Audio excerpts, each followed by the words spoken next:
Happy Mother's Day from the Shore's greatest stretch. There's the happy couple, Monmouth Park in Oceanport, New Jersey. From the set, welcome to our viewers on Fox Sports 2. He's it's become a tradition, Mother's Day, Father's Day, here at Monmouth Park, JK, because it's like scientifically proven that the family that gambles together, it stays together. It makes a lot of sense if you think about it, but I'll say this, it's the one thing about horse racing. It's a family game. It just feels like it, whether it's from the horseman side of things, whether it's trainers, their kids are running around the racetrack. You are a product of running around the racetrack as a jockey's son. Want to know how long it takes to sprint from the parking lot? Exactly. I'm sure you figured that out. And so it's always fun to get out to the racetrack on a family day, especially Mother's Day or even Father's Day. Yeah, Mother's Day out in the Jersey Shore. Great times here on the Shore's greatest stretch. And the best part of the day here. On this day in racing, we get to celebrate one of the greatest mares of all time, Serena Song, the 3-year-old champion filly of 1995. The numbers speak for themselves. Everything she accomplished during the course of her career, as classy as she was talented, as she was durable, 11-time Grade 1 winner, and a Haskell winner right here at Monmouth Park. So it's fitting today's feature would be the Serena Song. And it's early, race 5, fillies and mares, running a 1.70 miles. Familiar name. You followed our Saratoga coverage last summer. Number 1, Power Squeeze, Alabama winner, even money, morning line favorite, compact field of 4. All eyes on the Millionaires, JK. Power Squeeze. Go back to that Alabama, that dark day at Saratoga. Power Squeeze, fanned wide, but finding her best stride and about to lock up with the favorite, Candied, in the stretch. Yeah, the Alabama, basically the female version of the Travers. It's a big deal for these mares and their value, and Power Squeeze was able to pull it off. It wasn't a huge upset that day, but she was a little bit of a shocking horse compared to some of the other ones in there. And to be a Grade 1 winner for a mare like this. But the interesting part now is that she'll always be an Alabama winner. Mm-hmm. And unfortunately, Alabama winner, even if she's not necessarily as likely as her price might suggest. Look at her record.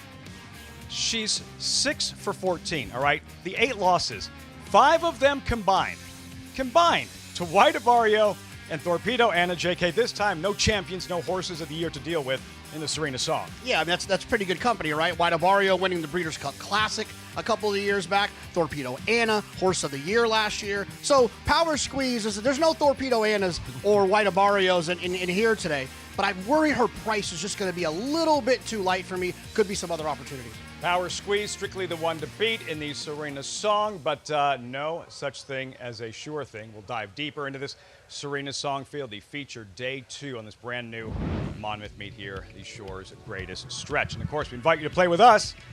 NYRABets.com. Get involved. Take advantage of that $200 deposit bonus. Bet any track, anywhere, anytime. Sign up. NYRABets.com. And also play that Belmont at the Big A Mother's Day program as we welcome in Acacia Clement, Sarah El Badwe to the broadcast on set at Aqueduct. Ladies, firing at multiple racetracks. What better way for any mother to spend Mother's Day? A perfect way to celebrate the day, Lafitte. Looking forward to that Serena Song a little bit later on. But Sarah, here in New York, we have some interesting races. No stakes on the card. Of course, we had a jam-packed stakes action yesterday here. But our featured race, an allowance in race 7, came up a good one. 6 furlongs on the main track. And unfortunately, a couple of scratches coming out. We are left, though, with Agalos the Great, who's incredibly intriguing because 2 starts back, he finished second to What You Talking About, who was a resolute winner of the John A. Nehru yesterday. He's been flattered by the company that he's kept recently and the horse that finished 3rd in there, as well as his last start that we're taking a look at. I mean, Acoustic Ave came back to win yesterday with an 86 buyer in the first race on the card as well. So certainly has been facing some good quality horses. And he is one that, yes, he had that career best effort last time out.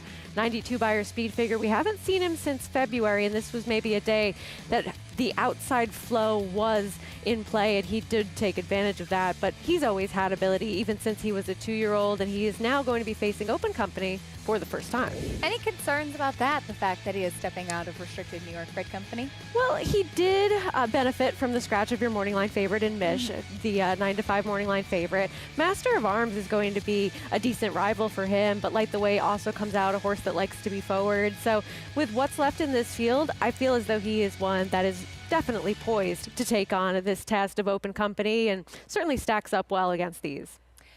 That's the feature for this Mother's Day. Belmont at the Big A. Of course, we want to wish a very happy Mother's Day to all of the moms and mother figures out there as well. As we'll take a look at what's coming up on tap today on our program. Today's races, as always, presented by Claiborne Farm. 9 race card, including that allowance feature. We're fast and good. All scheduled turf races on the grass this afternoon at Monmouth Park. Fast and firm back on the turf today. The Serena Song, the feature in race 5. When we come back, we'll take a little recap of the stakes action that took place yesterday, including Far Bridge All Class in the Man O' War. An easy victory, picking up his second graded stakes win of 2025. We'll look back on his performance and others after this.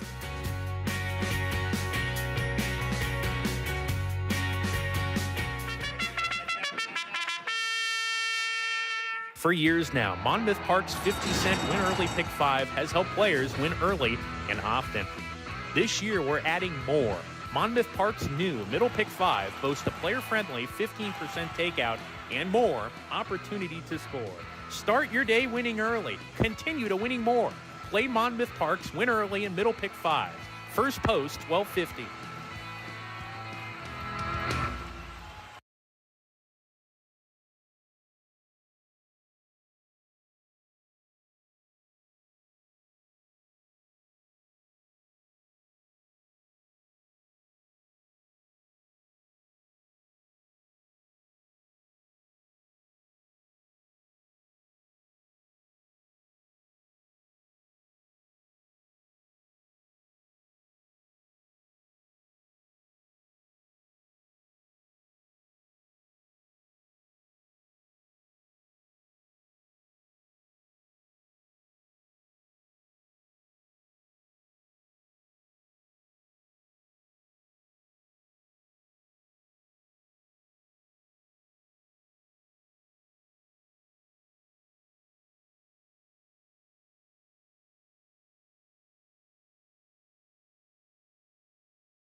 Hey, Lafitte.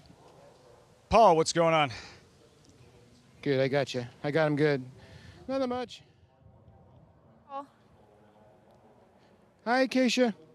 Hi. What's going on?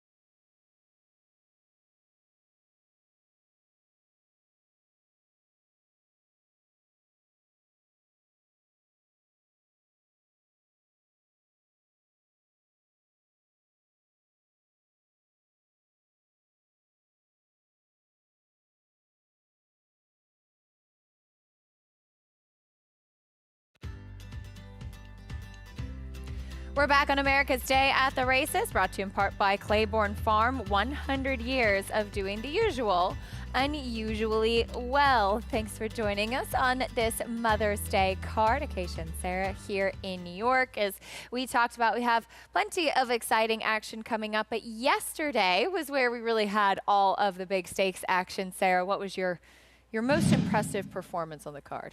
I think that Hill Road really stamped himself as one that could be a threat going into the 3-year-old picture, but we'll take a look back at a horse that you know well and a perfectly executed ride by Joel Rosario here with Far Bridge to get another stakes victory for him and go 2 for 2 on the year.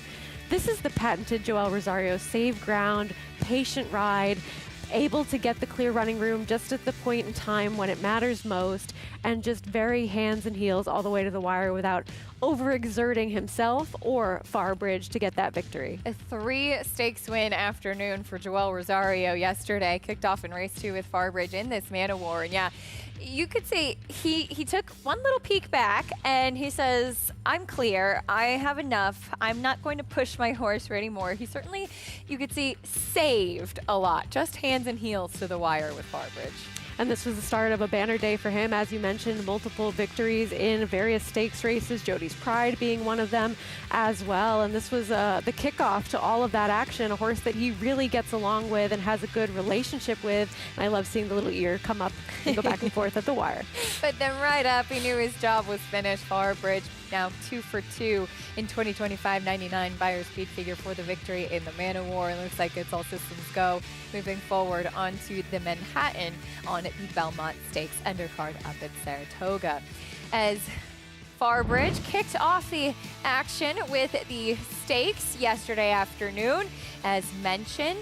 Joel Rosario taking 3 of the 5, also winning aboard Jody's Pride in the Ruffian and Love Savere in the inaugural running of the Take the A train. But as you mentioned, Hill Road in the Peter Pan. Some concern had been a little bit of the additional layoff after missing the Wood Memorial last time out, and as well what kind of pace there would be to run at. He got some pace to run at, but he really did finish impressively, I thought. He did. He just always seemed like he was going by those 2 trainees for Rick Dutrow, who ran very well after being part of or close to that early pace, where Irad Ortiz and Vassimo from the rail, they were on a mission to save that inside position and go forward, and it really set things up well for Hill Road to just always look like he was going to comfortably go right by. Chad Brown saying afterwards, if he's healthy, all systems go on to the Belmont Stakes, which is shaping up to be a very interesting race. But as far as the fillies are concerned, Lafitte and JK in the Serena Song today, of course, Power Squeeze, a headliner, but I think paying tribute to one of the most special horses in racing history.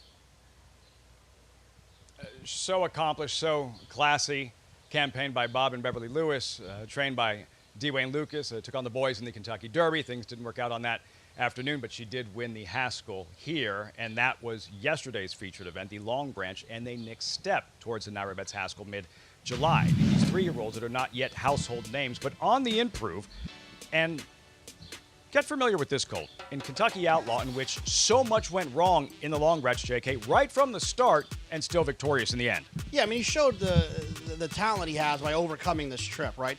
Nothing ideal has happened for him. He broke slowly. This here is enough for an ordinary horse to pack it in for the day. Look at that. And then he just fights his rider all the way around there and still opens up and wins by open links. Now, that kind of performance and a Haskell isn't going to beat a Sovereignty, a Journalism, a Baeza, those types of horses. But if he can somehow figure out his antics and take what he showed here talent-wise and combine it with a little bit of maturity, he could give make some noise a little bit later this summer. High ceiling. He needs to break better. This is becoming a habit. What happened on the first turn, not necessarily his fault. What is an issue is they have to get him to settle to relax.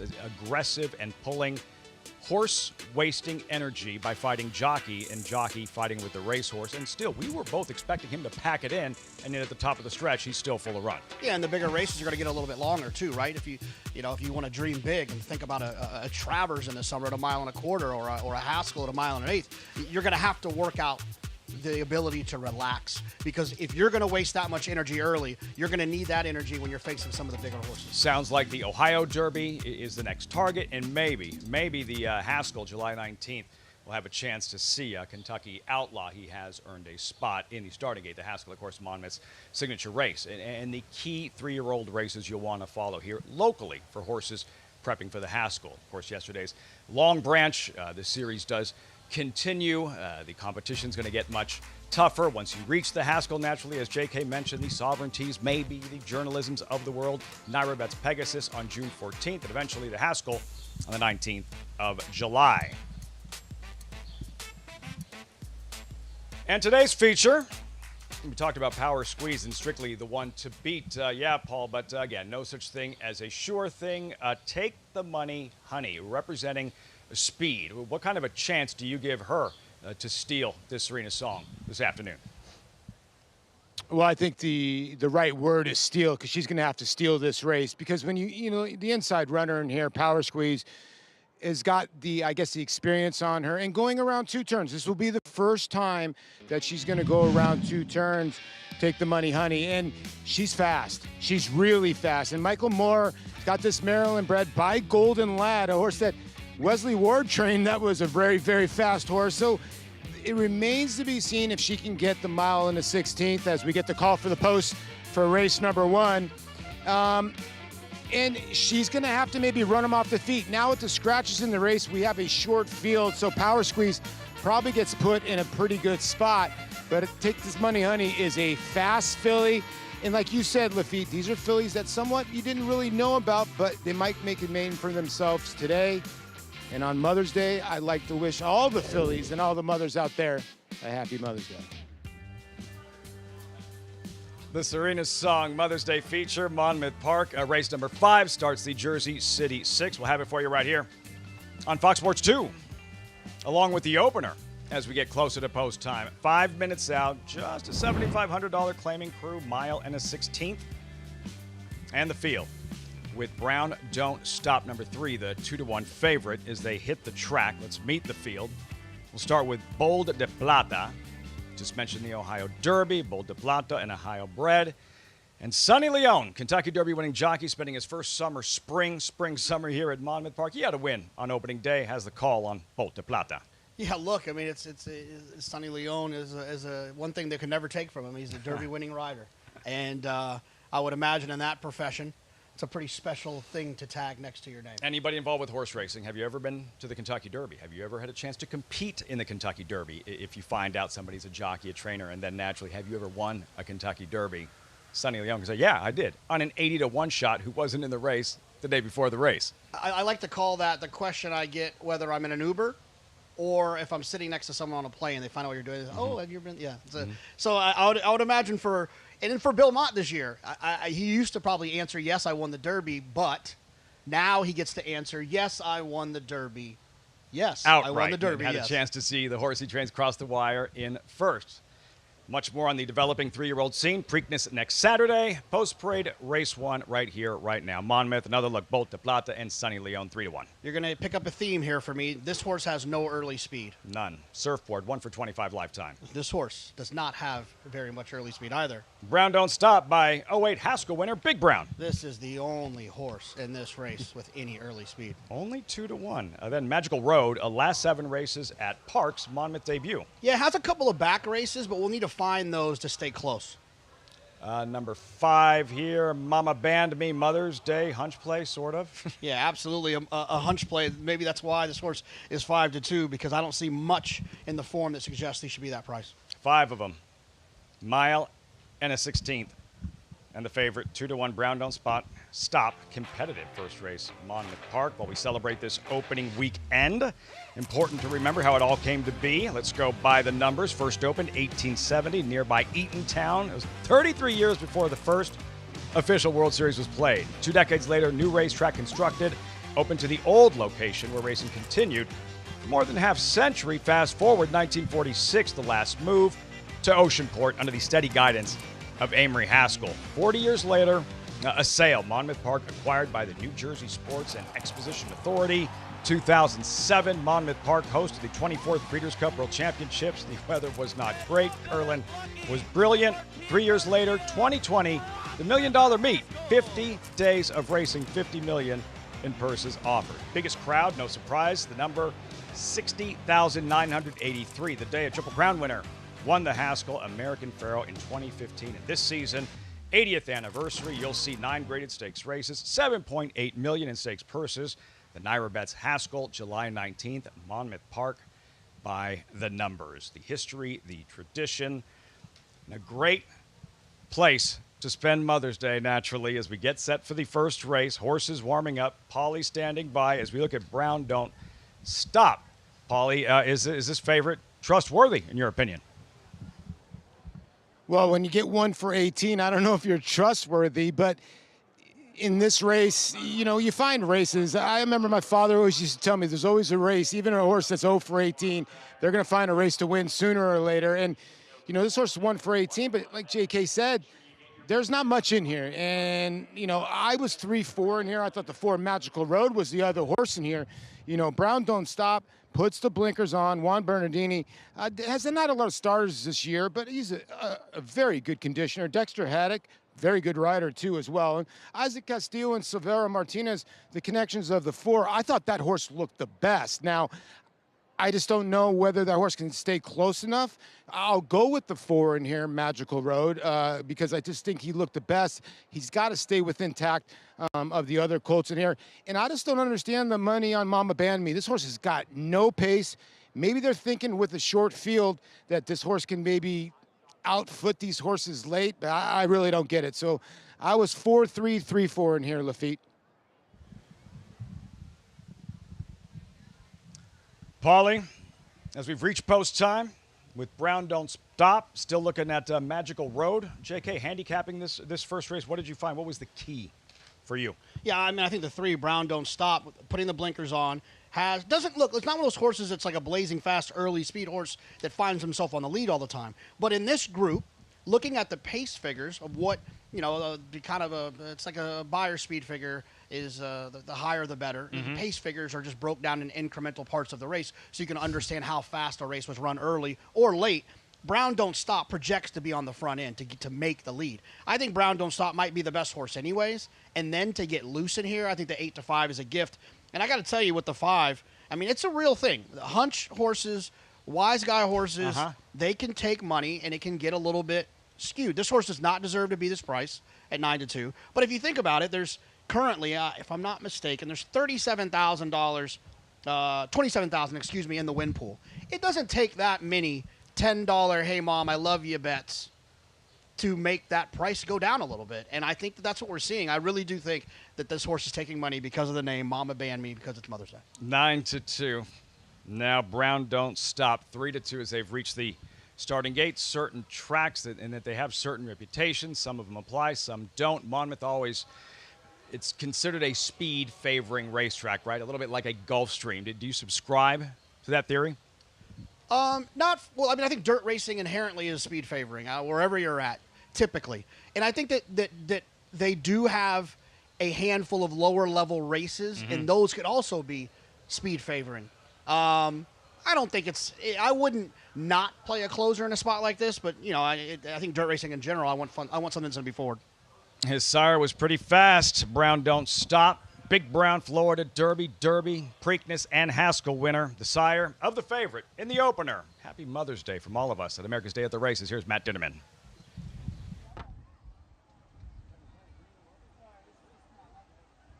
Waiting for Mama Band Me to come up to the outside.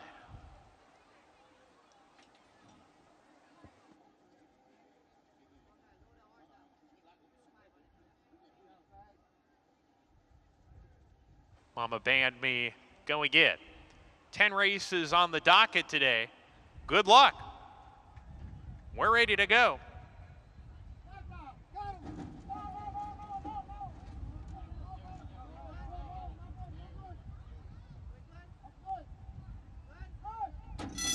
We're off and running at Monmouth Park on Mother's Day 2025. Good beginning from Bolt de Plata from the inside post, strides in front. Brown Don't Stop taking the second spot. Magical Road running in third. Surfboard aggressively ridden early, and Mama Band Me drops to the back while going a little wide into the first turn run. Around that first turn, Bolt de Plata clear on the lead by 2. Brown Don't Stop not quick enough in the early stages to go out with that front runner is second, 1.5 lengths to Magical Road. Another 4 back to Surfboard, sluggish early, joining Mama Band Me at the back of the field. Approaching the backstretch run, the first 3 in single file line here. Bolt de Plata carves out the fractions while not going at a fast pace. Leads a 1/2 length. Brown Don't Stop has eaten up into the leading margin, 3/4 length behind. 1.5 lengths to Magical Road, placed well in third. Now there's only 2 back to Surfboard, and Mama Band Me still the trailer as they hit the half-mile pole. Bolt de Plata with no excuses. Brown Don't Stop, a neck behind, turning up the pressure as they go into the far turn. 1 length back to Magical Road is third. Mama Band Me makes an early move from last, trying to circle the field here while wide around the turn, and Brown Don't Stop has come under a ride and retreats to fourth, losing losing position is done as they come to the top of the stretch here. Bolt de Plata is the leader from the favorite Magical Road at even money, right there to match. And these two come off the turn together. They're 4 clear of Mama Band Me. Made that early move and is given way. Surfboard next, and Brown Don't Stop is not being persevered with. They come down the stretch. Good battle for the win here. Bolt de Plata on the inside, trying to hold on for another furlong. Magical Road on the outside, grinding away in second. Bolt de Plata narrow lead. Magical Road, one last lunge. It's going to be tight, and it's a photo finish on the opener. That was very tight indeed. Bolt de Plata, Magical Road on the line together. Surfboard third, and then Mama Band Me fourth. Brown Don't Stop fifth. Photo finish to kick off the Mother's Day card. Just a $7,500 claimer, right? But an exciting horse race, stirring stretch battle. Bolt de Plata inside, Magical Road outside. Who got it? I thought it was outside the first time I looked. Yeah, feels outside-ish.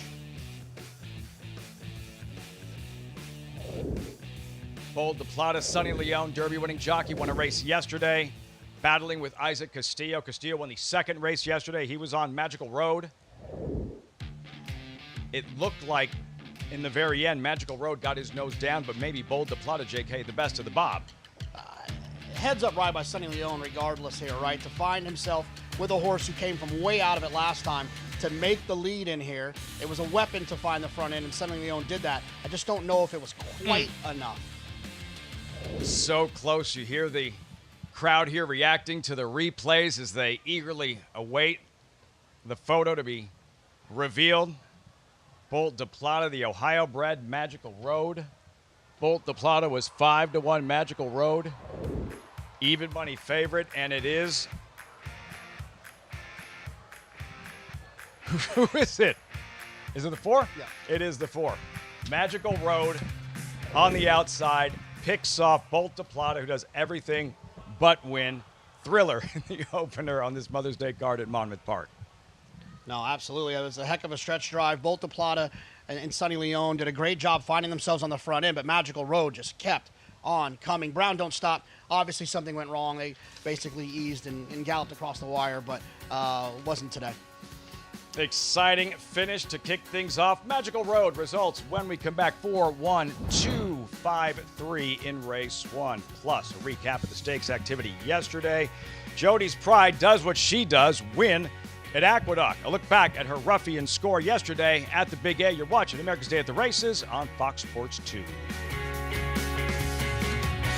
And they're off at the Naira Bets Haskell. In the Belmont Stakes at Saratoga. Dornoch setting up moderate pace, 3/4 of a length ahead. As the field turns for home. They're at it again. The two Belmont first and second place finishers. Mind Frame on the outside. It's coming after Dornoch. Dornoch wins the Haskell. It will be Dornoch to win the Belmont Stake. Horse racing? Check. Weekly promotions? Got 'em. Huge payouts? You bet. With Naira Bets. Download the app today and bet on any track, anywhere, anytime with live HD horse races, betting tips and tutorials, expert picks, and more. You bet with Naira Bets. Join now for a new member bonus at NairaBets.com. Introducing Peace and Justice, new to New York in 2025. A proven sire with over 200 wins, 16% wins per starts, and one of only 2 New York-based stallions to have a graded stakes winner at Saratoga in 2024. Now, with 3 different racing surfaces coming to New York, and with New York breds running for equal purses as open company, Peace and Justice is the sure choice for 2025. Peace and Justice, now standing at Irish Hill and Duchess View Stallions in New York.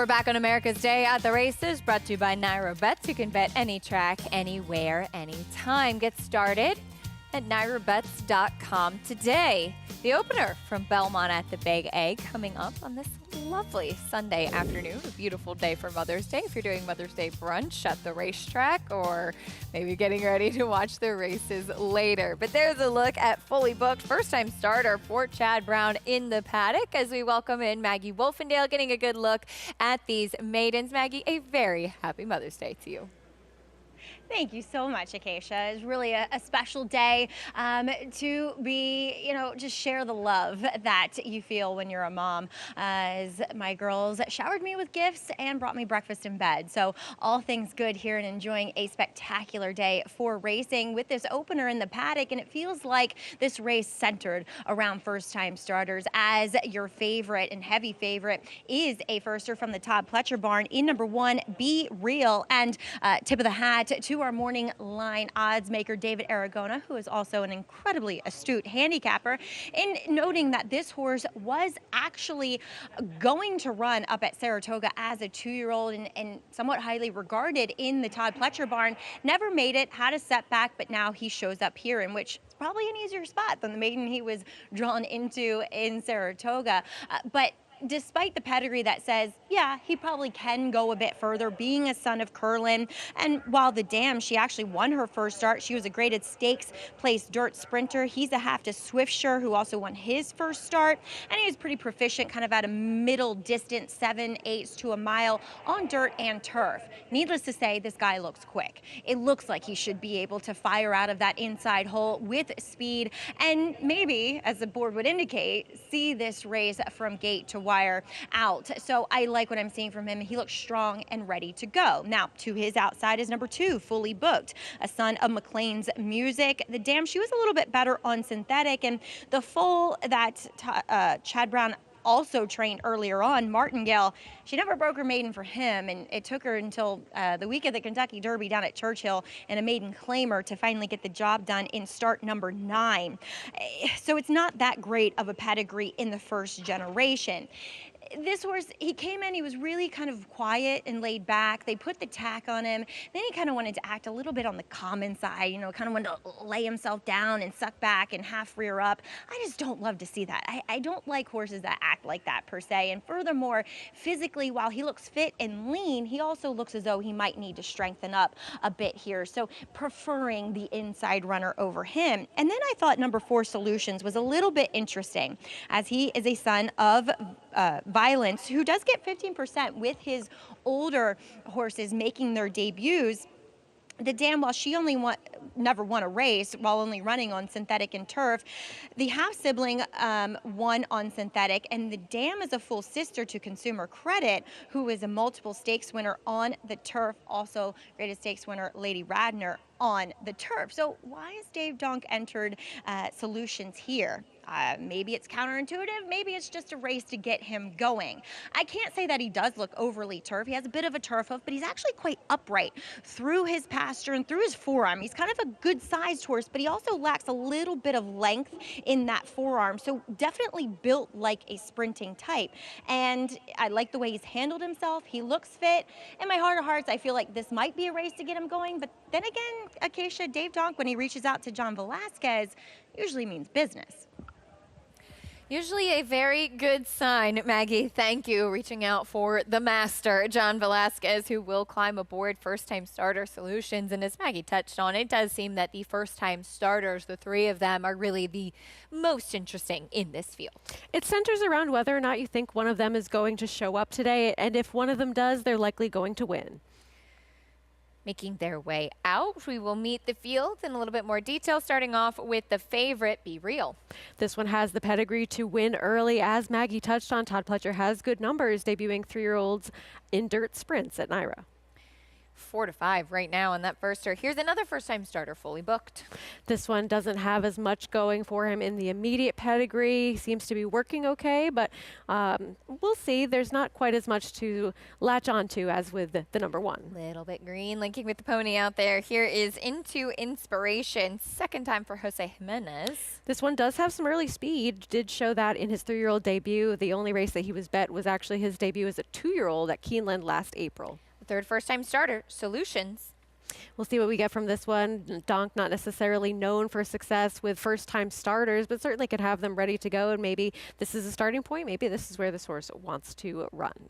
4-1 right now on the board. And number 5, Hot Spun, cutting back in distance. This one was third at 72-1 last time out, going a mile, a 64 buyer speed figure. If the firsters don't show up or you don't think that they're going to, he's the one with experience of the two that I prefer.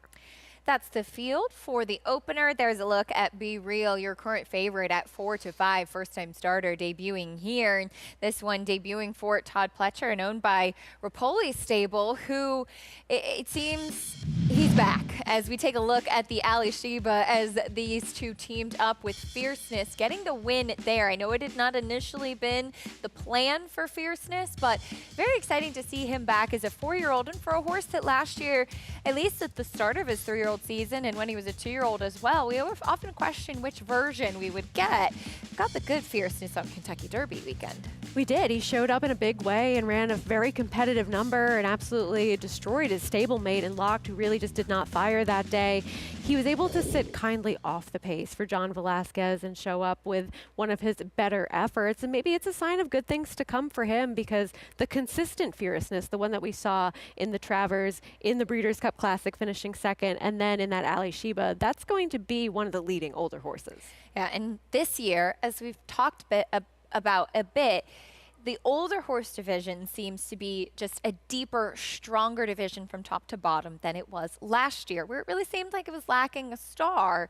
Now we have some good 3-year-olds that have stayed in training, Fierceness included. Then you have some of the older horses like White Abarrio, who just arrived in Saratoga in preparation for that Met Mile. Makes things really interesting. It's nice to have a division that you have been following for quite some time. You know a little bit about them, but you also get to see them take those steps forward and possibly mature and develop and become even greater than they were as 3-year-olds, because we saw some stellar 3-year-olds last year, and now we do have that opportunity to see what they can go on and do, and potentially a better version of them is going to show up this year, which just makes for an exciting racing calendar to follow. We've certainly seen Fierceness take a step forward in the way that he performed in that Ali Sheba. There is the number 5 Hot Spun, as you mentioned, Sarah, a horse that hit the board at a huge price last time out. This is that April race. It was going a mile. He's cutting back in distance today, but this is a horse who's been a big price in all of his starts, and he's probably, like you said, the one with experience that could have the best chance in here. And he was able to be forward. Christopher Elliott was climbing aboard for the first time this day, going that mile distance, and I think that really helped him, getting a little bit more ground to work with and settling into a comfortable rhythm while being in an aggressive spot early on. Now he's cutting back again. Yes, he's sprinted before, but he's never really shown quite as much sprint speed. We'll see where he's placed tactically towards that outside post position, but it just seems as though last time that was going to be a better spot for him, and I'd like to see him stretch back out in distance again. That certainly showed he could handle the mile. Last time out 7-1. Right now 3-5 now on the one. Be Real, though. For more as horses finish up their warm-ups, let's go back to Maggie trackside. And I had the opportunity to catch up with trainer Dave Donk, who, look, said, yes, obviously his horses, benefit from an education, benefit from a start, but that this horse Solutions, number 4 in here, training very, very well, and hence him reaching out to John Velasquez for the mount. Now, we saw Johnny warming him up away from the pony. He was a little bit green out there, but otherwise moving really, really nicely. So this horse could be live in here. He scares me a bit, as he is hovering right around 4-1, which you would think that he could be a bigger price than that. So I do think Solutions will run well here on the main track. As we'll also talk about number 5, Hot Spun, one of the horses that has experience. And Hot Spun ran very well last time out, going a mile, but at 72 to 1.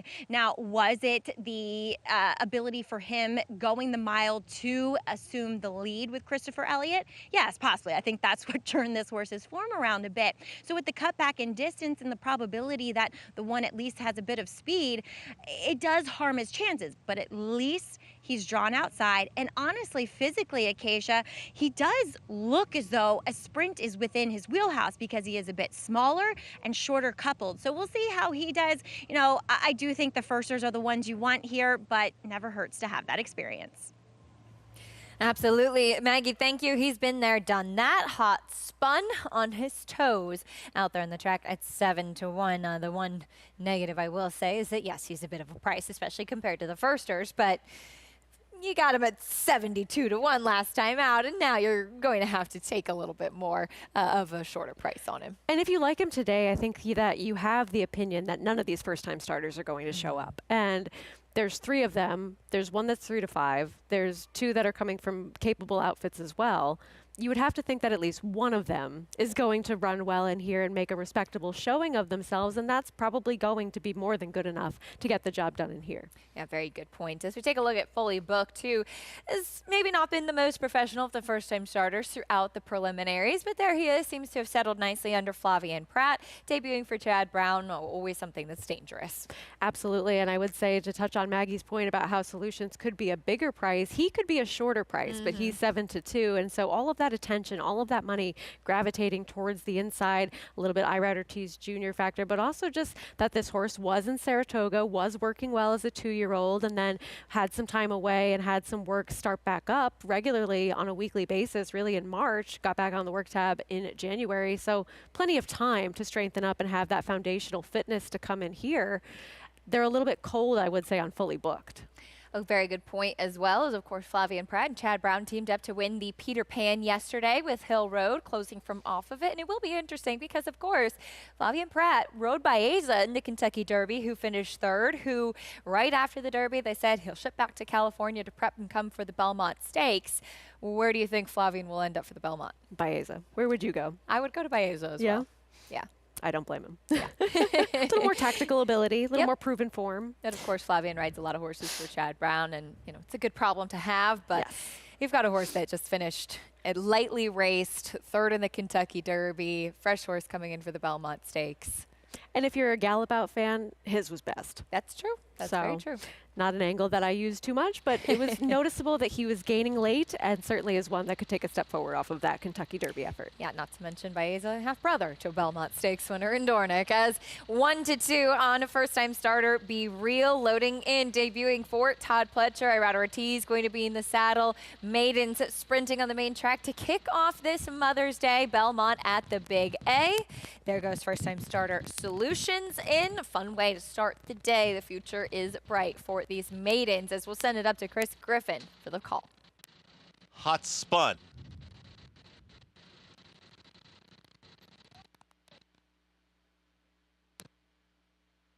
Goes in. All set. And they're off. Slow start there for Fully Booked will be the early trailer. Speed to the outside from Solutions. And John Velasquez, they've got a nose advantage, but in between horses into Inspiration in the early mix, and holding the rail position is Be Real. The front 3 hook up early stages as they open that quarter mile, and it's Solutions still with a nose advantage. Back there in 4th comes Hot Spun, and the trailer Fully Booked, 22 seconds flat for that pressured opening quarter mile. Be Real has moved through at the rail, has now taken the lead. Solutions is back to 2nd, dropping out of that early pace mix was into Inspiration.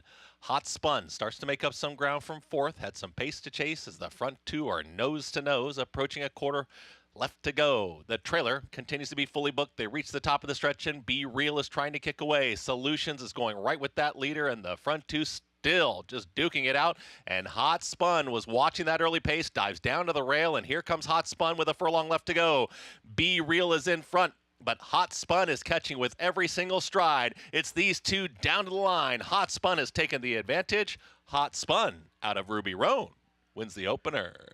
Hot Spun wins it over Be Real, Solutions, and Fully Booked in 1 minute 10.32 seconds.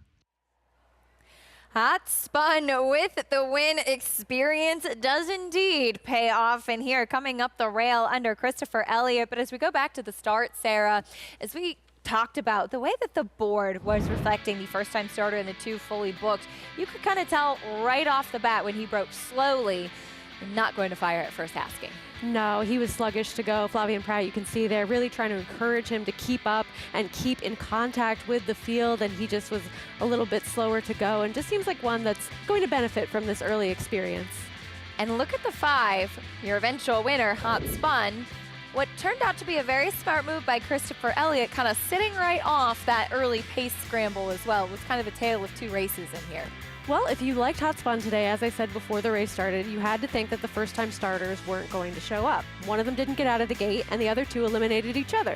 And so Christopher Elliott was able to save the ground, go up the rail, and engage after Be Real and Solutions had really shown a lot of good early speed, but they had tired each other out. Be Real won the battle, but not the war. 9-1 shot, Hot Spun coming up the rail. Nice ride by Christopher Elliott, getting this one with experience to the winner's circle. 9-1 over 1-2. First time starters run 2-3-4 in the opener, but experience paying off. 5-1-4-2. In the opener, it's an upset at 9-1. Hot Spun cutting back in distance. As we turn the page, head over to Monmouth, getting ready for race 2. And we've got Paul and JK on the desk. Hey guys, who do you like in the second?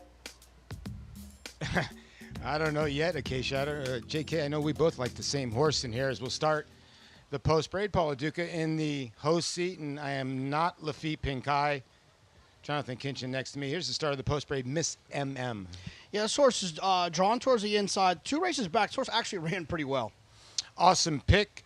We'll go out with Sonny Leon aboard. Yeah, another one who is a horse that feels like will appreciate the cut back to 6 furlongs. Queen Wiggy will go out for, this is Fernando Hara aboard. Yeah, another one who ran extremely well last time. Opened up by 5, just got caught a little bit late to make it a little bit closer. Summary Judgment is the 4. Yeah, I thought this one was interesting. Taking a little bit of money with Paco in here. I was going to try to go elsewhere. Mo's Vina Mesa. Just seems to be going in the wrong direction. Yeah, Royal Seamstress is a long shot here, not really getting played from the morning line. Needs to find that race from 4 back, but the last 3 don't look too great. And here's your favorite here for Michael Moore and Andy Hernandez. Yeah, reading the conditions, this is the one that I thought was the best horse in here. The most likely winner, drawn well, has tactical speed, everything you need from that outside post. Yeah, mare by Uptown Charlie Brown, 15 times in the exact out of 24 starts, so a very honest horse. So when you look at this race, JK, you land on the 7 lone, or do you think anybody else in here has got a big shot? Yeah, I mean, for me, when I was looking at the conditions of the race, it was horses that had started for $6,250 or less in 2024 and 25, or they had to be in for a tag of $12,500. The 4, 5, and the 6 are all horses that didn't qualify, but they are in for the tag. The 7 shows up in here protected. They can't claim the 7 out of here. And if you look at the 7, his last couple of races, all 3 of those races can absolutely win this one.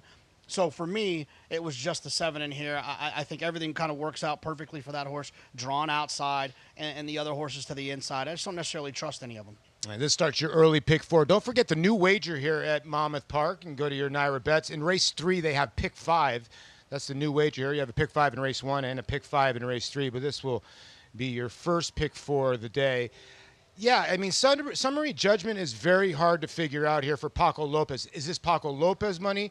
This is a horse that's cutting way back in distance, showing speed, but where's he going to land here? Yeah, he is cutting back, so he'll be finishing. But like I said, I just don't trust him. His good races come sporadically. He's got a lot of bad ones mixed into there.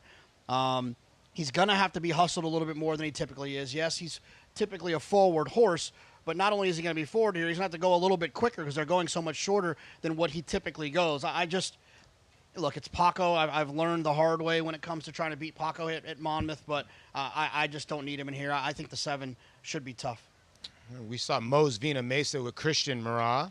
There's so many Marats out there. I texted Rajiv this morning. There is your favorite, Marion Grace, making a good impression on the racetrack.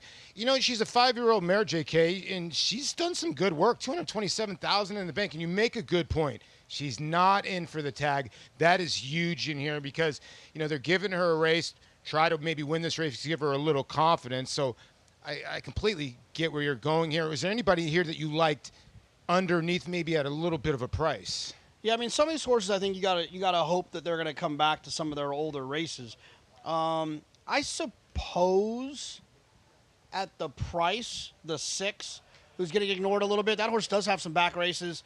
Isaac Castillo rode a couple of good rides yesterday that I was impressed with some of his decision making. So, for someone to maybe just kind of pick up a piece here at a nice price is being ignored a little bit, I would say maybe the 6. Yeah, we talk about this all the time. I don't know how you usually gauge this, JK, because you have like the 7 coming in from Penn, this Penn National, the 6 coming in from Laurel, the 5 coming in from Tampa, the 4 coming in from Parks. And when you start a new meet, you got to sort of gauge what horses are firing from certain jurisdictions, no? Yeah, one of the things I'll do, obviously the speed figures is the easiest way to do it. It's when Andy Beyer really revolutionized speed figures. It was designed in a way that you could compare different distances at different racetracks at different times of the year to have a better idea of how fast a horse ran and how those races compare. So speed figures is usually the first thing. Timeform US offers like a race rating, which also can help too, or they'll rate previous races, and then they'll tell you what today's race is projected to be. For instance, like the they'll strength say, of race. Yeah. Right, this horse ran in a 94 rated race last time, so it's different than a speed figure, but ran in a 94 rated race last time. Today he's in a 87, so you can see there's a little bit of a class edge there. It's another way to try to compare between different racetracks, and it's hard, especially like in the Mid-Atlantic, because horses can get to so many different places. They can run at Delaware, they can run at Parks, they can go to Penn, they can go to Laurel, they can go to Monmouth, and they're all really, in a nice little connected circuit. Sometimes it can be a little hard to keep track of them all. Yeah, and I think Monmouth is in a great spot for this summer meet. Parks is not running on the turf. They've closed their turf course down, so I think you'll see a lot of those horses come up here, and you'll have some good turf racing here as the horses are entering in for race number 2. If you're alive in your pick 5, good luck. If you're starting your pick 4 here, good luck. The favorite is the 5-year-old mare by Uptown, Charlie Brown, Marion Grace. Let's go to the track announcer here, Matt Dinnerman, for the call. Judgment, post position number 4. Mose Vino Mesa. Royal Seamstress, second to last, 2 back. Now 1 back, Marion Grace to the outside post.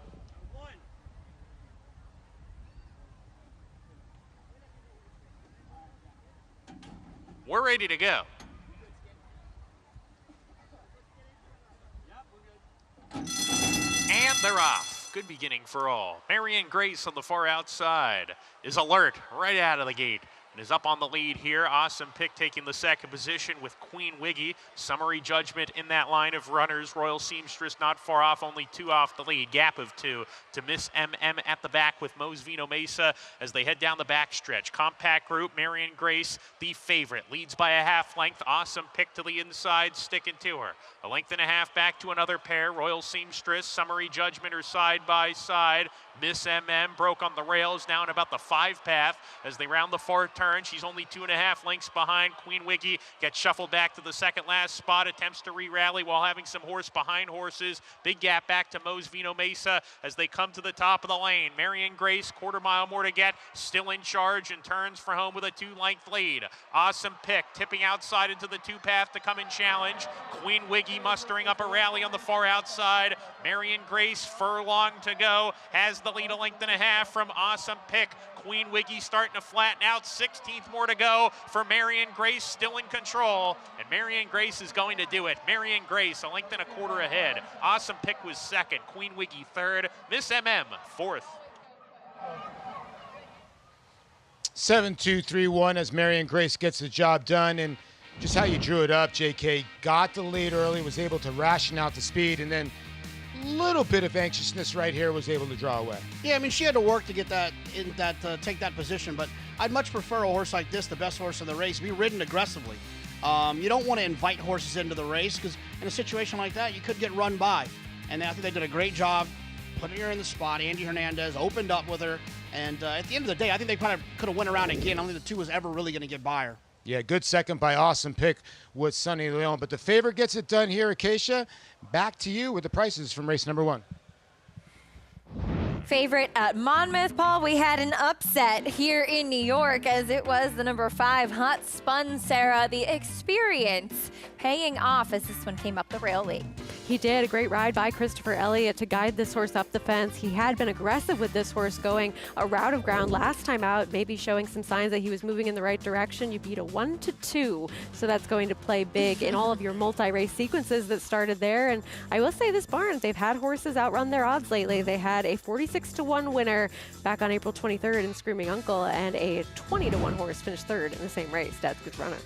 $20.60 winner in the openers. We take a look at race 2. We're going a mile, non-winners of 2 in life, just $17,500 claimers, but pretty wide open board right now, and I think kind of reflects how competitive the race is. The favorite is Brooke on the Dance at the moment, who's dropping down. It's just this is a horse that has not seen the winner's circle in quite some time. No, she hasn't, and she is dropping to the lowest level of her career so far, but it's fair to question whether or not she's really going to show up and benefit from that class relief, and also there's plenty that want to be forwardly placed in here as well. Yesterday, as we talked about, it was in time for Hill Road, who came flying late under Flavien Prat to take the Peter Pan. We'll recap that race and talk about what could be next after this.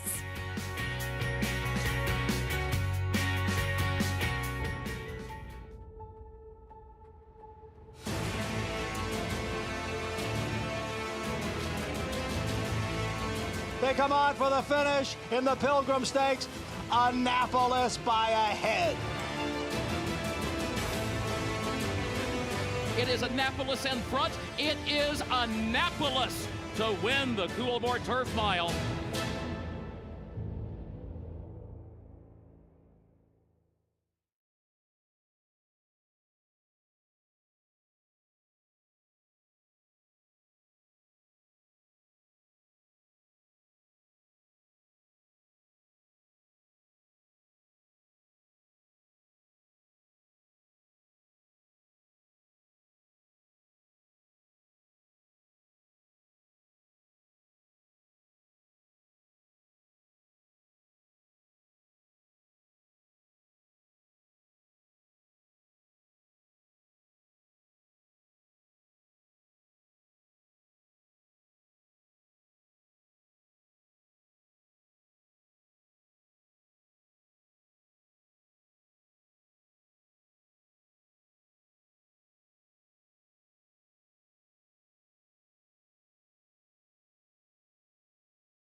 Welcome back to America's Day at the Races. Beautiful Sunday afternoon on this Mother's Day. As yesterday here at Belmont at the Big A, maybe it was kind of the dark week in between Kentucky Derby and Preakness Stakes, but we had a lot of exciting action here, Sarah, including big races for the fillies and for the 3-year-old colts who could potentially go on to the Belmont Stakes. But as far as the girls were concerned, older females in the Ruffian going the mile, and this was kind of a key race for several contenders. And it was the spot where we saw Jody's Pride get back to that big race we knew was hidden somewhere in there.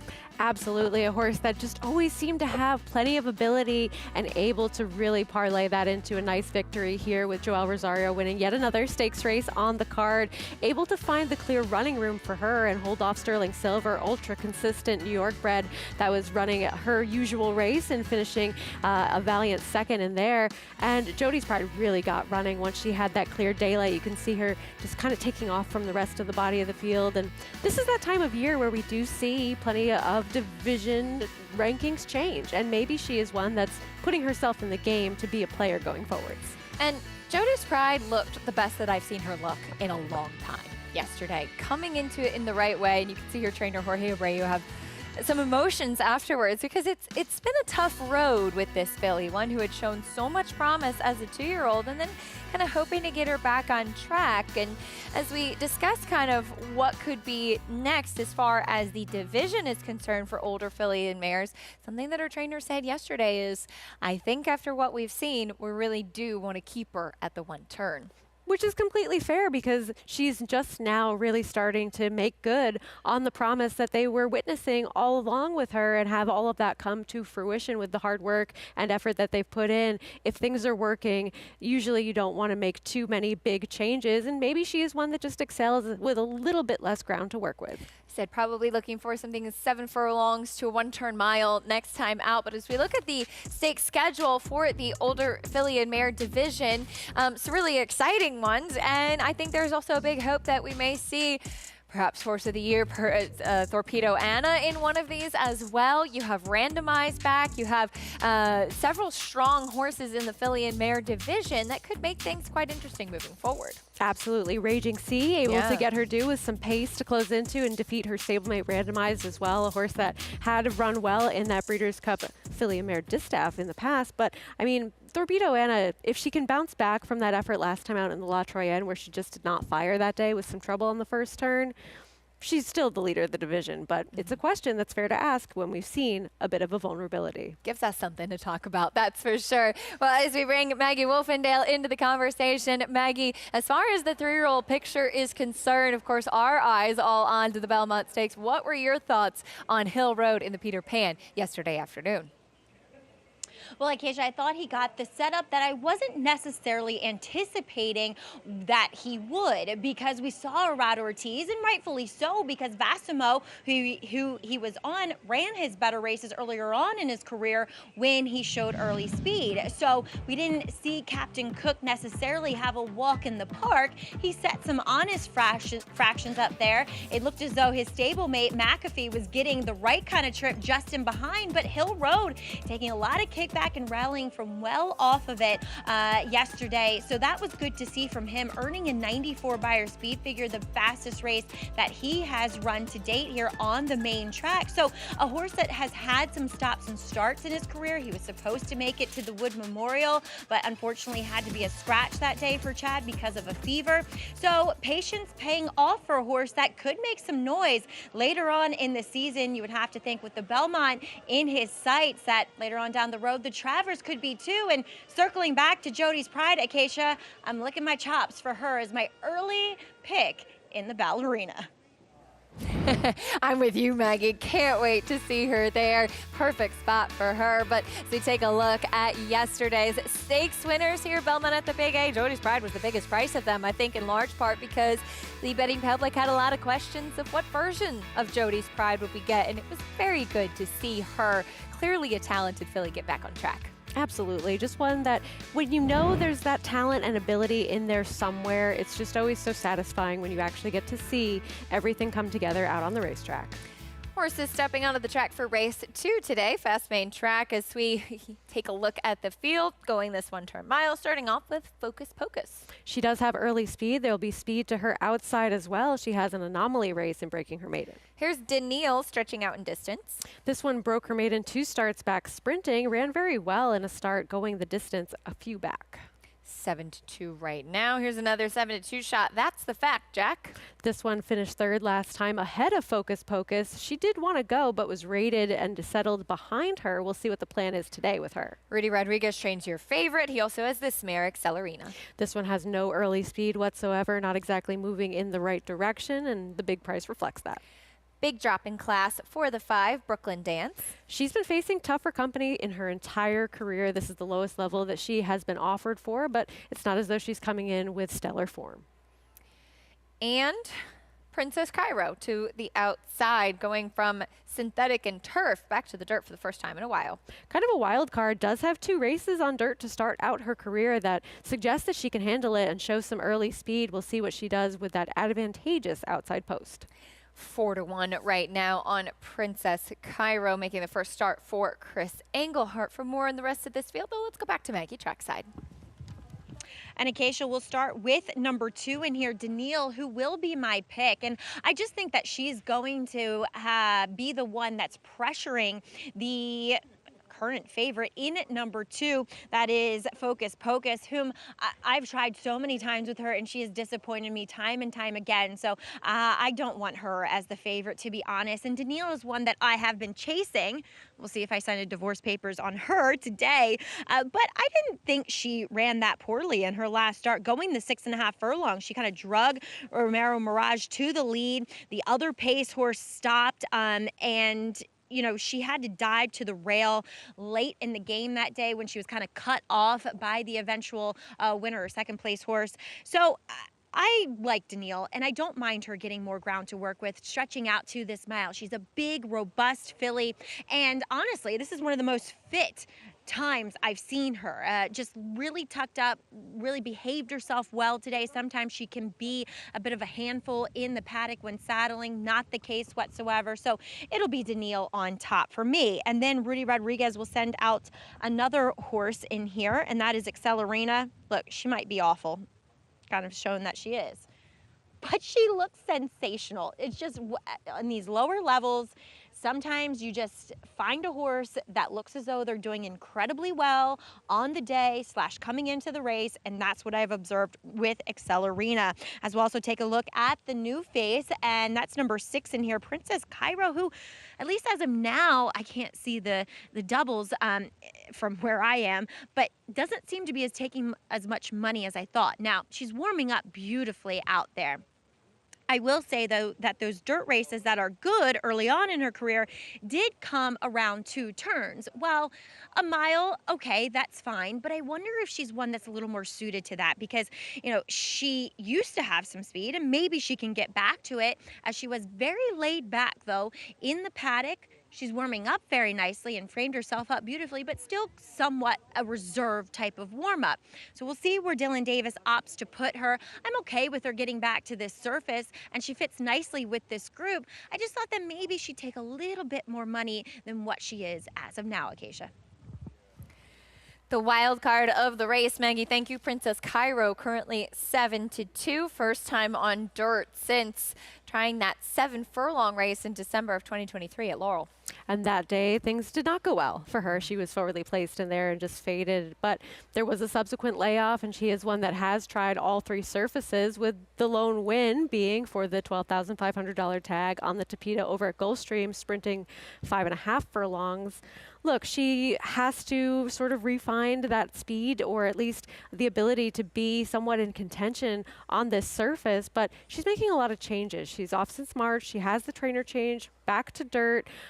And looking at Chris Engelhart's numbers, first off the trainer switch at NYRA, non-maidens on dirt, he does very well. He's 24% with a $2.17 ROI, and then just switching from synthetic to dirt with non-maidens, he has a $2.22 ROI and is 18%. So of his stats, this is something he does well, and all 4 of those winners were in sprint races.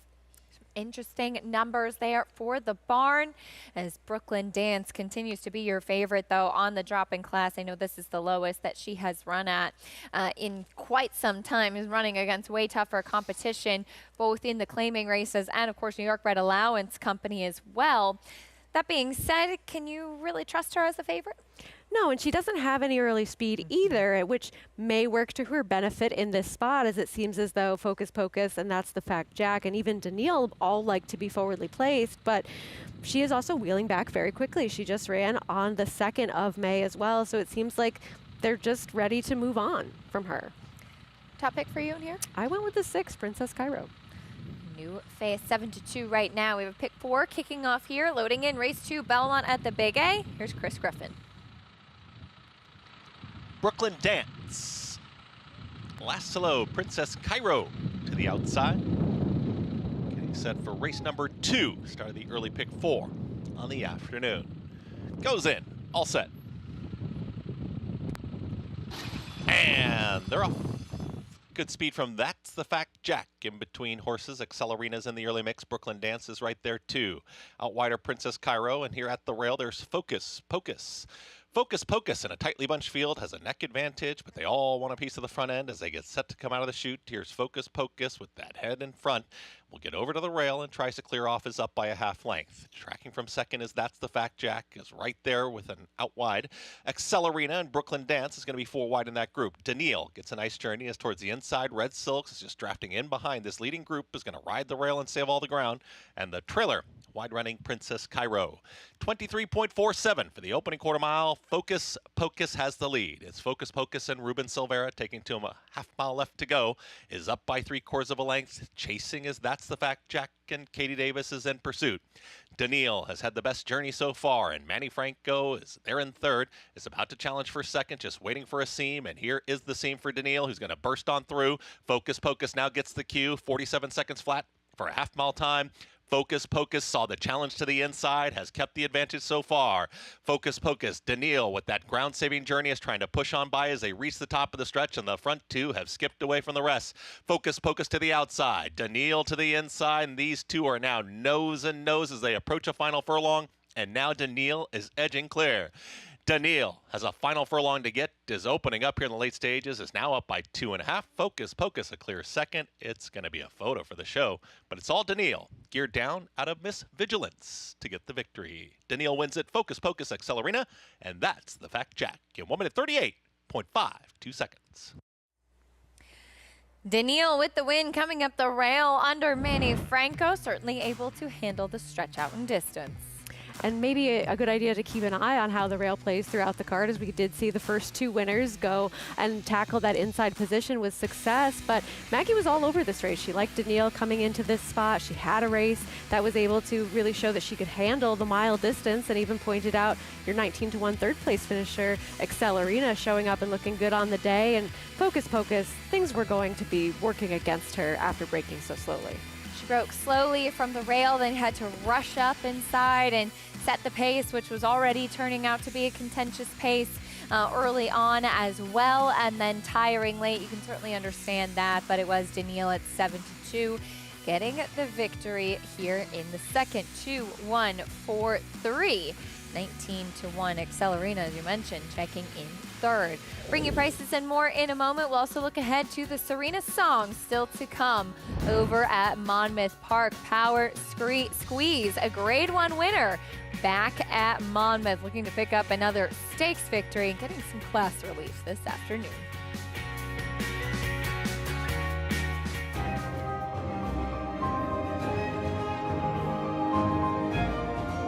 Arcangelo, the Belmont winner in charge.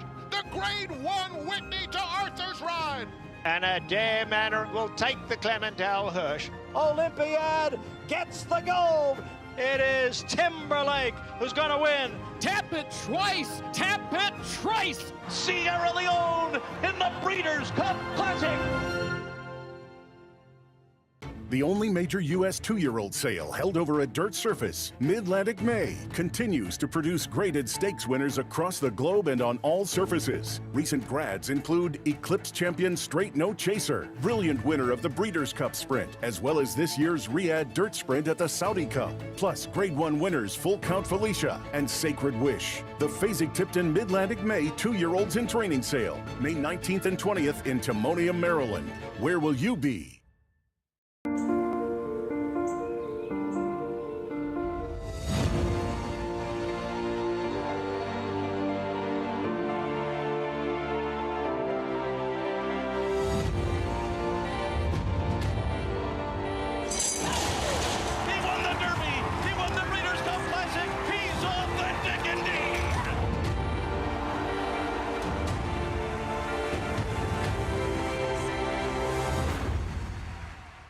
Racetrack Television Network brings you every race, from every track, on every screen, every day. With monthly packages starting as low as $5, RTN gives you great value and access to more live HD streaming and race replays than anyone. Visit RTN.tv today to sign up and watch on almost any device, including Roku and Amazon Fire. RTN has packages that start at $5 per month.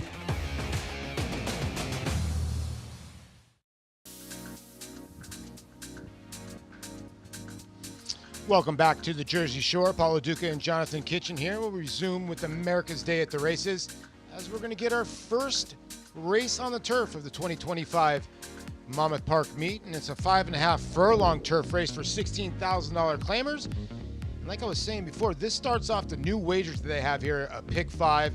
And this post parade is going to be a little bit on delay here. You got about 3 minutes to get to your Naira Bats account.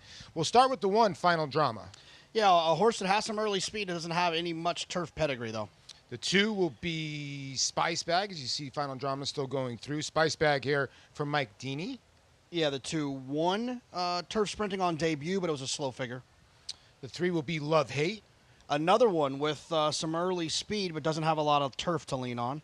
Bean Machine will be cutting back in distance. Lots of opportunities and hasn't run that well. Here's Paco Lopez, who had 5 on the day yesterday with Hello Sunshine. Yeah, if Paco can pull this one off, he's an absolute magician. I don't care for this horse much. Betta Go Go Go. Yeah, this is another one. The race 2 back, sprinting on the dirt, was really nice. This horse also has some back turf numbers. There's Just Be Honest went through. Here's the 8 El Dollar. Yeah, this one has some speed cutting back. I like to see at least a little bit of speed if you're going to cut back. Chantel Sutherland and My Boy Rocky. Yeah, I mean, this horse could win from the outside, but I don't think this horse should be favored. Yeah, it's very... I was surprised at 2-1 as the 10 and 11, the also eligibles, are scratched out of this race. Now, a very contentious race to start off this kind of middle pick 5. And like I was saying, this is the first race on the turf, JK. And when you play these 5.5 furlong turf races, are you looking for speed on the inside? Yeah, I definitely want a horse to be quick. It doesn't really matter where they draw. I can kind of live with wherever they draw. But the one thing that kind of helped me handicap turf sprinting a little bit better was understanding that while there might look like there's a lot of speed in there, closers they have no room for error. And because it's such a short race, a lot of times horses that are tactical, that can get away from there, can get position, can avoid losing ground, can avoid getting in behind horses, having to circle wide, all those things, they just end up running a lot better. Even races where it looks like there's 4 or 5 speeds, sometimes just leaning on the speed of the speed to still stay around late can go a long way. So, you know, I thought this was a tough one. Yeah, it is a tough race. Because you look at this race, JK, there's 2 horses that have won a race on the turf. That's exactly. Based on the prices, I would go with the 6, Betta Go Go Go. Like I said, you know, about 7 or 8 races back, this horse did run extremely well, winning at Laurel turf sprinting. Then has been on the dirt, but has been running well enough on the dirt. So now getting back to the turf, I think, could be the key for the 6. But this is a wide open spot. I wouldn't lean too heavily on anyone, but my horse I'll pick in here is the 6. I'm kind of with you. I thought the 6, with those back numbers, she should be giant in there. He could be giant here. I will say this, the 2, Spice Bag, who does have one of the wins on the turf, he's been an absolute mess on the racetrack. He is drenched. He's been all over the place. He was giving his handlers a little bit of trouble in the paddock, too, as well. And I thought, you know, he was kind of horse with Mike Deeney that had a look, but the way he looks on the racetrack, he is 20-1 right now. Now, the 1 Final Drama, a son of Finale, never been on the turf. But a lot of these horses have never been on the turf. I like the 3 a little bit, hoping that dirt speed translates. But, you know, you never really know. What do you do with the 1 in here? Well, the thing about it, you know, is with the 1 and the 3, tried to look at their pedigree to see if there was any turf in there. The problem is that when you're dealing with horses like this, you know, the lower level types, you're not going to find a whole lot when you look in their pedigree. It's kind of who they are. Yeah. That would be the biggest concern is I couldn't really find any clues that one of these 2 horses would appreciate the grass. But, yeah, I mean, at 11-1 or even at 5-1 with the 1, I think it's probably a fair price to try to figure out if they will handle the grass. And JK likes the 6 in here. Betta Go Go Go. And as you see, they're going to back in, taking their time with the 1 here, I want to say. My Boy Rocky's still your favorite here, cutting back in distance for Jorge Delgado. Jorge uses a lot of riders. He uses Chantel. He uses a couple here and there, but he's going to have a big big look in the race number 5, obviously, with Power Squeeze in the Serena song. Ooh. Okay, see, now the one just went down there. I kind of sat. Now, I don't know the rules here or how that works, but usually sometimes that is an automatic scratch, but I don't know what's going on here, JK. Yeah, it seems like they're trying to, I don't know if they're trying to fix some equipment.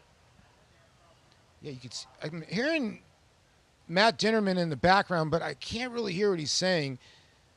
And the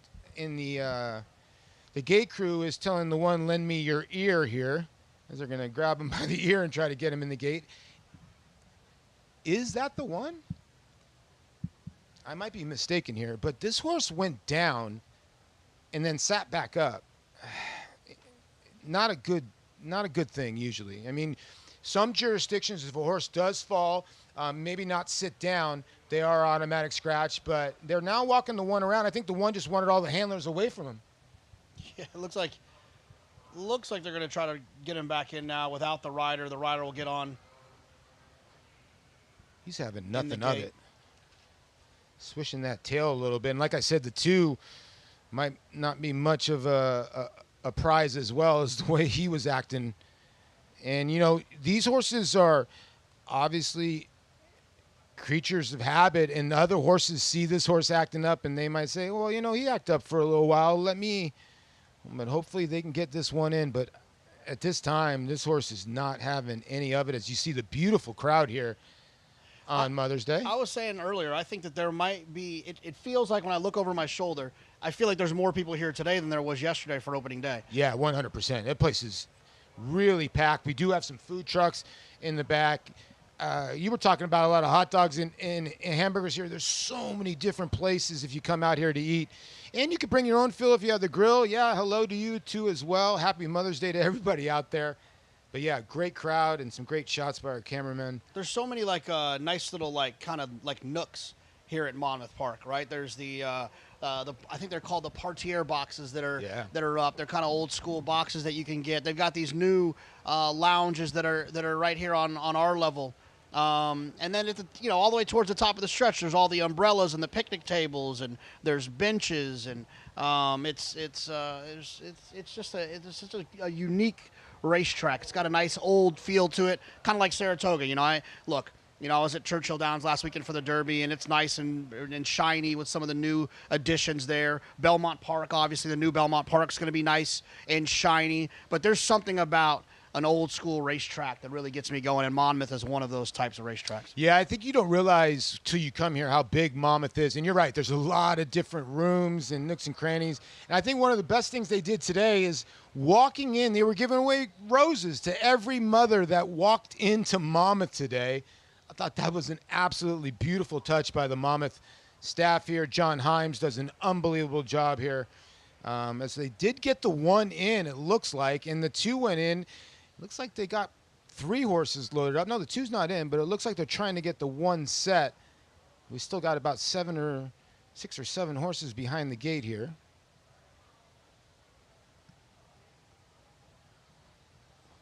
Yeah, I can't quite see where the delay is coming from. I think they don't got the 1 completely in, JK. Are they still trying to push that gate closed? If this takes any longer, I'm going to go get a hot dog.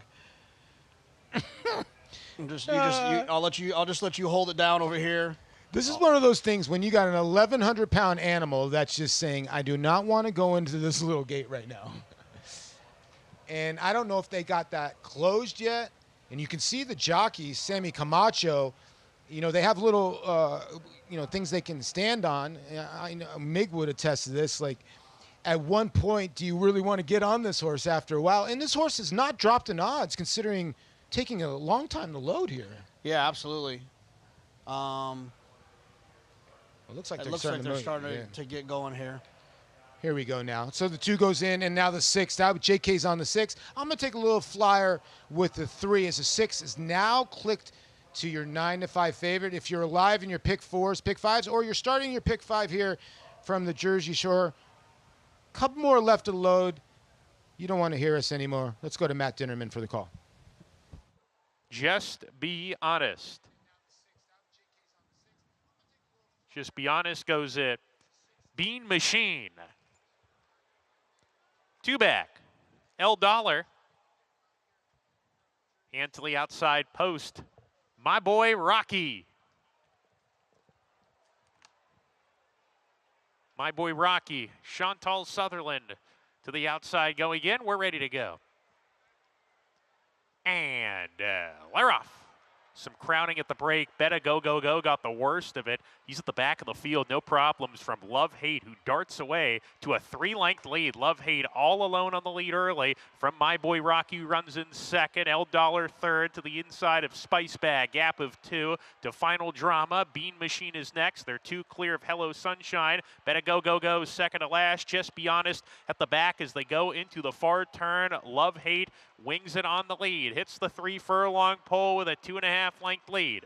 My Boy Rocky well clear in second. He's 4 ahead of Spice Bag running in third. El Dollar plummeting back while under a ride in the 4th spot. Final Drama slips inside of him. The others well behind. The front running Love Hate, who comes off the turn with a 2-length lead. My Boy Rocky trying to reel him in from the second position. Love Hate with about a furlong to go. He's 2 clear. My Boy Rocky still second behind him. 2-horse battle with a 16th to go. Love Hate in front. My Boy Rocky on the outside, going to make a race of it, and he's going to be the winner. My Boy Rocky gets there in a well-timed ride by Chantal Sutherland.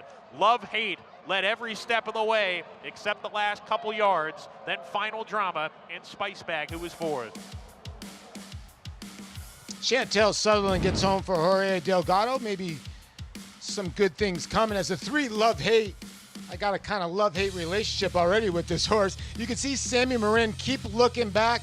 Yeah, Sammy, Chantal's coming. Yeah, look, I mean, that's the way I want my turf sprinters ridden, the way that Sammy rode the 3 Love Hate. You got to be aggressive. And if just one stone gets in Chantal's way with the winner, the 9, My Boy Rocky, then the 3 would have prevailed. And that's the way that you want to ride. You don't want to be too results-oriented. You want to ride your race with a lot of confidence. And the best horse on the day was just the 9, My Boy Rocky, with Chantal Sutherland. Ended up going off at 7-2, so you got a decent price. And the 1 who took forever to get in the gate checks in third. We'll be right back. We'll be going to New York, or we'll be back here at the Jersey Store.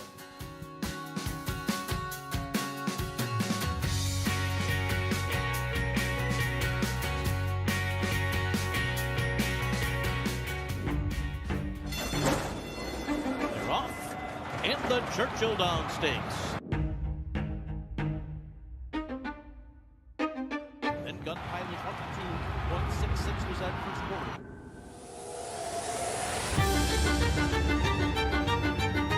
But it's Gun Pilot and Christian Torres are going to win the Churchill Downs. Gun Pilot by 2.5 under the wire.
We're back on America's Day at the Races, brought to you in part by America's Best Racing. For the love of the race, visit americasbestracing.net today. We still owe you some prices from race 2. Daniil coming up the rail under Manny Franco gets the win, stretching out in distance. She ran well in here at 7-2, the final price. So you've had 2 favorites be defeated so far in this early pick 5. Nice long shot in third, and there at 19-1 with Accelerina. And worth paying attention to whether or not the rail is the place to be as the card progresses, as that's where both of the first 2 race winners came from.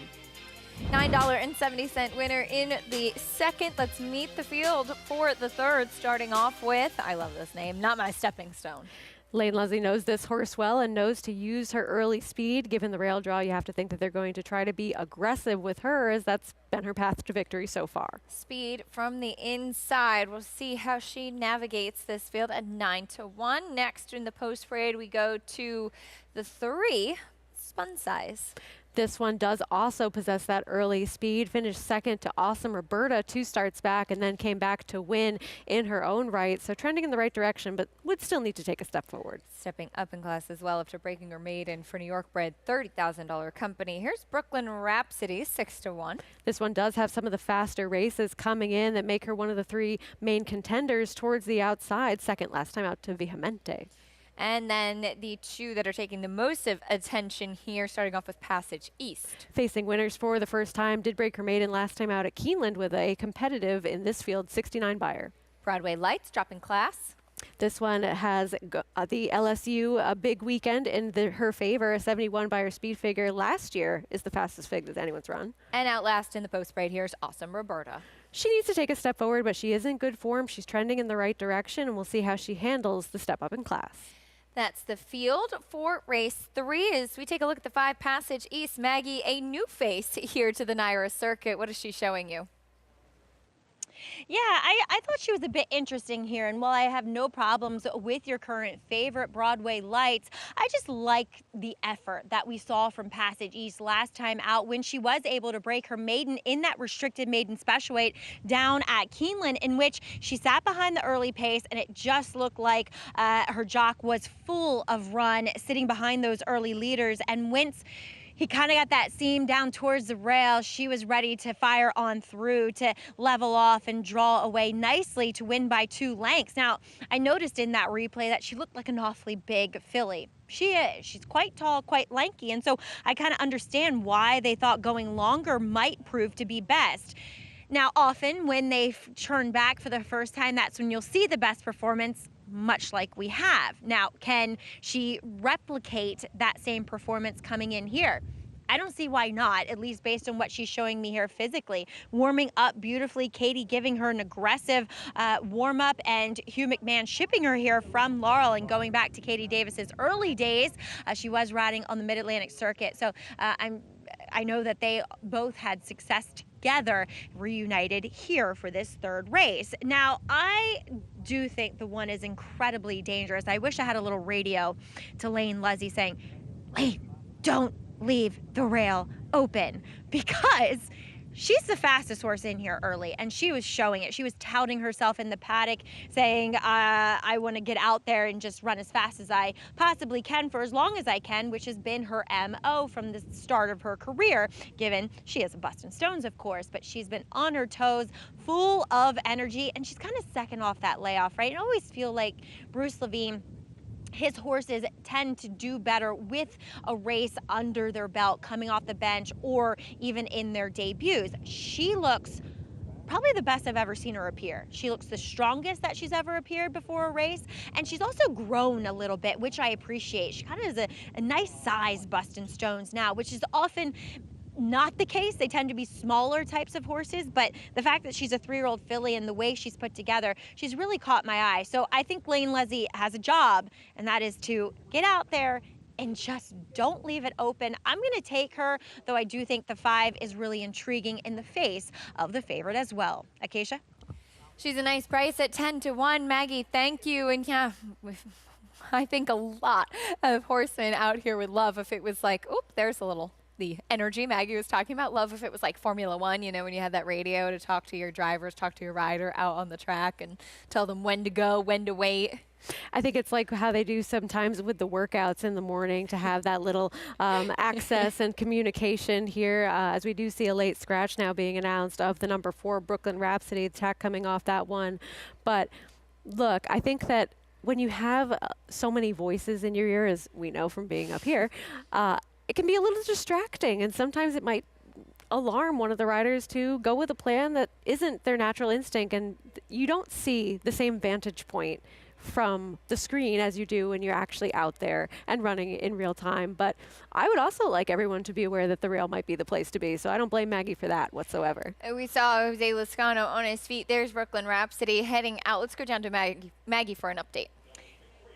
Yeah, upon the advice of the attending veterinarian, Acacia, we will see Brooklyn Rhapsody out here. And kind of the writing on the wall a little bit, having that ride home 2 back with the voided claim. And then last time, it was a laborious lead switch for Jose Lezcano. And when she did, she kind of really shortened stride there in the stretch. So a filly that probably has some things to work out, and in the best interest of the bettors, she will not run today. And I think we might have a new thing here in bringing those Formula One radios to racing, to horse racing, I should say. It would be very interesting. Now, of course, horse races are a lot shorter than Formula One races when you have a lot more time to converse with your driver. But I know that my husband would love to have the opportunity to come in like Joel Rosario's ear and say, push, push. Like he would go crazy to be able to do that. I imagine if you gave those to the bettors. Oh, wow. Now that would be an experience. I don't think it would all be very safe for TV, but no, it would be entertaining, not. That's for sure. Definitely not. Yeah, we could open a can of worms there, but it would be very interesting. 3-4 now on the number 6 Broadway Lights, who is a horse that was claimed for the 50,000 2 starts back from Brad Cox. Ran against Tougher and ran fine last time out. So going back to the 50 today, just kind of the level at which they claimed her. And look, she has a race that is a standout in this field, but her 2 races so far for Rudy Rodriguez this year, they put her as one of the main contenders, but not so much so one that is this overwhelming standout in this field. And I think that's why you're seeing the money be split really between her as well as Passage East towards the inside, because the other 3, they're going to need to take a step forward to be competitive with the kinds of races we've seen lately from those outside 2. 3-5 now, 3-2 on Passage East, as she is the one coming in off of a win at Keeneland last time out when cutting back a distance. She's the new face in here as well, which also makes her interesting. Absolutely. It's always nice to just see that progressive improvement too, a horse that's taken a step forward and gotten just a little bit faster on buyers in each subsequent start. And look, she's one that was able to have that stamina going a mile and finishing second. So with the cutback, she ran very well to break her maiden in there. We'll see what we get from her today. I like her quite a bit, as does Maggie. There is, though, Broadway Lights, your current favorite, will be ridden by Flavien Prat, who picked up yet another graded stakes win yesterday, taking the Peter Pan with Hill Road, and so far this year is leading riders with graded stakes wins in 2025. Looking to build off of a successful 2024 and really just keeping that momentum going from a standout breakout year for him. And he's really one that he doesn't play small. He could have stayed in California and been a top rider on those circuits, but he's challenged himself to be one of the top riders in the U.S. and really in the world. There's Lane Leslie off of the number 1, Not My Stepping Stone, as we saw how energetic she was, and it looks like they're going to load her without the rider, make things a little bit smoother, and Lane will climb aboard in the gates, as of course we often see it and cannot be said enough how tough and skilled the starting gate crew is. Absolutely. Just a job that I would never envy having, just to be in such a confined space with such a powerful animal. But they know what they're doing. They have all their safety equipment, and it seems as though they really pay attention to each individual horse's quirks and keep those in mind every time they run. They've got her in. Lane Leslie will climb aboard in the gate as we continue on with the load for race 3, Belmont at the Big A. Fillies sprinting here in the third. Chris Griffin standing by with the call. Spun Size has gone in. Thank you very much. 2 out. Passage East. And Broadway Lights to the outside. Late scratch of the 4. Broadway Lights moving forward. Currently your favorite. And goes in. All set. And they're off. Not My Stepping Stone has early speed right out to the front and has company from Spun Size. They're a clear 1 true. And now Not My Stepping Stone. Lane Leslie wants to get off the rail. Is out in the center of the racetrack right now. Is up by 3/4 of a length. Spun Size is stalking from second now. Not My Stepping Stone is going to move a little closer to the rail as they're bunched up in behind. 3 wide in that second group, and a challenging third is Broadway Lights. It's going to have a wide run as in between horses. Passage East is holding that position, and Awesome Roberta is the one that got shuffled back. 22 and 4 for that opening quarter mile. Not My Stepping Stone is in front. Spun Size, the big number, is ready to challenge to the outside as a stalking second. Passage East is looking for a way out. Katie Davis and the green cap is going to get first run here on the favorite. Broadway Lights is right in behind as they're approaching the top of the stretch. Far back, Awesome Roberta. The leader, Not My Stepping Stone, is at the rail, but here comes Passage East, and Passage East is run on by. Way back there in fourth right now, Broadway Lights is not finding as inside the final furlong, Passage East is running away with it. Inside the final 16th, give it to Passage East out of Sultan Sapadi to get an easy win. Not My Stepping Stone second, then came Spun Size and Broadway Lights in 1 minute 9 and 4. Passage East, much the best, coming in off her maiden breaking score, making it 2 wins in a row, pulling away from this field. Yeah, she really extended that margin a long way back to your second place finisher, who did set the pace in here and stick to the rail. So Not My Stepping Stone having the best opportunity to be successful in here, but engaging with a couple of others that wanted to be forward, tired late. Passage East. Katie did get over to the rail to save a little bit of ground before angling back out, but this horse was just blowing away everybody else in here just a little bit too much, and kind of a disappointment from your 3 to 4 favorite checking in fourth. That was Broadway Lights, who was the only horse out of this race claimed. Let's head down to Maggie for an update. That's right, a disappointing effort from her, but I think still more evidence that the rail is very good, because Not My Stepping Stone looked as though she had nothing left in the tank, and she still gutted out second here. But Passage East, 2 guys, spent the majority of the race on the rail. Something to watch throughout the remainder of this card. Staying on the inside, the first 3 finishers found that an effective way to get to the winner's circle. 7-5 on Passage East gets the victory. 5-1, 3-6 in race 3. Belmont at the Big A. Prices when we come back. The champion 2-year-old. One of 4 champion 2-year-olds in his immediate family. Essential quality at 2. Undefeated. Essential quality, though, has opened up by 5. Devastating. His own first 2-year-olds race in 2025. If they're anything like him and you've got a mare in foal, just imagine. Horse racing? Check. Weekly promotions? Got 'em. Huge payouts? You bet. With Naira Bets. Download the app today and bet on any track, anywhere, anytime, with live HD horse races, betting tips and tutorials, expert picks, and more. You bet with Naira Bets. Join now for a new member bonus at NairaBets.com.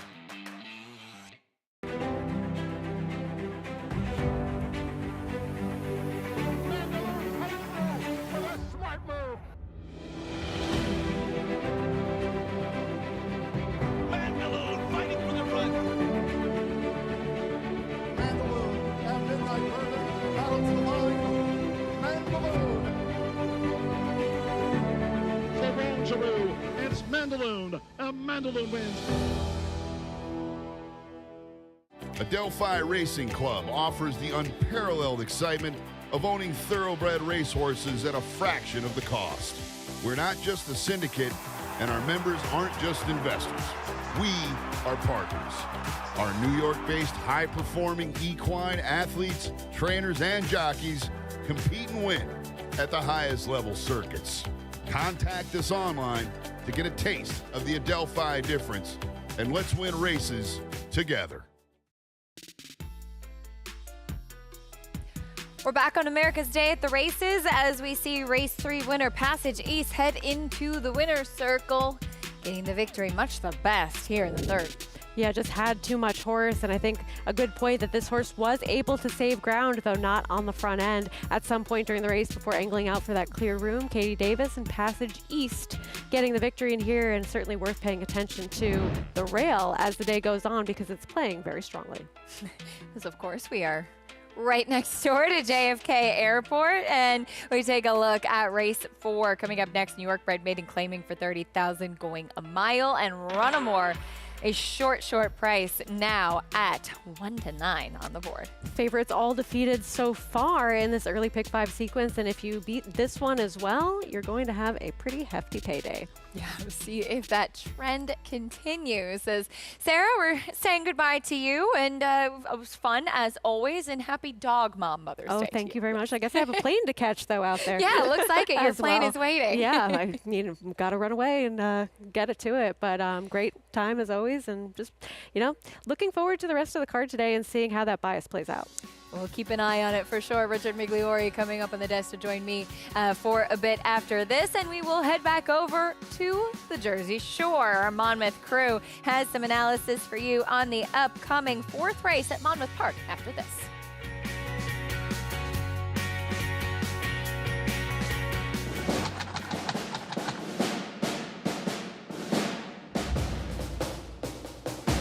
How magnificent was Full Count Felicia?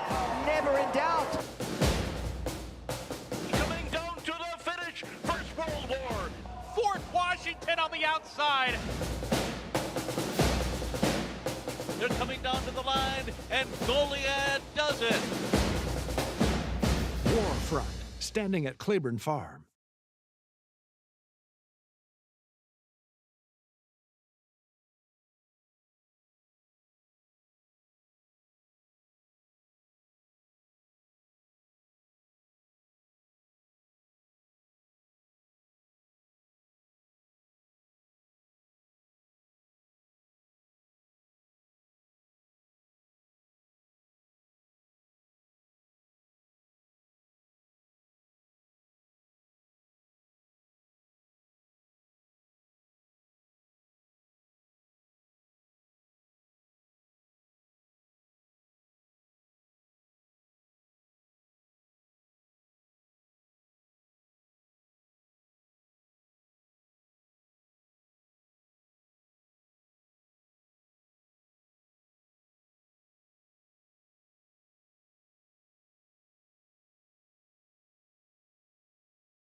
America's Day at the races, Mother's Day on the Jersey Shore, beach and a racetrack, Paul. It's a good life around here. It's a wonderful life. As you're looking, I think that might be like around Seabright, not too far away from the racetrack, and I would say about Took you a little longer to get down to the beach today, but I'll tell you what, you can walk that boardwalk. You can walk so cool. So many different places.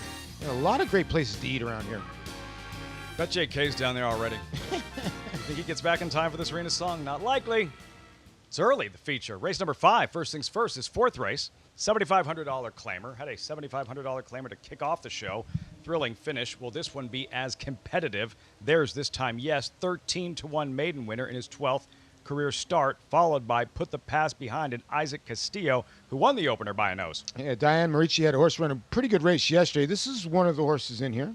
Noble Force 3-2 back to the side of his lone victory. Yeah, and I think with the drop in class, that's the horse I like. I get 3-2, but the horse to catch too. Abe's Making Waves, 1 for 32 overall. Susan Crowell's had a good 2025. I think a horse without a shot. Gimme ran at Aqueduct 8 days ago. Yeah, for Devin Doherty and Matty Oliver would be in the irons.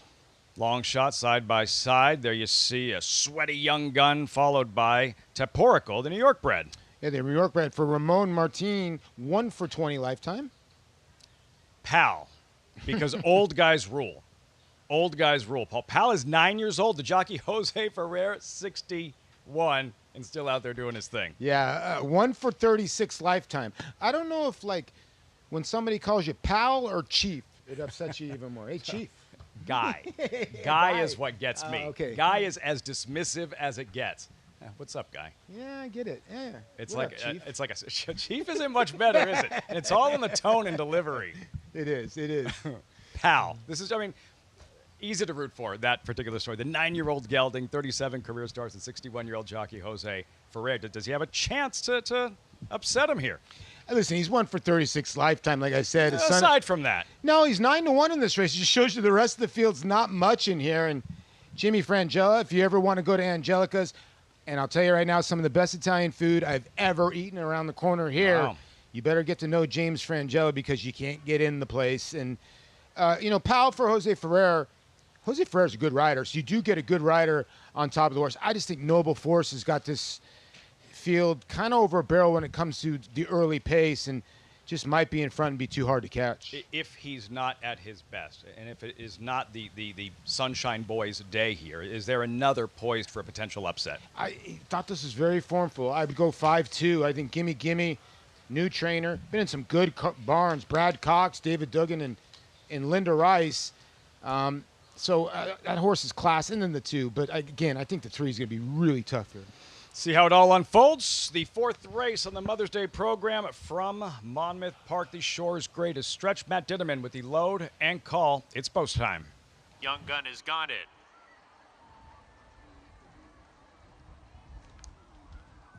Noble Force, post position number 3. Noble Force goes in. 2 back. Tap Oracle. And Pow to the outside.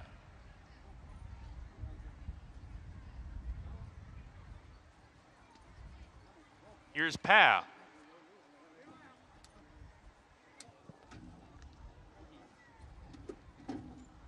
We're ready to go. And we're off.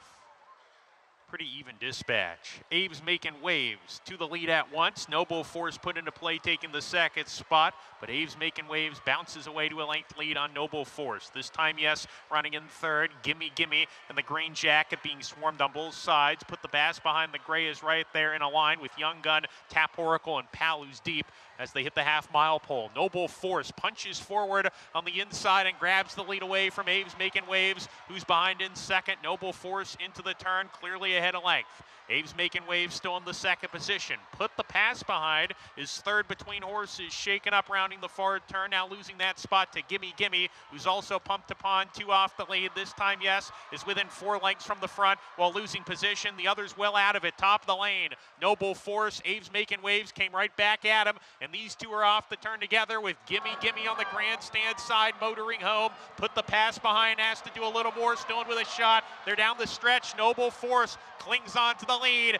Gimme, second, trying to get by him. Noble Force stubborn on the front end. Gimme right there. Noble Force to the line. He's got it. Noble Force J-Ron Barbosa with his first Monmouth win. Gimme Gimme second. This time Yes next and put the pass behind. The favorite, he was tested.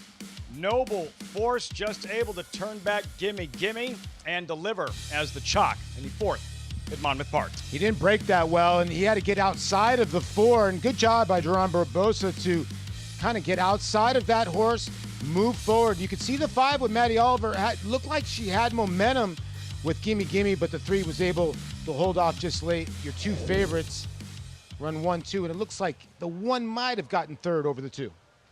Trainer George Delgado, safe to say he'll saddle the favorite in the next race as well. Power Squeeze, the Alabama winner in the Serena Song, and I'm guessing that the finish to that one he's hoping won't be quite as dramatic. Yeah, right. I mean, listen, it's a 4-horse field, and the pressure is on, but he does bring in the big gun in Javier Castellano to ride. Castellano rode the defeated favorite in last year's Serena Song, looking to make amends. That's next here at Monmouth Park. Plus, defeated Derby favorite Journalism. Big effort. Second to Sovereignty, lost nothing in defeat. So now to Preakness or not to Preakness? We await a decision.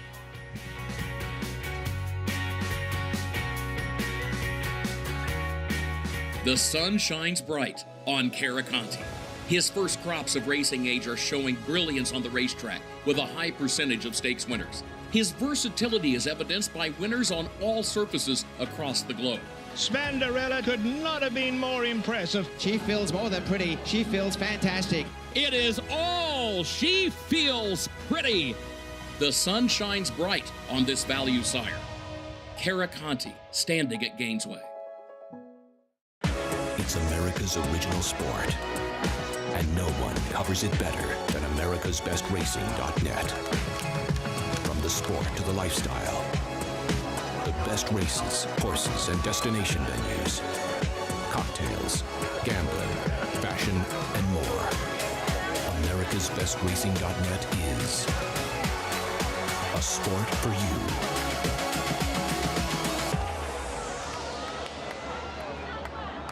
At the Keeneland September yearling sale, the premier thoroughbred auction venue in the world, Mandy Pope of Whisper Hill Farm signed the ticket on the $5 million sale topper by Curlin, bred by Stone Street Thoroughbred Holdings. He was one of $5 million plus yearlings by Curlin to sell. No fewer than 55 of his yearlings fell to the auction gavel, averaging nearly $600,000, making Curlin the #1 sire of yearlings in 2024. Curlin, the classic sire. Get into the game with Bond Racing Stable. When you partner with Bond Racing Stable, the Bond team does all the work and you enjoy the experience. As a partner, you can watch morning workouts, come to the paddock for saddling, and cheer your horse down the stretch. Bond Racing Stable offers more than 30 New York-bred weanlings, yearlings, and 2-year-olds in a partnership program that gets you to the winner's circle. Whether on your own or with friends and family, make Bond Racing Stable your racing partners. Go to jamesbondracing.com today. We're back on America's Day at the Races, brought to you by Naira Bets. You can bet any track, anywhere, anytime. It started at NairaBets.com. Today, as I welcome in my new co-host, champion jockey Richard Migliori. I've not been able to work with you together in New York, at least, for quite some time. Glad to have you back. No, but we'll always have Arkansas. Yes, we will. But no, it was great having you, Lafitte, Maggie there to cover some big weekends. But so great to be home, and happy Mother's Day to all the moms out there, particularly my beautiful wife, Carmela. Absolutely. Well, glad to have you here with us today as we take a look at what the Preakness picture could be. Journalism, runner-up in the Kentucky Derby. Trainer Michael McCarthy has said that Monday will be the final decision or thereabouts as to whether or not he will go straight to the Preakness or wait for the Belmont Stakes. He is such a lovely mover, and this shot of him here really encapsulates how the mechanics of his stride and how well he floats over the ground. I really hope we see him in the Preakness. He ran great in the Derby, just second best to Sovereignty on the day. But in a day and age, Acacia, where a lot of horses don't run back with short rest, 2 weeks is considered short rest now, sometimes there are horses that actually relish that and do good on it, and we just don't find out because most people are afraid to do it. If he's doing well, I really hope we get to see him because to me, he is one of the top two. Him and the first three in the Derby are the best of this crop. They certainly have shown that thus far, but with some changes going into the Preakness, Sovereignty not going there, even Rodriguez announced he will not be going to the Preakness. We found out that Sandman, 7th in the Kentucky Derby. Originally, the plan was to wait for the Belmont, deciding, I would imagine, in large part because it seems the Preakness coming up a bit lighter to take a shot. And we know Mark Cassie's got a little bit of that old school horsemanship in him as well.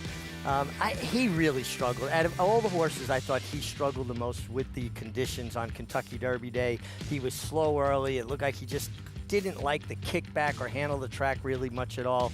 I hope that we get a fast track and see a better version of Sandman. I still don't think he's as good as Journalism, Baeza, or certainly your winner, Sovereignty. We'll see if he can get some pace to run at in this year's Preakness Stakes, as he will go to Pimlico for this year's 150th running of the Preakness. We'll continue to follow how that field is shaping up, as we are now 6 days away from the middle jewel of the Triple Crown. We'll take a quick time out. Still to come, though, over at Monmouth, stakes action as Power Squeeze, the Grade 1 Alabama winner, will look to add another stakes victory to her resume in today's Serena Song.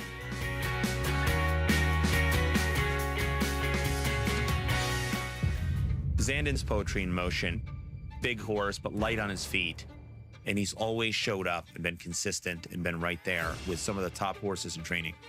In the Bluegrass Stakes, he showed his determination and his raw ability. It's over. Zandon wins the Toyota Bluegrass. I feel breeders will be really blown away by what a striking, outstanding looking horse he is.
Back on America's Day at the races, horses on the track for the 4th race, Belmont at the Big A, 1 mile New York bred maiden claiming race, as we meet the field, starting off with Uncle Barry.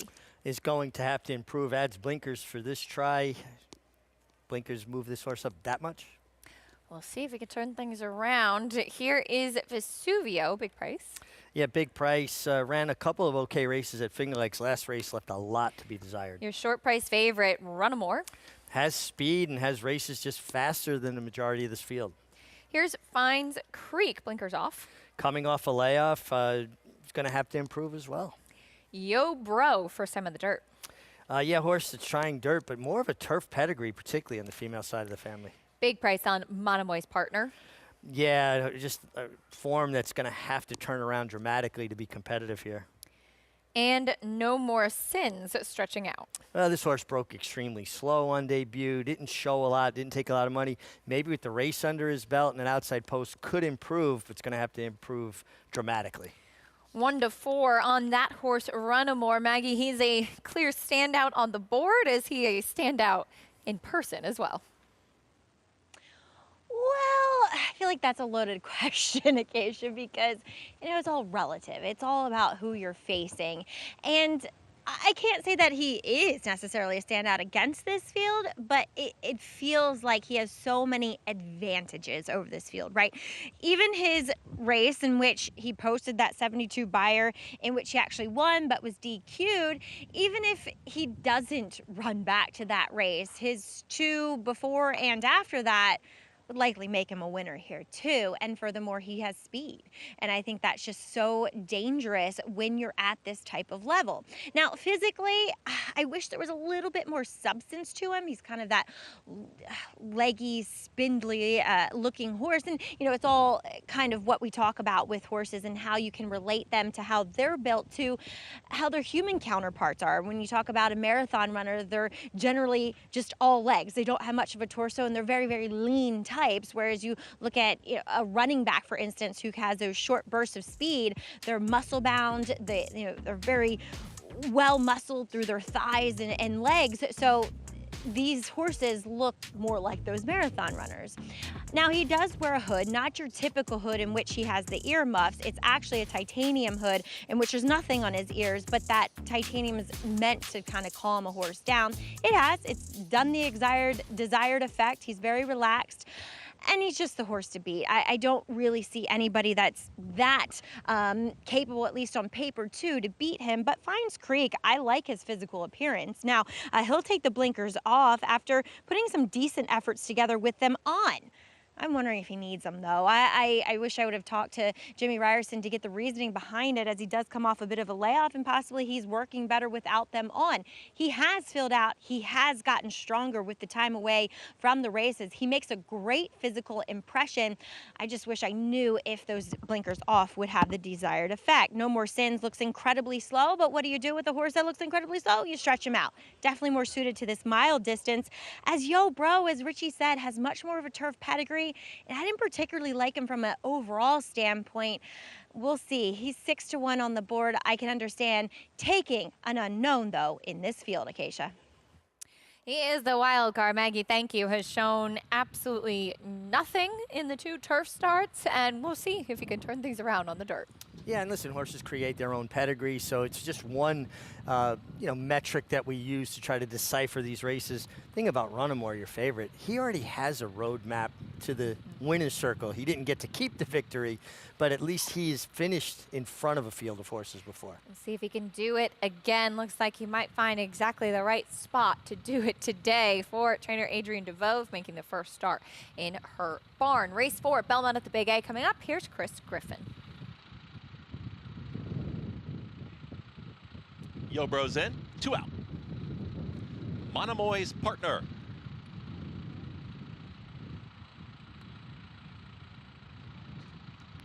No More Sins to the outside.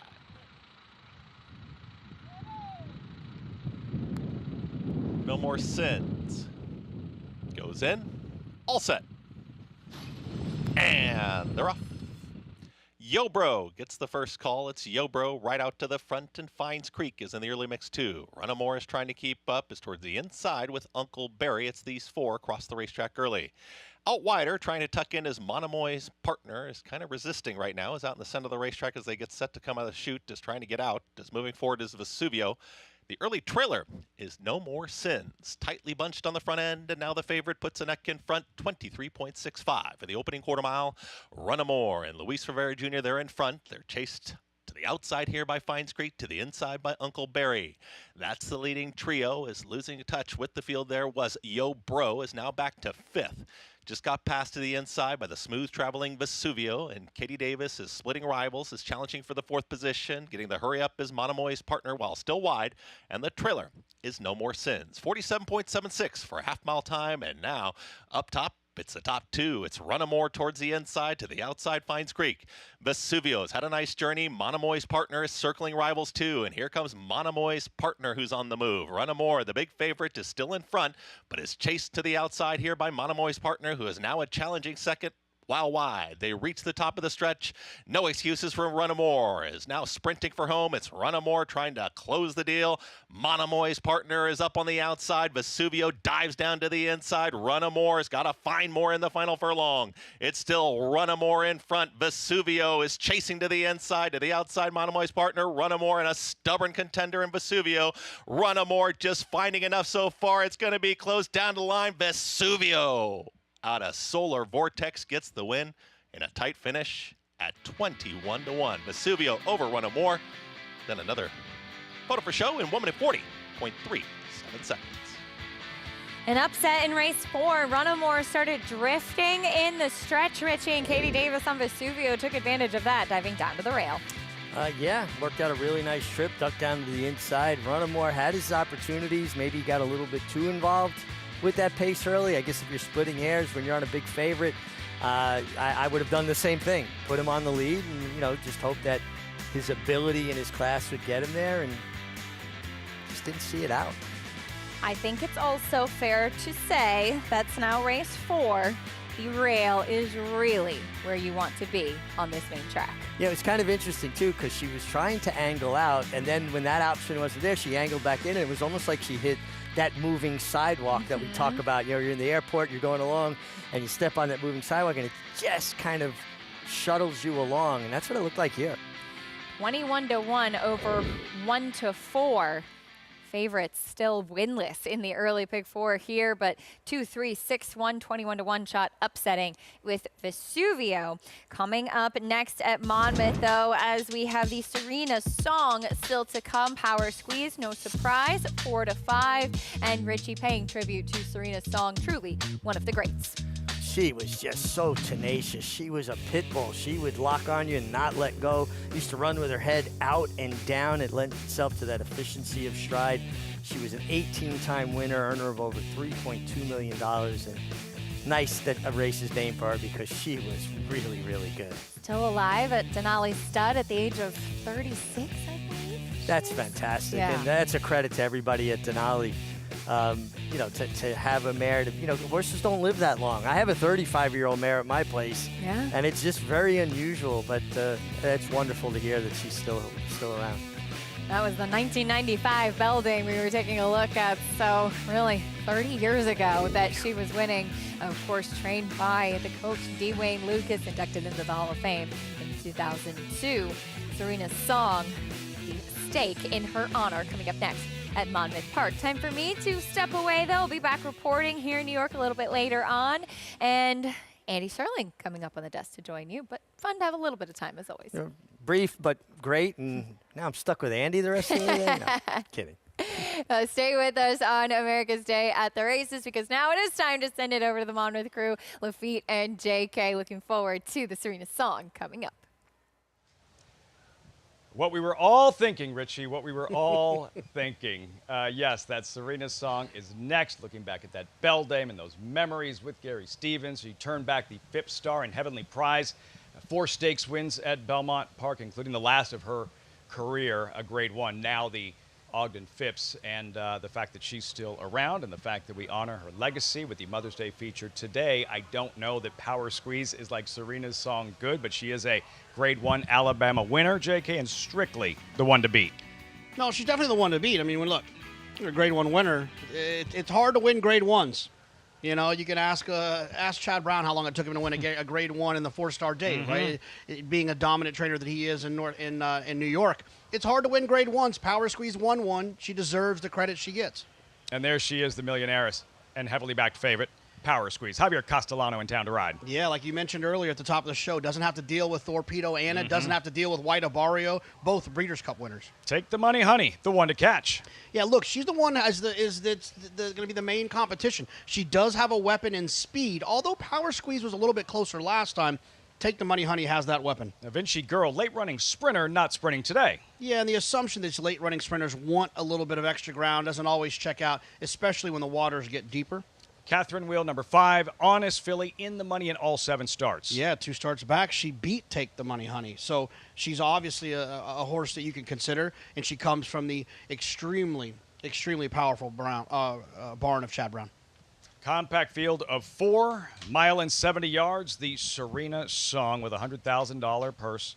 And yes, some much-needed class relief for Power Squeeze, who held her own against a former champion older horse and Breeders' Cup Classic winner in White Abarrio in the Ghost Sapper at Gulfstream in March. Yeah, they thought enough of her to run her against him in the Pegasus World Cup as well. That obviously wasn't as close. Then she comes back in the Ghost Sapper and runs well again.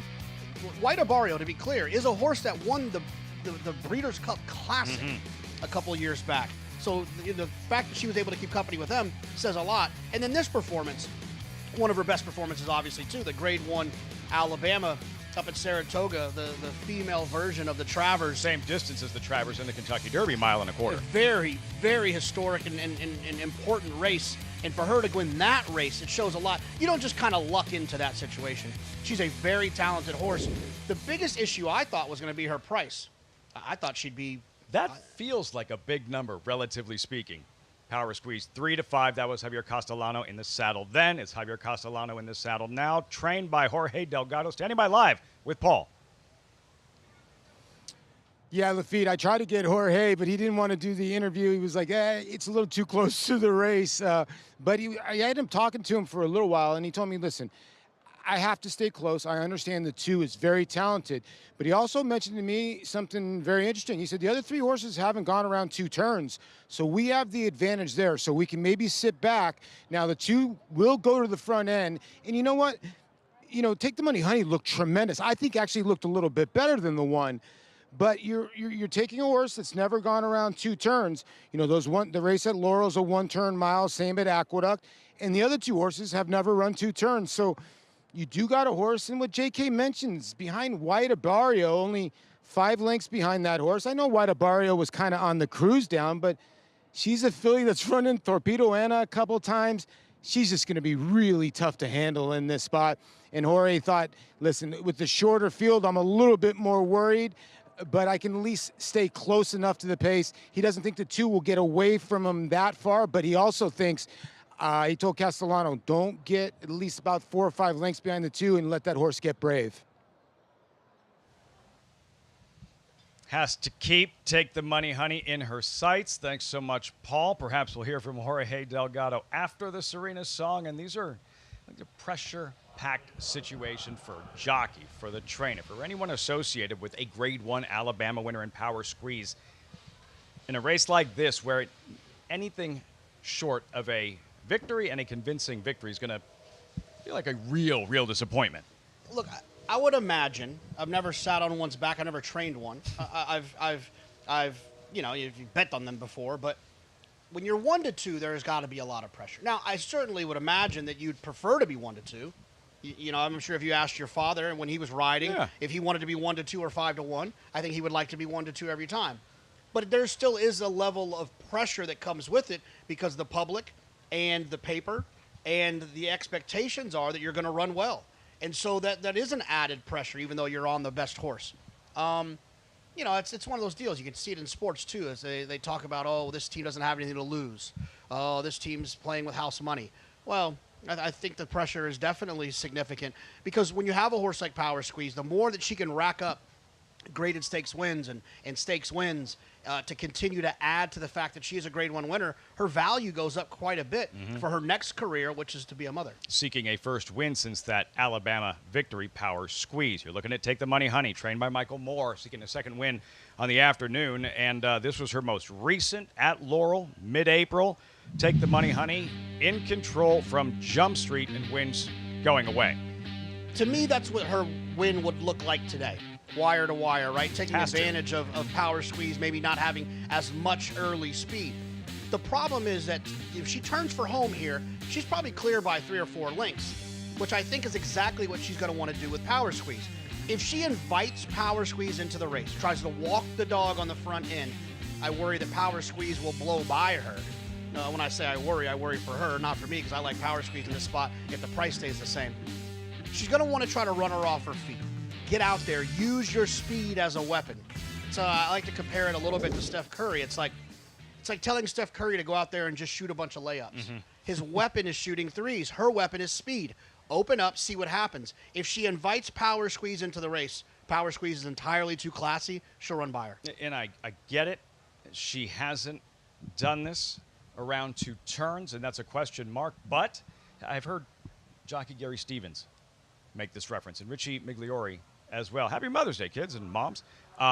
That in terms of trying to go wire to wire, that it's actually easier for a horse to do so around 2 turns than it is 1 turn. Yeah, it's a long question I've tried to find the answer to, and I've asked Gary, and I've asked, I've asked Richie, I've asked lots of riders, and the one kind of consensus I got, especially from Mig, is that they get to slow down a little bit going into that first turn. When you're in a 1-turn mile, it's a flat run. You're just running. But when you turn, you have to slow down a bit, which sometimes can help a horse get a little out of distance. Take the money, honey. Pedal to the metal right from the start. All eyes on the Alabama winner, Power Squeeze. Matt Denham with the call. Post time, the Serena Song live on Fox Sports 2. We're ready to go. And they're off in the Serena Song Stakes. Good break from Power Squeeze and the others. Catherine Wheel, prominent early. Take the money, honey, a little bit quicker. And Catherine Wheel takes a hold. Will track from second and press the issue in the first furlong. Vincy Girl the Gray is third. Power Squeeze at the back and went off at 1-2. They head into the first turn run. Take the money, honey is the pacemaker here. A length and a tail ahead of Catherine Wheel. Vincy Girl down on the rail and a snug hold running in third. A little bit keen behind the pace today on the inside. And Power Squeeze gets off the fence. And Javier Castellano has her 3 lengths off the pace as the quintet of fillies and mares swing up the backstretch. Take the money, honey. Eliseo Ruiz on top, a length from Catherine Wheel and Sammy Camacho. Another length to Vincy Girl, and Sonny Leone is in the third position. A length in front of Power Squeeze and Javier Castellano. Half mile to go. Take the money, honey, the Pennsylvania shipper. A length in front still. Catherine Wheel tracking intently second. Vincy Girl third to the inside of Power Squeeze, who gets a giddy-up reminder on the outside by Castellano as they go into the far turn. 3 furlongs to go. Take the money, honey, neck in front. Catherine Wheel shown more rain to get after her. And here's Power Squeeze, and the 3-path looms large, is sent hard, but she's right there. Vincy Girl is dropped to the tail. 3 runners across the track as they swing off the turn in the Serena's Song here. Take the money, honey. Catherine Wheel in the middle. Power Squeeze. Vincy Girl trying to come back on again. Furlong to go. Any one of the 4 could win it here. On the inside, Take the money, honey is stubborn. Catherine Wheel second. Power Squeeze third. Vincy Girl 16th to go. Take the money, honey. Catherine Wheel with a late surge. Here it is. It's a photo finish in the Serena's Song. For a 4-horse race, it couldn't have got better than that. Take the money, honey. The Mother's Day hunch play in the photo for the win with Catherine Wheel, Power Squeeze third, and Vincy Girl was next. Desperate finish. 3 of them across the track. Take the money, honey. Desperately trying to hold on. Catherine Wheel in between horses. The favorite, Power Squeeze, denied. Heads bobbing. Does Take the money, honey hold on? Man, it's close. When I watched it live, I thought it was the 2. I watched the replay. I thought it might have been the 5. And the more I think about it, this is very, very, very, very, very, very close. It's all about the bob. I think the 5 got in front, but then she bobbed her head back, and it looked like they crossed right at the same time. Take the money, honey holds on. There it is. Photo revealed. Take the money, honey. Over Catherine Wheel. 2, 5, 1, 4. The 2-turn test, no problem. Facing an Alabama winner, no problem. Take the money, honey. Wins the Serena Song. Now 4 for 5 and a nose shy of a perfect record. Yeah, it's pretty impressive. And she's got that weapon, right? She found herself in the right spot. She was everywhere they were trying to get, all the way around there. And when you have a horse like that that'll go to the front, will relax, it gives you a lot of different options. Rounding the far turn, you could see Eliseo Ruiz, while being collared and hounded by Catherine Wheel, no panic. Just sat chilly while Power Squeeze, and you could tell Javier Castellano was having to encourage her, but that's kind of who Power Squeeze is. She needs that kind of encouragement to find her best gear. Yeah, and she's one of those horses, right? I mean, I don't know. Maybe 1.70 miles is a little too short. for a horse like Power Squeeze. And she's like, you know, you win the Grade 1, you know, mile and a quarter Alabama, you got a little grind to you. And going a mile and 70 yards with a horse who gets loose on the front, it's not really a grinder's type of race. To Paul with winning trainer Michael Moore. Yeah, Michael Moore, the winning trainer of Take the Money Honey, and she didn't break that well, but she was able to control the race. Michael. Yeah, Alicia did a good job. She didn't get away great. Alicia got her out in front and slowed it down pretty good. And then it was a thrilling stretch drive for sure. Were you a little bit worried about the 2 turns, or you always thinking that she could handle it? I mean, you would think she could have handled it based on what she had done, but she hadn't done it to this point, so we had to see it. But she did a good job today. Well, have a celebration. She's run well at 3 different racetracks. Thank you. I appreciate it. Michael Moore, the winning trainer. Take the Money Honey, gets the job done here. Michael. A good filly. An exciting race. The Embrace. Winning trainer Michael Moore. Take the Money Honey. Absolute thriller in the featured Serena's Song here on Mother's Day at Monmouth Park. 2514. Take the Money Honey. Digs in, holds on. Much more from Monmouth as our coverage continues on Fox Sports 2.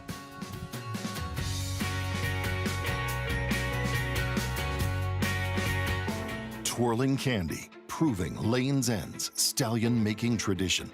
Twirling Candy has seen success on the track and in the sales ring, siring multiple Grade 1 winners and millionaires, including Exalted, Ice Cream U-Screen, AG Bullet, and Walkathon, and reaching 7-figure yearling and 2-year-old sales.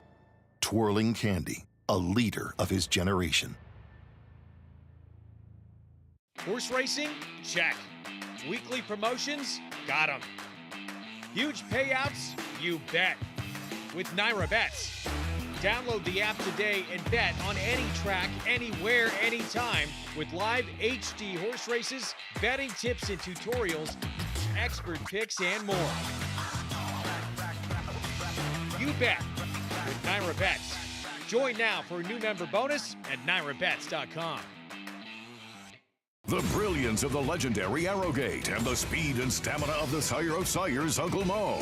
Introducing Petulante, the first son of Arrogate to stand in New York after winning handily at first asking. Petulante! He's got a kick here, and he's going to prove much the best. He won or placed in all 7 of his lifetime starts, including the Grade 3 Salvatore Mile. Petulante, Nimbus class, Petulante! Petulante, now standing in New York. For information, visit IHDVStallions.com today. Racetrack Television Network brings you every race, from every track, on every screen, every day. With monthly packages starting as low as $5, RTN gives you great value and access to more live HD streaming and race replays than anyone. Visit RTN.tv today to sign up and watch on almost any device, including Roku and Amazon Fire. RTN has packages that start at $5 per month.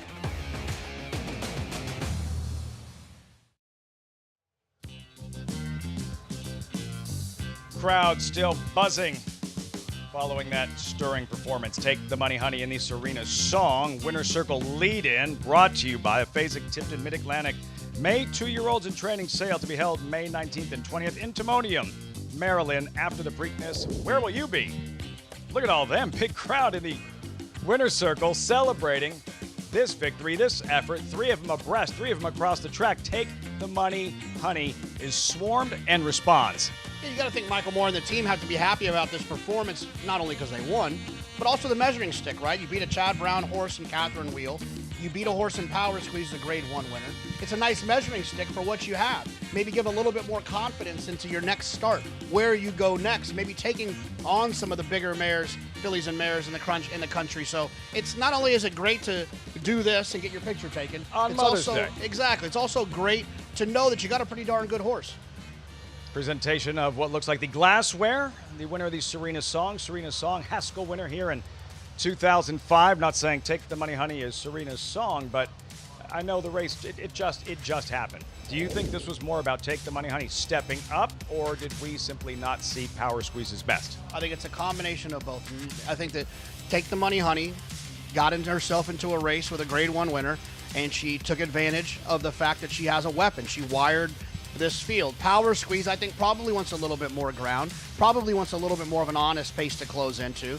You know, I don't think she's very excited about a 24 first quarter and 48 and change. That's not great for her going a mile 70, right? That plays more into the winner's hand. So I think that it was a little bit of both. No shy of a perfect record for Take the Money, Honey. Turns away these fillies, including an Alabama winner in the Serena Song, as we welcome in Andy Serling now in the cockpit in New York with Richie Migliori. Guys, want to get your take on the Serena Song, what we just saw and Take the Money, Honey, denying all challengers. Well, he's the analyst, and I'm the host today. I'm Andy Serling. He's Richard Migliori. I would say, looking at it, I just was a little disappointed in Power Squeeze. Unless there's a big bias and I haven't been paying enough attention, what was her excuse? She was bad. Yeah, I mean, she looked like she just kind of ran evenly or flattened out just a touch in the stretch. Basically, she hung a little bit. But the winner was very good, Take the Money, Honey, and they were nose apart, her and Catherine Wheel. Catherine Wheel getting the best of it the last time they met. But this filly's put together a nice record. Now she's, 4 for 5 lifetime, beating only a nose. And this race would have done Serena's Song proud, because this is how Serena's Song would run, right? Put her head out and down and just keep fighting for it. Now, I'm not saying that Take the Money, Honey is Serena's Song, but definitely that tenacity. She was a tremendous filly. I mean, she danced every dance, and then some dances she probably wasn't even invited to, and she ran well in the remarkable racehorse. It was a good horse race. Catherine Wheels improved, too, finally coming around after they liked her a lot as a 2-year-old.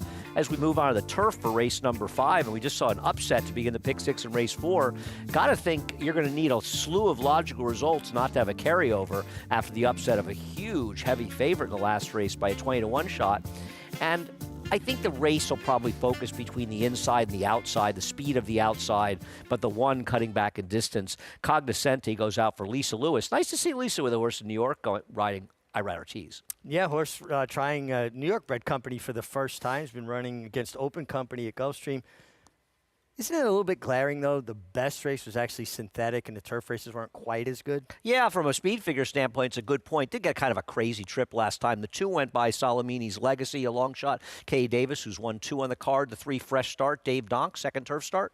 Can improve. Dave's horses improve with racing, and this horse showed good speed last time. The 4 Before the Wind went by with Flavian Pratt for Elizabeth Merriman. The 7 Poggio is a first-time start for Tom Morley. Jose Oscano. Yeah, the mare did have one win of herself on the turf, but she hasn't produced any turf winners. English Castle will try to be the speed. Ricardo Santana riding for Horacio de Paz. Especially adding blinkers and coming off the layoff. You got to think this horse is going to be a bit fresh.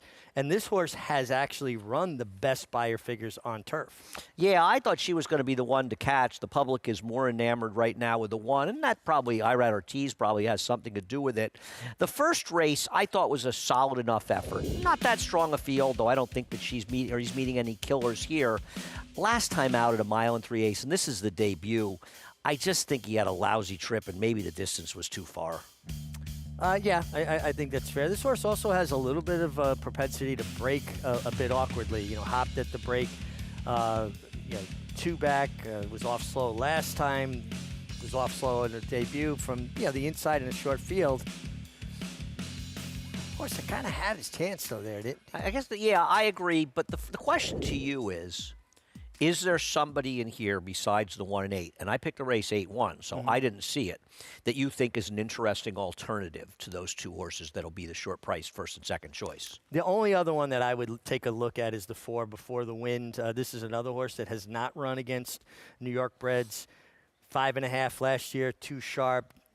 Didn't show anything, and I thought actually showed a little bit of interest last time, improved on the buyer figure scale, and now comes in with that race off the bench against New York breds, and you get Flavian Pratt. Doesn't hurt, and I know somebody else who likes the number 4 Before the Wind, and that's Maggie Wolfendale. Yeah, on paper I did. I'm not too thrilled with him looking at him, though. As we'll start with the rail runner, your heavy favorite, Cognoscenti, as he looks so much the horse to beat from the physical perspective. He is big, he is strong, and you can see why they tried to stretch him out to the 1 3/8 last time at Gulfstream, in which he just did not have the right kind of trip that day. He wasn't standing well in the gate, so he was shuffling his feet around first time with those blinkers on. Then he got away slowly, and then he got quite rank with Javier Castellano aboard through quick fractions too for the distance, and rightfully so. Didn't have much left in the tank thereafter, but has faced so much better horses than what he meets here for his first time against a New York bred company. His biggest Achilles heel is his propensity to not want to break, and you can see why, because he is so big that he just takes up too much space in there. He doesn't have enough room to rock back, and furthermore, he's probably a bit claustrophobic, though I have seen Gerardo Ortiz Jr. giving him a vigorous warm-up in which he is responding beautifully. He is moving exceptionally well out there on the track. Now, I was interested in number 4 before the win. He will be my pick of record, but as he's second off of a layoff here, I thought he had some excuses in that first start back in April at Laurel, in which he hesitated from that inside post position. Then he wanted to get a bit headstrong in rank going into that first turn. Then he made his way along the inside. Then he had to check at the quarter pole, and he was never really clear to do any significant running. He was 27-1 that day, and for his first start against New York breds, physically, he doesn't match up at all with the 1. He's a bit smaller. I just wish he looked a bit stronger across his top line. He still kind of has that long, wispy, wintry coat, though it's coming through. There's some dapples there overall. But I just wish he had a little bit more energy, too, to say to me he's going to be more forward, which I still think he might be because he has Flavien Prat aboard, and it's a small field, and he doesn't have that inside post position, as we'll jump to the horse who is likely to be the speed in number 8, English Castle. Now, I went in with an opinion about him before seeing him, in that when I would see him before his races last year, he always just looked heavy, just never looked incredibly fit to me. And I thought that might be the case coming off of a layoff today, but he does. He looks more tucked up than what I'd seen from him at any point last year, though he is more quiet overall, but again, more focused possibly. I just wish he looked better. He just, another one that doesn't look great in his coat. Those blinkers do go on, a short cup cheater blinker. So we'll see. He might be able to take them gate to wire as the first-time starter to his inside. Peugeot is by Collected, and Collected actually does have good numbers with his progeny going long on the turf, actually hitting at 15%. There isn't much turf production on the bottom side, and he's a good-looking horse in that there's a lot of substance to him. He does look as though he'll benefit from a star, about 90% fit there. And guys, just knowing my husband, he literally tries to make every horse a turf horse. You know, I like, one of the many reasons that it's fun having Maggie in the show is that I don't have to make fun of her husband because she makes fun of him for us. You and I both like the 8. Are you worried at all that a horse like the 3 could get in his way in the front end? I thought he'd be able to clear. I thought he'd be able to clear too. The 3 did show speed. Dave is a trainer that really would rather have his horses come from a little bit off the pace. And the fractions were extremely slow, especially the second fraction. But English Castle has the luxury of being drawn outside that horse. He looks like he's just naturally faster. But if, let's say, the 3 went on a mission, he's not forced into anything with that post position. Yeah, I think that's very fair. Well, I don't have a super strong opinion on this race. I would take a shot and single the 8 and the pick 5 to start it out. If I'm going to single, I like doing it in the first leg. I want the pain to be over with. You know where you're at. Right, I just want the pain to be over with. It's like pulling a Band-Aid off quick, right? There's nothing like getting involved in the pick 6. And, you know, I have more history, oddly, with the pick 6 because back in the day before they had pick 5s, you know, you get like you have a single in the 4th leg, and you get a couple of prices home, and then you've got some 4 to 5 single who, geez, he looked great when you were handicapping the race, but as you get close to the race, you start noticing every reason the horse can't win. Is there ever a situation where you would hedge if you're alive in a big pick 6 like that? I have a longer story, but yeah, I remember once being alive when I thought I could scoop the pool in the pick 6, the Meadowlands, and there was a pick 3 in the last 3 legs, and I didn't have 2 horses in the last leg, and they were both long shots. So I had 3 or 4 in the first leg, singled the second leg, and I made a big pick 3 play, 4 by 1 by 2 with the 2 I didn't have. And I got lucky with the bomb winning the first leg, and I got even luckier when one of the bombs won the last leg. So wow, I think okay. I might, and it turned out I wouldn't have done that great in the pick 6 anyway, so I think I made more money this way. I mean, yeah, I in those situations, if you can set a hedge up, especially if the horse is, you know, in a pick 6 or something, or even a pick 5, you're alive for real money, and you only have everyone but 2 horses. They're in line, we'll get the call. And they're off. Maybe a step slow for Before the Win, who broke tardily, and Poggio tried to get out just a little green after the start. Here's English Castle, who assumes the front, and now English Castle is a clear leader. Is up by a length and a half and almost 2 at a moderate tempo early. English Castle and Ricardo Santana Jr., they're going to show the way. Towards the inside, that's Fresh Start. Is going to save the ground here to Before the Wind, who after the start has now moved up, has taken the second spot. Poggio is now in behind Cognoscenti, who's taken the 4th position, and the trailer, Solomini's Legacy. They're chasing English Castle, who's in command, 23 seconds flat for the opening quarter mile. English Castle doing it easily so far.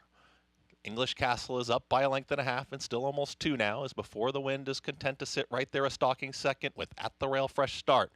No excuses for Cognoscenti, is in 4th. It's just kind of loping along there, center of the course, just waiting for the cue here from Irad Ortiz Jr. is in the 4th position, 3 off the lead. The 2 at the back, that's Solomini's Legacy with the trailer. Now Poggio. 47-3 for a half-mile time, and the leader is English Castle. English Castle takes him into the far turn. Before the Wind has moved in closer, is within a half length of the leader. Cognoscenti has now moved up nicely into the race, is now up in 3rd, has moved to the outside here, Fresh Start. Poggio is starting a rally from the back with Solomini's Legacy. They reach the top of the lane, and English Castle is trying to take them all the way. English Castle now sprints for home. Before the Wind immediately in pursuit, and Cognoscenti is trying to straighten up and starts to roll on the grandstand side. Here's Cognoscenti is ready to challenge. Cognoscenti is now taking the lead. Cognoscenti has surged on past. Before the Wind is battling on there with English Castle, but no doubt just sprinting clear. Cognoscenti out of blank slate is a clear winner, much the best. Tight there for second, give it to English Castle to the inside there of Before the Wind, and Solomini's Legacy up for 4th in 1 minute 42.77 seconds. Well, we're not sure who got second between Before the Wind and English Castle, but there's no doubt about the winner, Cognoscenti. Irad Ortiz and Lisa Lewis, the easiest of winners. Yeah, it worked out a really nice trip, too. You can identify midway down the backstretch, he was traveling nicely. And just really found his stride and kept drawing away. A very logical result. The 3 horses that we kind of felt like were the 3 were 1, 2, 3 in some order, but Cognoscenti getting against New York breds for the first time found it to his liking. He made 4 to 5 look like an overlay. He absolutely crushed this field there. Felt like maybe the inside, the second choice, the number 8 English Castle held second. A little tough to tell. We'll get that result shortly, but take another look at it. This horse was best, so I did not put my pick 5 in, and I would be eliminated. Well, like the 8 you said, did finish pulling second. that Band-Aid off fast. Right, 8-4, right. You always come back with a pick 4 in that situation. But this horse, no doubt about it, winner. Maggie having a big day. She did the handicapping show with me. She's got 3 winners already on top of this card. So nice job by her as well. And there's an inquiry. I guess there's a interesting. I wonder if it's stewards or jockeys, because Flavian doesn't claim that often, and he rode the number 4. Inquiry would imply it's a steward's inquiry, not an objection, right? Yeah, definitely. I'm curious to see a head-on. Maybe they exchange some, body contact through the stretch. On the inside is the 8. Outside is the number 4. Yeah, so we got the inside horse comes out there, but no contact. The other horse kind of stepped away from him. No, he's coming down. They that made was a contact solid there, hit. and it's a nose difference between first and second. Certainly leads you to feel like there would be a change, right? I would think so. And also, what I would say is, you say no contact, and you're obviously right, but he did kind of hurt him a little bit. And once you start hurting, and then you come out and make contact, to me, it's almost doubly bad. Yeah, the first move, the actual third place finisher Before the Wind stepped away from the horse, agree. right? Then he straightened him up, and then the horse came the second time. He didn't move, and he ran into him. And when you get beat a nose for a position, you've got to think it affected the outcome. Yeah, I think this is one where he's probably supposed to come down, but it doesn't matter if you had the winner, Cognoscenti. He won by too much to have caused trouble. A lot more to come on America's Day at the Races. We'll be right back.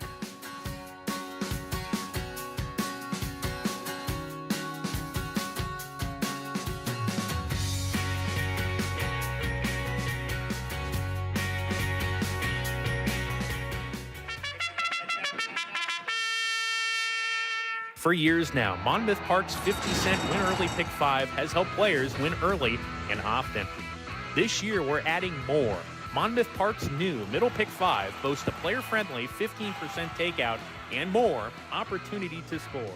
Start your day winning early. Continue to winning more. Play Monmouth Park's Win Early and Middle Pick 5. First post, 1250.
We know it's only been 4 minutes, but still.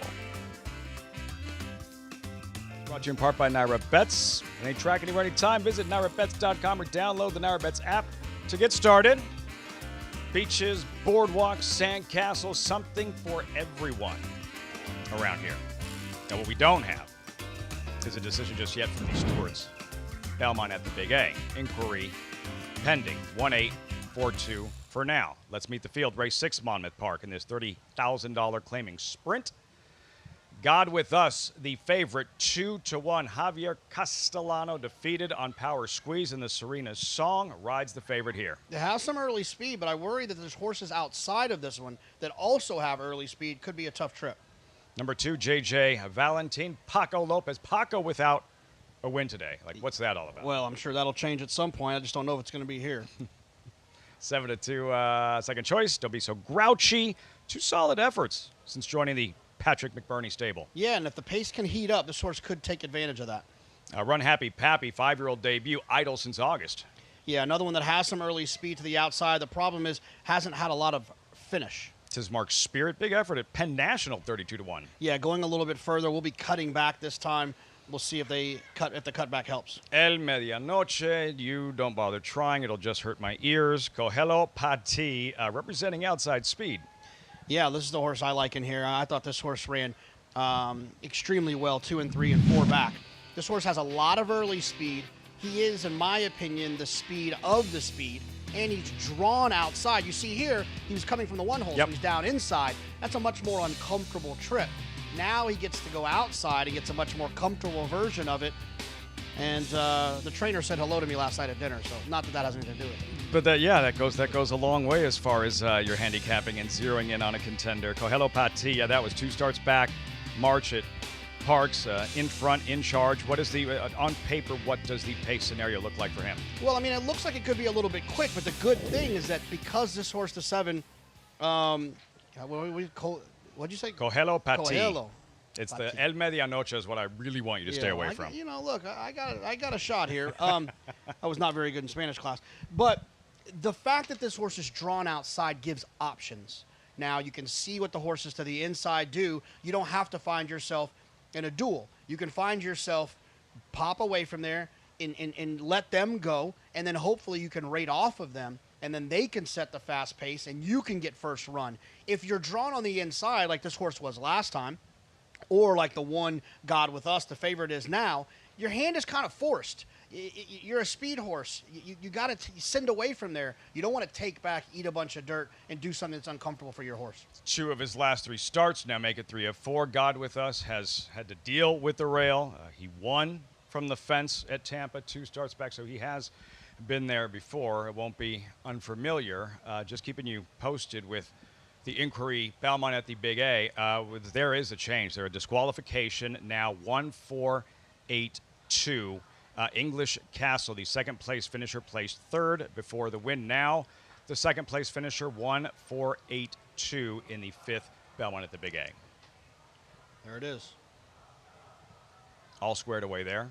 Here, the load about to begin. God With Us, and Javier Castellano steps forward as a 9-5 favorite. $30,000 claimer, sprinting 3/4 of a mile. Matt Dinnerman with the call, the 6th of 10. Mother's Day at Monmouth, live on Fox Sports 2. Don't be so grouchy. Post 3. Yes, that's the name of the horse. Run Happy Pappy, post position 4. Tismark Spirit coming up.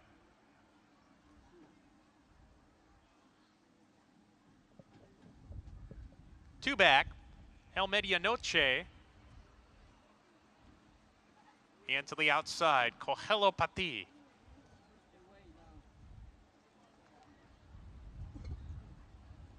Coelho Pati waiting for him to load into the gate with Abner Adorno. Start of the pick 5. That's the late pick 5 here on Mother's Day today here at Monmouth. Race 6. Still working with Coelho Pati.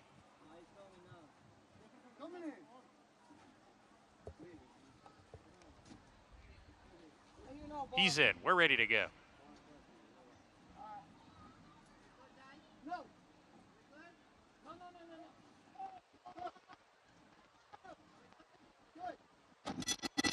And they're off. A little bit of a bobble at the break for God With Us, but he recovers, is sent for speed here. Run Happy Pappy swift out of the gate. Coelho Pati is 3 deep with that pair. J.J. Valentine settles into stride 4th, and El Medianoche on a hold 5th. Tismark Spirit, in the meantime, he's sent along second to last, 4 ahead of Don't Be So Grouchy, who's at the tail end of the field. They're down the back stretch here, and the leader is God With Us. J.J. Valentine in a little bit of an awkward position there behind horses, has to steady while diving to the rail into the far turn. It's still God With Us, the leader, by a half length. Coelho Pati there to press as they round the far turn. J.J. Valentine 3rd, 2 off the lead now, sent along. Run Happy Pappy has given way to 4th, under pressure, retreats in the wrong direction. El Medianoche, he's under pressure, not picking it up with Tismark Spirit as they come to the top of the lane. God With Us hugs the rail. Coelho Pati on the outside, a half length off of him. These two battling for the win at the moment. J.J. Valentine under the left-handed encouragement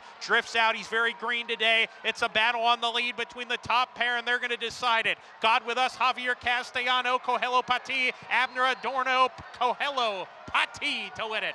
God With Us was 2nd, J.J. Valentine 3rd, Run Happy Pappy in the photo for 4th with Don't Be So Grouchy.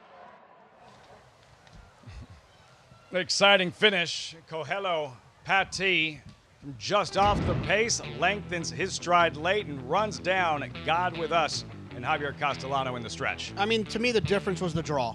The one, God With Us, drew the inside, had to be hustled away from there to hold that position, made the lead.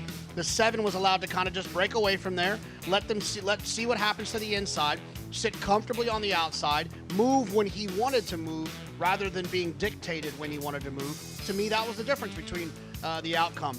Speed is important, but it matters where they draw, because then they have options if they draw outside. Inside, there's not that many options.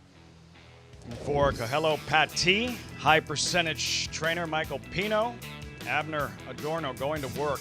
Javier Castellano doing everything he possibly can. With God With Us, just not enough to repel that late charge of Coelho Pati. 7-2 at post time.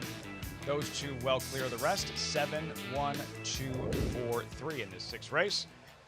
At Monmouth Park, we'll have those results as our coverage continues from the Shore's greatest stretch. Plus, a Fleet Alex. 20 years since his Preakness and Belmont score. The Derby eluded him. A frustrating defeat that still sticks with those closest to him 2 decades later. That story's next.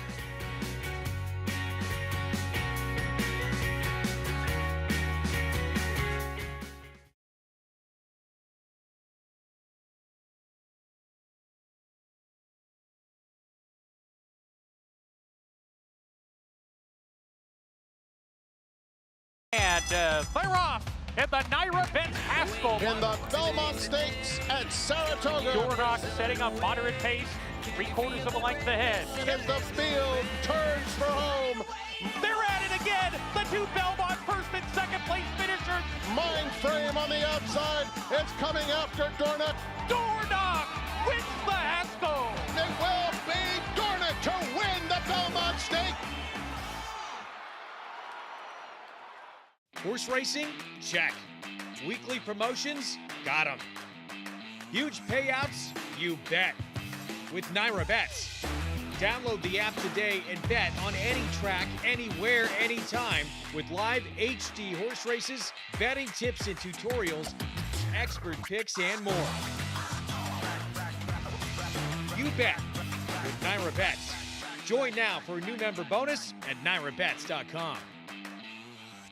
The Big Cat, as it has come to be known, is the jewel in the crown of California racing, as some of the all-time greats have showcased their brilliance in the shadow of the San Gabriel Mountains. Locked is let loose, and he moves to the front with a furlong left to go, and it's lights out. He's pouring it on, but it's all about Locked, and Jose Ortiz dominating the Big Cap, cruising home to an effortless 8-length romp.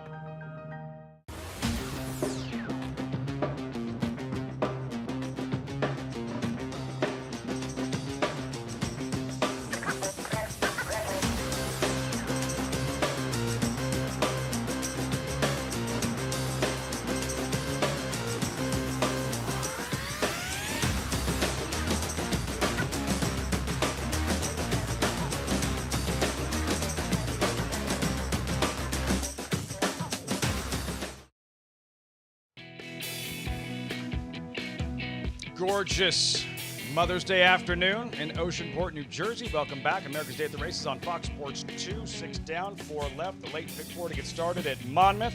Race 7 in about 20 or so minutes. Meantime, we look ahead to the middle jewel of the Triple Crown next Saturday, the 150th running of the Preakness Stakes. The Derby winner, Sovereignty, will not run, so no potential Triple Crown bid in 2025. That's not all the Preakness is about. It can also be about redemption. Such was the case back in 2005 while Giacomo shocked the world in the Derby at 50-1, but maybe, just maybe, a colt by the name of a Fleet Alex was best.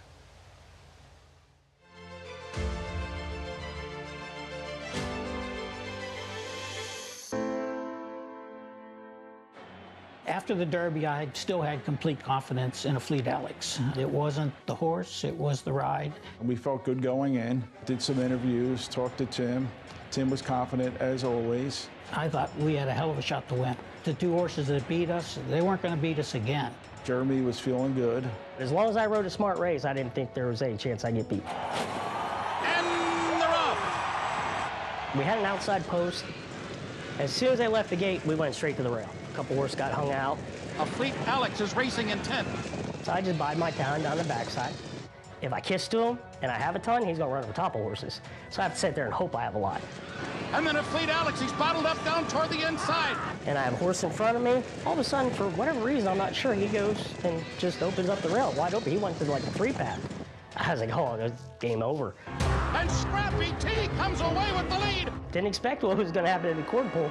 But a Fleet Alex is taking a bull run. Oh, Scrappy T blew the turn. Ramon had a distinct way of hitting left-handed at the time. He'd really draw that stick way up. And when he hit, he ducked out, and I just remember his legs going out in front and Alex disappearing completely from me. And the Fleet Alex, Jeffrey Rose almost fell out of the saddle. If you watch slow motion, when he's about to go off, he kind of moves like this. He pushes Jeremy right back up into the saddle. He lost so much momentum at that point. I thought there's absolutely no way he's going to win this race. He switched leads and then just started to draw back away. Here's a Fleet Alex who has come on to take the lead. Scrappy T blew the turn, and he's second on the inside. They're coming down to the finish, and in dramatic style, a Fleet Alex, who almost fell at the top of the stretch, has won the Preakness by 5 lengths. Whenever the race finished, I was very concerned. I'm watching all these horses come back, and where's my horse? He's not here yet. I'm thinking, oh no. All of a sudden, on the camera, he pops up, Jeremy's smiling, and he's jogging back with the pony, and everything seemed to be great. We had the crowd going. You know, Alex is having a good old time too. He's jogging back. He's proud of himself. He knows what he did. He's a smart horse.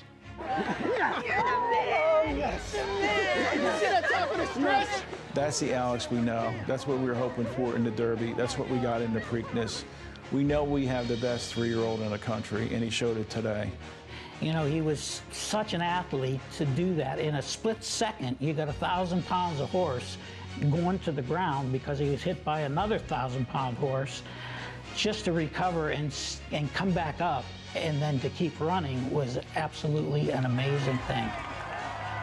You know, you dream of that all your life, and we were fortunate enough to do it. I didn't sleep a lot that night. The concern was after the race, we're going to pick up something that's not going to be good. Don't come out of an incident like that without any problems.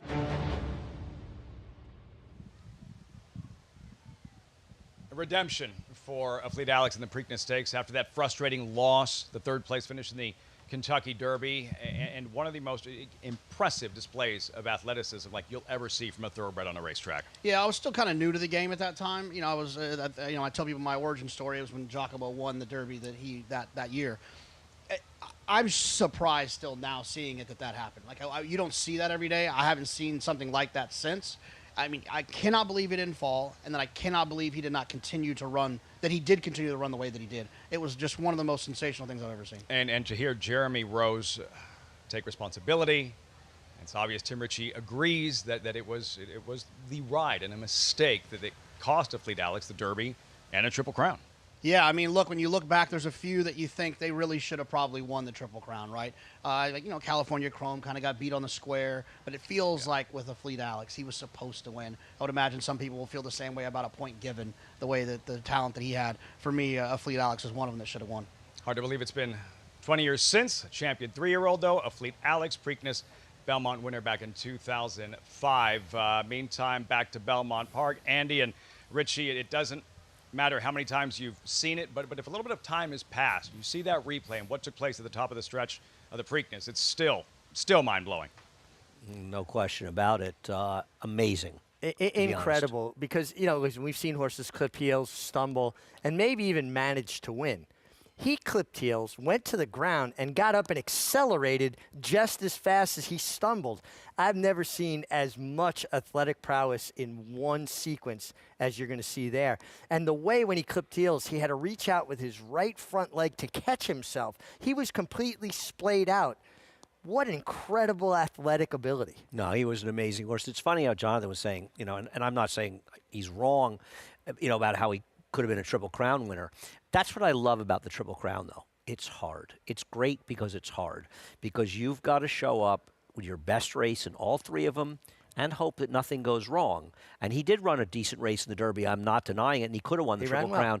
But you got to win all 3 to win it. And that's the thing. You know, my take on that, though, was Jeremy Rose was replaced in, I believe, the Southwest by Johnny Velasquez. The horse that worked out well. Did not run well at all that day, came out with a respiratory infection. So they got that cleared up. He's doing better. Jeremy gets the mount back for the Arkansas Derby. But in a jockey's mind, I feel like I'm in a tenuous position because I've already been replaced once. So every time I ride this horse now, I feel like I have to win to retain the mount. If you watch the Arkansas Derby, he won by 7 or 8 lengths, really kicked away, and he was hard-ridden through the wire. Understanding a jockey's mentality, he rode him hard because now he feels like there's pressure. If he had never been replaced, I think he rides him with more confidence in the Arkansas Derby. wins by 4 lengths instead of 8 lengths maybe, and maybe there's just that much more in the tank, and he can win the Triple Crown. But just like you say, all of these things factor in, and that's what makes it so hard. That's why it's such a great achievement. Everything has to go right in 3 big races. It's not an easy thing to have happen, and that's why there have only been, 14 winners now? 13? I can't keep track. Anyway, in the winner's circle, a man who is used to being in the winner's circle, Irad Ortiz, and nice to see Lisa Lewis get the win as well, as Cognoscente was much the best. Much the best. Nice ride. Got out in the clear. Really finished strong.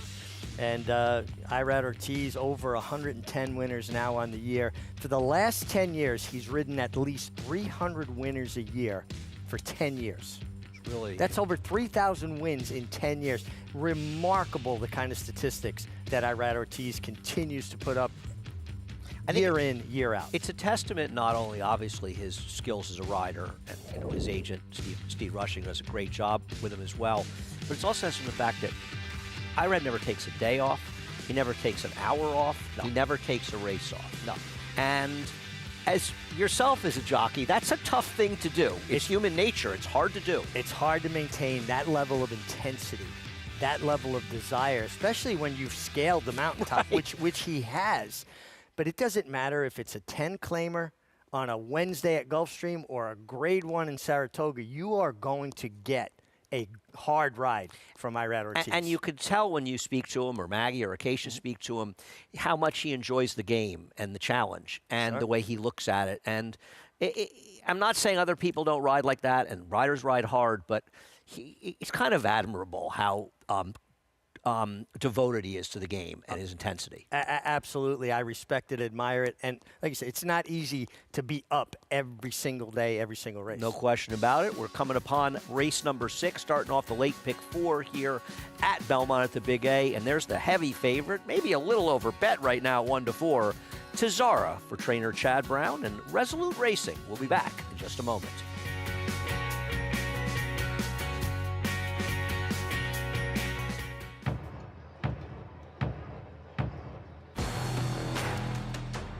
Nothing stood in his way. War of Will won the Preakness. At the line, War of Will. That's a photo for the win. Will then and Vince Cheminot take the Jimmy Durante. War of Will, standing at Claiborne Farm.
Welcome back to America's Day at the Races. Richard Migliori, Andy Serling, Maggie Wolfendale, Acacia Clement will be down the paddock soon. And, of course, we have the team at Monmouth as well, Lafitte, J.K., and Paulie Waduka. Race number 6, heading on the track. We've got a crazy favorite at this point, but we'll start with the one solo shot. Could be the speed with Christopher Elliott for La Leadership Mongol. Your real nice effort last year to get the money in New York Stallion Stakes is going to have to run an A-plus race here. First time in the grass for the long shot, Kara's Time, with a smidgen of turf pedigree. Yeah, a little bit of turf pedigree. He's going to have to turn it around, though. You have to go way back to find races good enough here. Big price on Weekend Rags. Dylan Davis and Jorge Abreu going by. The 4 Golden Canary, Ricardo Santana and Mark Cassie. Turns back in distance. I think she'll appreciate that. Maggie likes this long shot. The 5 is not a long shot. Flavian Pratt riding Tazara for Chad Brown. She's already Group 3 placed in Europe. Her last couple of time form ratings were strong. Apparently finished ahead in her last race of a horse that won a Group 2 at Longchamp today at 5 furlongs. The 6, I thought Ultimate Ready was a little interesting. Bill Motton Jr. Yeah, good combination there. Your Kentucky Derby winning combination. And we round him out with Creed's Gold, Mark Cassie, and Irad Ortiz. Well placed from the outside here, and certainly a contender. Should sit a really good stalking kind of trip. I know Maggie has an interest in a long shot Golden Canary today. Well, she's hot. Can you keep it going, Mag? Honestly, Andy, I haven't felt this strongly about a horse, matching up what I liked on paper with them physically the entire card. So the board is saying I am completely off base, but we'll get to her in a moment. But let's check in with your heavily backed favorite, and that's Tazara, number 5. As you saw, as you guys were going through that post parade, she had to extricate herself from the horses as they usually come out to the track and turn left to go in front of the stands. She immediately went right because she is awfully fizzy. She came in washed out. She has been on edge throughout the entire time in the paddock, and it spilled over to the racetrack as well. Now, she looks really ready from a physical standpoint in that she's very fit, very well defined, and she truly looks like a turf sprinter. Sometimes the automatic assumption is that if they sprinted in Europe, well, then they'd probably win a mile here, just because we tend to run our races a bit faster than what they do over there. But I like the fact that Chad keeps her sprinting, and obviously her form seems pretty live coming in here. I just don't love, at such a short price, the way she's acting. As, number 4, Golden Canary, I like her on paper. She, of any of these, depending on what metrics you look at, looking at the Ragozin sheets, she, in that start 3 back, ran one of the fastest races of any of these, going the 7-8. She absolutely trounced that field. Now, maybe it was a bunch of bums in there up at Woodbine, and she has yet to really run a good race outside of Canada, but I love what I'm seeing from her physically. She looks like an out-and-out turf sprinter, but obviously has shown that 5.5 is a little bit sharp for her, so therefore the 6 here today suits her well. I love the way she's handled herself. They tried to keep her calm and quiet in the paddock, keeping her in the saddling stall, but she hasn't turned a hair wrong from my estimation, and physically dappled head to toe, just looks amazing. And so does Mark Cassie's other horse, who they are betting, and that is number 7 in here, Creed's Gold. Last time she just missed the head bomb, going the 5.5 at Keeneland, and the fact that she's shown the ability to handle a course that has given it, I think, is a feather in her cap, as we are still listed as good here on this Sunday afternoon. But she has framed herself up very nicely out in the racetrack, moving well. Like I said, I like both of these Mark Cassie horses in the face of your heavy 2-5 favorite. And then there is number 3, Weekend Rags in here, the New York bred. I've always liked her physically. Jury, I think, a little bit still out on whether the turf or the dirt is her preferred surface, or whether she's just a horse that likes Gulfstream, in which it's really, really firm down there, and you can kind of see that and equate that to how she's put together. She is a big, massive, heavy-bodied mare, and sometimes they just want it rattling fast under their feet, where a course with a little bit of juice in it isn't necessarily to their liking. As I said, I like the development I've seen through her throughout the years, and I do think that, at least looking at her physically, she does have that proverbial turf hoof, Andy. I just don't know if she's going to love the course today. Thanks a lot, Maggie. Appreciate the insight for sure. I mean, before we get to this race, and we're still a few minutes away from post time, the horses are on the track for race number 7 at Monmouth, which will kick off the cross-country pick 5. Let's go over the guys at Monmouth and get some words on the post parade and the pick 5. Yeah, an eye-crossing turf affair to kick off this cross-country pick 5, race 7, Monmouth Park. 3 from Monmouth, 2 Belmont at the Big A, cross-country pick 5 in moments. Let's meet the field. $12,500 claimers. A mile, fillies and mares. We'll start with Go-Go Channel, who's currently 2-1. Has not been Paco Sunday at Monmouth just yet. Not yet, but you got to think at some point it will be.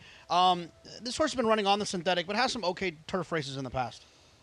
There she is, for trainer Michael Pino. Pino looking for a second win this afternoon. Go-Go Channel, number 2, Mexican Sugar. Abner Adorno looking to go back-to-back on the card. Yeah, another one who spent a lot of time on the synthetic during the winter and early spring. Finally gets to get back to the grass. Needs to get a little bit better. Nice long look at Go-Go Channel and 11-time Monmouth champion jockey Paco Lopez. Mexican Sugar at 7-1.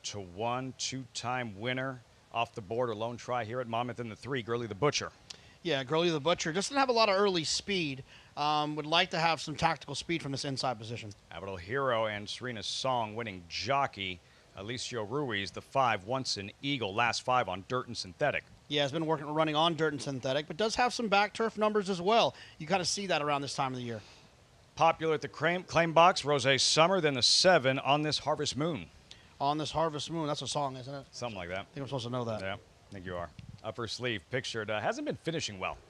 No, has not, but does have has some back races. If this horse can find her previous form, she could be right there at the end. You saw Lucky, another kind of one-geared, one-paced, and Lucky Opportunity. 28th start, turf debut today. Yeah, I mean, this horse has not done much running at all as of late. Even the race 2 back was on the dirt, was very slow. Cross-country pick 5 starts here. Post time 2 minutes. Back to Aqueduct Belmont at the Big A. Andy crossing over to the turf course. Post time for the 6th. Thanks, Lafitte. Richie, I know you have an idea to upset the favorite with the second choice, the 7, Creed's Gold. Yeah, out of the horses that have recency, this is the one that I thought was most logical. You know, you've got some other horses, coming off of layoffs. There's some questions. I just thought Creed's Gold, with that recency, coming off a good effort, well drawn from the outside with Irad Ortiz. Listen, if Tazara shows up with either one of her last fall efforts in Europe, they're probably all running for second. I mean, you see a European coming in for Chad Brown that's bet this heavily. Little obstreperous behind the gate. Flavian Pratt jumped off of the number 5, Tazara. She was getting a little obstreperous. When you see a Euro like this get bet, especially for Chad Brown, you start to expect big things. You feel like if she wins by a head, it's a disappointment. No, well, absolutely. But look, she's taking on a lot of different challenges today. Different style of racing, different way of doing things, different starting gate. And obviously, she's a little bit revved up. So that's a moment for pause. I have no false illusions. She, off of her European she's form, a group European. Exactly. Finishing second in a Group 3. To put that into perspective, Group 3 Euros can compete in Grade 1 races here on the turf. Right, so exactly. she potentially may just be a much better horse than these. Whether or not that turns out to be true, we'll find out as they're loading in the gate. 1 left to go. Let's get the call from Chris Griffin.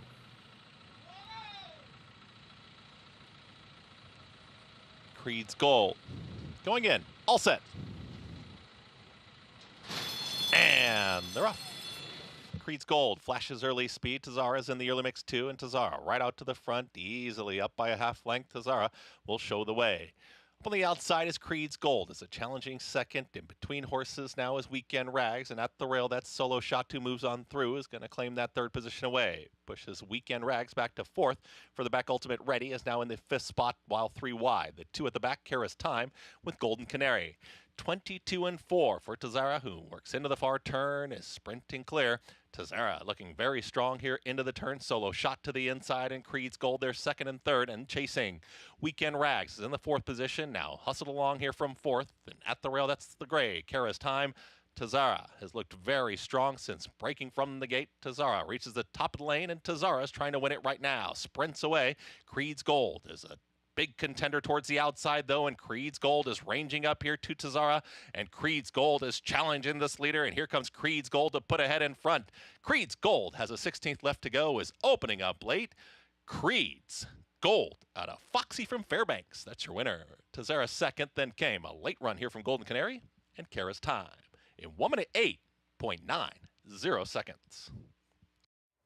Well, the 5 Tazara didn't seem like she was the usual European. She broke like a shot. She set the pace. But the horse you liked, and a good pick, Richie, Creed's Gold, ran by her like she was standing still. Well, she set up in the position I thought she would. I didn't expect Tazara to be the one making the pace, but she did break sharp. She was a little bit maybe too fresh-handy, a little too free. You know, she was a little revved up behind the gate. She did not break like a typical European. She broke like her tail was on fire. But Creed's Gold, again, I thought was just the most logical alternative to your favorite. You were right. You saw it. I did not. And not a bad call by Maggie either at 10-1 with her 4. Just missed second in this race. But Creed's Gold, that's 2 straight for Irad Ortiz. This time for Mark Casse. Gets the win as Mark finishes 1st and 3rd. They're heading the gate for the 7th in Monmouth. Let's go back to the shore. Turf racing.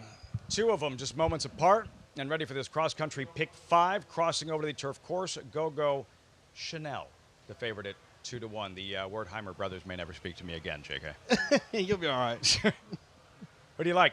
I have to go with the 4, I guess.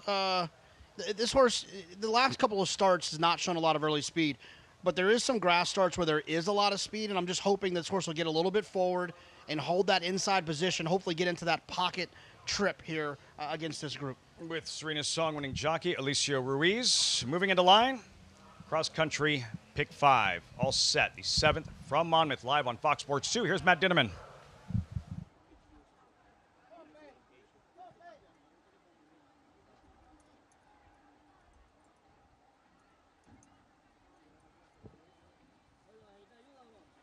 Wow, Lucky. Post 9 in the pink blinkers. 2 back. Once an Eagle.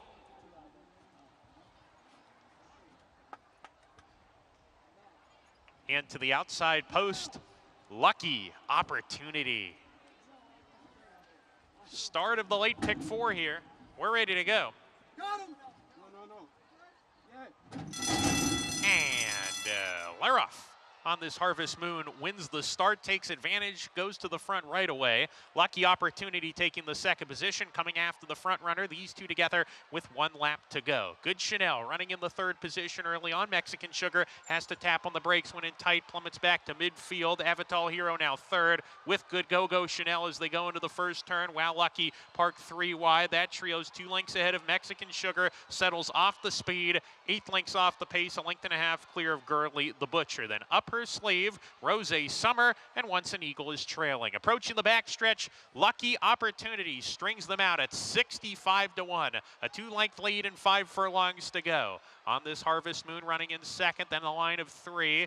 Wow Lucky on the inside, it's Go-Go Chanel. And now between horses getting closer is Avatal Hero. A gap of 2. Mexican Sugar following the move of Avatal Hero, who's between horses, claiming 2nd on this Harvest Moon, is giving way badly to midfield as they charge into the 4-turn run. Gurley the Butcher next. Rose Summer slipping inside of horses is 4 lengths behind, rounding the turn, mustering up a rally. Up her sleeve, 2nd to last. Once an Eagle still at the back, coming to the top of the lane, and the whole picture changes as Lucky Opportunity is given way completely. Wow Lucky, Avatal Hero slugging it out on the front end with Go-Go Chanel right there. She's given the go, signed by Paco Lopez, and takes the lead with a furlong to go. Go-Go Chanel in charge with a 16 to go, spurts away with a 3-length lead, and she has run away to win it comfortably. Go-Go Chanel to score. Michael Pino with 2 wins today. Good battle for 2nd.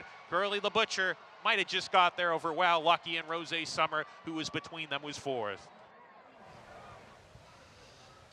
Owned and trained by Michael Pino. Go-Go Chanel, first win of the afternoon for Paco Lopez. 4 wins opening day as the 4-5 favorite. Russ Late strikes to kick off this cross-country pick 5. Yeah, I mean, look, you can't stop him. You can just only hope to contain him. Paco Lopez, this is his playground down here in the Jersey Shore, and you know, he gets beat from time to time, but a majority of the time it feels like this. He's galloping across the wire at 4-5. Rounding the far turn, looks like a competitive race. Gogo Chanel is given her cue, and in an instant, she separates from the field. Yeah, absolutely, and you know, they had some honest space to close into. The 10 was running off there. They went 47 seconds to the half, which is, you know, honest enough for this level, and it worked out perfectly for Paco sitting in behind. The Gray Mare by Outwork. Gogo Chanel, 5th lifetime win, her Monmouth debut on this turf course, a winning one, 4-5.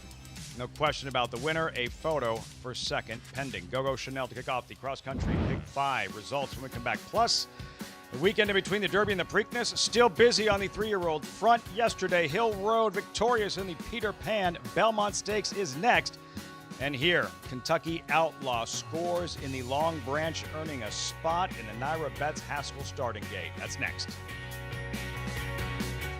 Introducing a stallion, as top class as they come. In 22 career starts, he won or placed in 12 graded stakes, competing in 15 grade ones, earning over $1.7 million.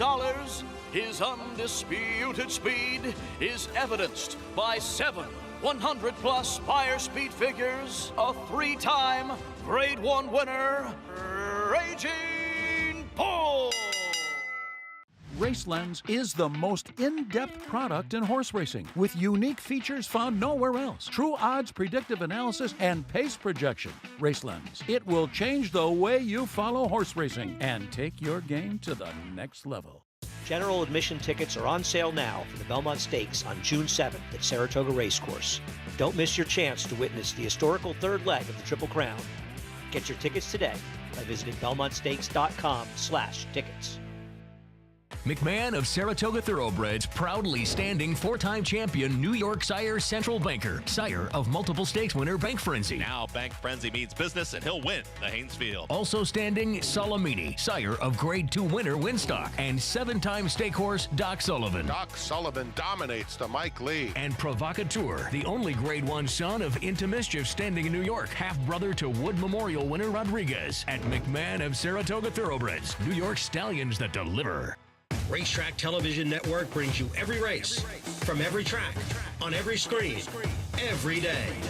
With monthly packages starting as low as $5, RTN gives you great value and access to more live HD streaming and race replays than anyone. Visit RTN.tv today to sign up and watch on almost any device, including Roku and Amazon Fire. RTN has packages that start at $5 per month.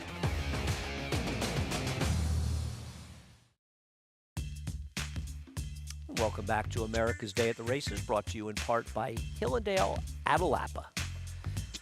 Mild upset in race number 6, and a good call by you, Richie. The second choice, there's the man again, Irad Ortiz, coming to the winner's circle, getting the victory for trainer Mark Casse aboard Creed's Gold. Oh, yeah, real nice effort. Creed's Gold in very good form for Kristen Meldhall. Mark Casse training. Tazara ran well. Maybe just a little bit too fresh, a little too keen. I think you'll see a better version of Tazara next time with this race under her belt. Yeah, you'd have to think so. But on the other hand, she came here with pretty good credentials, and she was a heavy favorite, and it's got to be a little bit disappointing. But I agree, expect her to run a little better second time out. We'll see what happens. In the meantime, she was lucky to hold second over a horse that was a no doubt about it winner. Well, Chad Brown may not have gotten the money in this race, but he had a big day yesterday in what's been a very big month or so for him since the Keeneland meet started. Creed's Gold, $870 on the win end, $940, a pretty generous exacta to get over twice as much money with a 1-2 finishing second. But talking about trainer Chad Brown, Hill Road put himself into the Belmont Stakes picture with a nice win yesterday, but he is going to have to step it up if he's going to beat the big dogs from the Derby. Yeah, you know, but he feels like a horse that's still a work in progress, right? I mean, you know he's got stamina, you know he closes well, but he makes some mistakes. And I just want you to keep an eye on here. He's moving into, he's fourth now, moving into third. He's on his left lead. Wrong lead. You want to be on your right lead in the stretch. And you can see Fabian a couple times there kind of shook the reins at him, changed his hold, trying to get him to get over to his right lead. And then he said, okay, you know what, I'm not going to break his momentum. I'm just going to ride him. And he was able to run down these two very game rivals on the wrong lead. And I just feel like he's a horse that can still learn. So there's a forward move in him. And if anybody's going to bring it out of him, you would have to think Chad Brown would. Well, you talk about the lead changes, and Chad talked about that. I think in talking to the NYRA release after the race, talking about how he's still a little goofy, basically saying what you said, work on him changing some leads. And, when you consider where he's gone, the layoff, second off a layoff, and Chad was adamant to me, this was before the Wood Memorial even, where he unfortunately was scratched because he had a fever, but maybe it happened, maybe it'll be a blessing in disguise. He said, I didn't have him more than 60% ready when he went down to Tampa. I wasn't close to having him ready and cranked up. So there is some more movement for him. But he's got some pretty strong 3-year-olds out there. This is not your run-of-the-mill year for 3-year-olds. No, I'm in full agreement with you, Andy, about that. I think this is a very solid and deep group of 3-year-olds. For some reason, and you and I were talking about this earlier, we go back to the 70s, cutting our teeth, falling in love with racing in a golden era of racing. It reminds me so much of Foolish Pleasure's 3-year-old crop when you had Avatar and Master Derby, and they were the 3 that kind of dominated. I got that feeling looking at Sovereignty, Justify, and Baeza that those are the 3 main ones, and then you got horses like this that are second and half of the year kind of horses. Yeah. And in that particular year, Wajima wound up being the 3-year-old champion by running the table later. And becoming the 3-year-old champ, beating Forgo, and not just the Governors, but in the Marlboro as well before Forgo beat him in the Woodward. Man, those were good horses. And you and I were fortunate to be around in that era, as a lot of people were. Well, we threw the guy off with that funny shirt on, and we brought somebody who's more appropriately dressed on. LaDuca's joining Lafitte on the desk. Farley, that upper echelon of 3-year-olds with Sovereignty and Journalism, Baeza, as they were just discussing, based on what you saw yesterday from Hill Road, does he have the kind of potential and upside moving forward to compete against that caliber of 3-year-old? I think he's a very interesting horse, considering he's a horse that started his career on turf over in Europe, and he's got an American pedigree, and he's kind of a horse that, I think he needed a little time to figure out the gate. His first start, obviously, in the Breeders' Cup Juvenile, he ran giant, and so he's shown some life. The Tampa Bay Derby was probably something that maybe he needed that start, but yesterday could be his coming out party, and Chad's so astute, he could have stuck this horse back on the turf, but to keep this horse on the dirt, what a smart move. Lots to smile about. Flavien Prat, what else is new? And still room to improve. Making mistakes. You saw him on his wrong lead, making mistakes and still winning. The sign that there's more room for improvement there for a colt like Hill Road. Yeah, there is. And I think he's also can probably run all day. I think that's the one thing that's key about him. I think he's the kind of horse that will grind you and just keep on coming like he did yesterday. Now, Macau and obviously his stablemate, the Dutro runner, seemed like they stung each other a little bit, but Hill Road ran him down, and you got to give that horse a ton of credit. And I think a horse, like you said, I think it's coming out party, and only a 5th career start and 3rd career start on dirt. Just a couple of years ago, watched a colt by the name of Arcangelo win the Peter Pan and parlay that into a victory in the Belmont Stakes. Hill Road next stop, Saratoga and the 1.25 mile Belmont Stakes. Right here at Monmouth Park, opening day feature, Long Branch with a spot in the Haskell starting gate on the line. And from the starting gate, it seemed like everything went wrong for Kentucky Outlaw. Some mistakes during the race, and he was still able to emerge victorious. Very talented racehorse. I talked to Paco Lopez after the race, and he said, wow, this horse can really run. He said, next time I ride him, I'm just going to let him go if I get out of the gate. But you could see he's so headstrong. And then talking to the assistant trainer and retired trainer John Dunn, as he said, he's just hard to hold back. He said he can't get a rider to really jog him in the morning. That's how headstrong he is. Lots of ability, but the mistakes, the getting out of the gate. What happened on the first turn, not really his fault, kind of bumped and then fanned wide, but so eager and aggressive. If he's going to win a race like the Ohio Derby, which sounds like the next spot, maybe eventually a start in the NYRA Bets Haskell, that's something they're going to have to correctly teach him to relax and settle down in the middle of these longer distance races. Yeah, I'm with you. I mean, listen, you can't make mistakes against the better 3-year-olds or the mediocre 3-year-olds, because some of those horses dropping out of the Derby that ran 7th through 20th are going to be popping up in the Ohio Derby, and they're going to be still quality horses. This horse has got a lot of quality if he can sort of, harness in his quirks. So it makes it exciting if you see a horse doing everything right and winning. Okay, as they develop, maybe that's who they are. He's winning and still hasn't really figured it out how good he might be once he puts it all together. No, and I think if he doesn't go forward, I think he's going to be a tremendous one-turn horse. He's very, very quick. If he can figure out the gate He's very fast. And when you get a horse that's headstrong like that, when you go a mile and 7 furlongs, you run against faster horses, so he can let his head down and go. I think he could be dangerous around, one turn, and he's shown that before. He's got to behave to go around 2 turns, I think. Developing picture in the 3-year-old division. This dark weekend between the Derby and the Preakness. Still a lot going on in the sophomore division. Belmont at the Big End right here at Monmouth Park. When we come back, the runner-up in the Kentucky Derby, the defeated favorite who lost nothing in defeat, Journalism. We await a decision whether or not he'll compete in the middle jewel of the Triple Crown, the 150th Preakness next Saturday in Baltimore.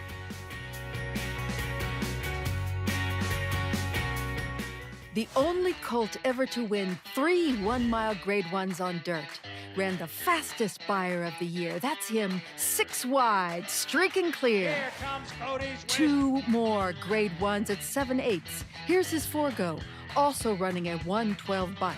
That's 5 Grade 1s all told. No other son of Sires Curlin has so many. They say, be careful what you wish for. We agree.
Nothing better than a beautiful day in Central Park in New York City, fairly close to where I live. You see some sunbathers out, as it is an absolutely gorgeous day.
deja vu all over again here on the set here on America's Day at the Races. A beautiful scene in the gorgeous Central Park in New York City, you know, designed by the same man, Olmsted, who designed Congress Park in downtown Saratoga. I actually didn't know that, but that's really cool. I mean, beautiful park, Congress Park. I mean, and obviously Central Park as well. Did he also design Prospect Park in Brooklyn? He may have. I don't know the answer to that But question. wow, no, it's great. I love walking through Congress Park in the evening, go have dinner, and take a walk, and it's just Spick and picturesque. Spack, Yeah. the casino, the whole area, know it is, and we'll be up in Saratoga soon. Just a few weeks until the Belmont Stakes Racing Festival, and then of course the Saratoga Meet as well, starting on July 3rd this year, a week early. We'll be there. Race number 7, a couple of scratches in here, but the main contenders remain. The surprising part to me is that War Stride right now is not the third choice among the big 3. Yeah, I thought the outside horse, Agalos the Great, would be a shorter price than War Stride, but you get Flavian Pratt, inside post. Both come from the George Weaver barn. Honestly, on paper, I liked Agalos the Great going into it. I just think from the outside post, he's going to sit a favorable trip. I hear you on that, and I do think he's more likely than War Stride, but Master of Arms now with the scratches in here, he just has more speed. Now, they probably overmatched Flying Frisbee is going to be in front. He figures to be stalking them, but he may have a bit of a tactical advantage over the other two in what appears on paper to be a fairly evenly matched race. Yeah, I think that's a very, very fair assessment. The 4 Flying Frisbee, who just doesn't look nearly fast enough to be competitive here, would be a perfect horse to use as a pacemaker, right? Just a target in front of you. And when you take him, it gives your horse so much confidence because you're going to take him the right way. Yeah, I mean, it's hard. You think of a perfect example. Yesterday in the Peter Pan, McAfee, if his stablemate, the favorite in the race, who finished third, who's named Captain Cook, if he hadn't had so much horse, he wouldn't have had to battle him so hard to get by him, and then he may have been able to hold off the eventual winner. Sure. But because he had to work so hard, because Captain Cook was a good horse digging in, it makes it easier to get caught in the stretch, I think. Well, yeah, there's resistance. You've got to use up so much energy to put him away, and then you're ripe for someone to come get you. If you take a horse like that easy, you're going to get a little bit more of a breather in there. Yeah, so a lot of it will be a question of how long Flying Frisbee holds on in this race. As you see him in the paddock, the number 1, War Stride, Flavian Pratt. Flavian Pratt isn't quite getting Irad Ortiz money yet, but he's getting closer. Well, I think, honestly, it just underscores how fortunate we are to have such a great, strong, deep jockey colony. No, I agree. And you see, because Irad's not riding in this race with Mish being scratched, so now they're going to gravitate towards Flavian. I think he's run okay. I just feel like if you look at the overall resume of both the 6 and 7, they're a little more reliable. And those not familiar, Agalos the Great, also the 7, owned by Rick Pitino. I love when we get that kind of crossover. He was talking about this horse on one of the talk shows he was on, talking about New York breds and stuff, and talking about this horse. I think people that maybe are a little bit more in tune with other sports go, wow, a former coach or a coach of I guess it's St. John's now, right?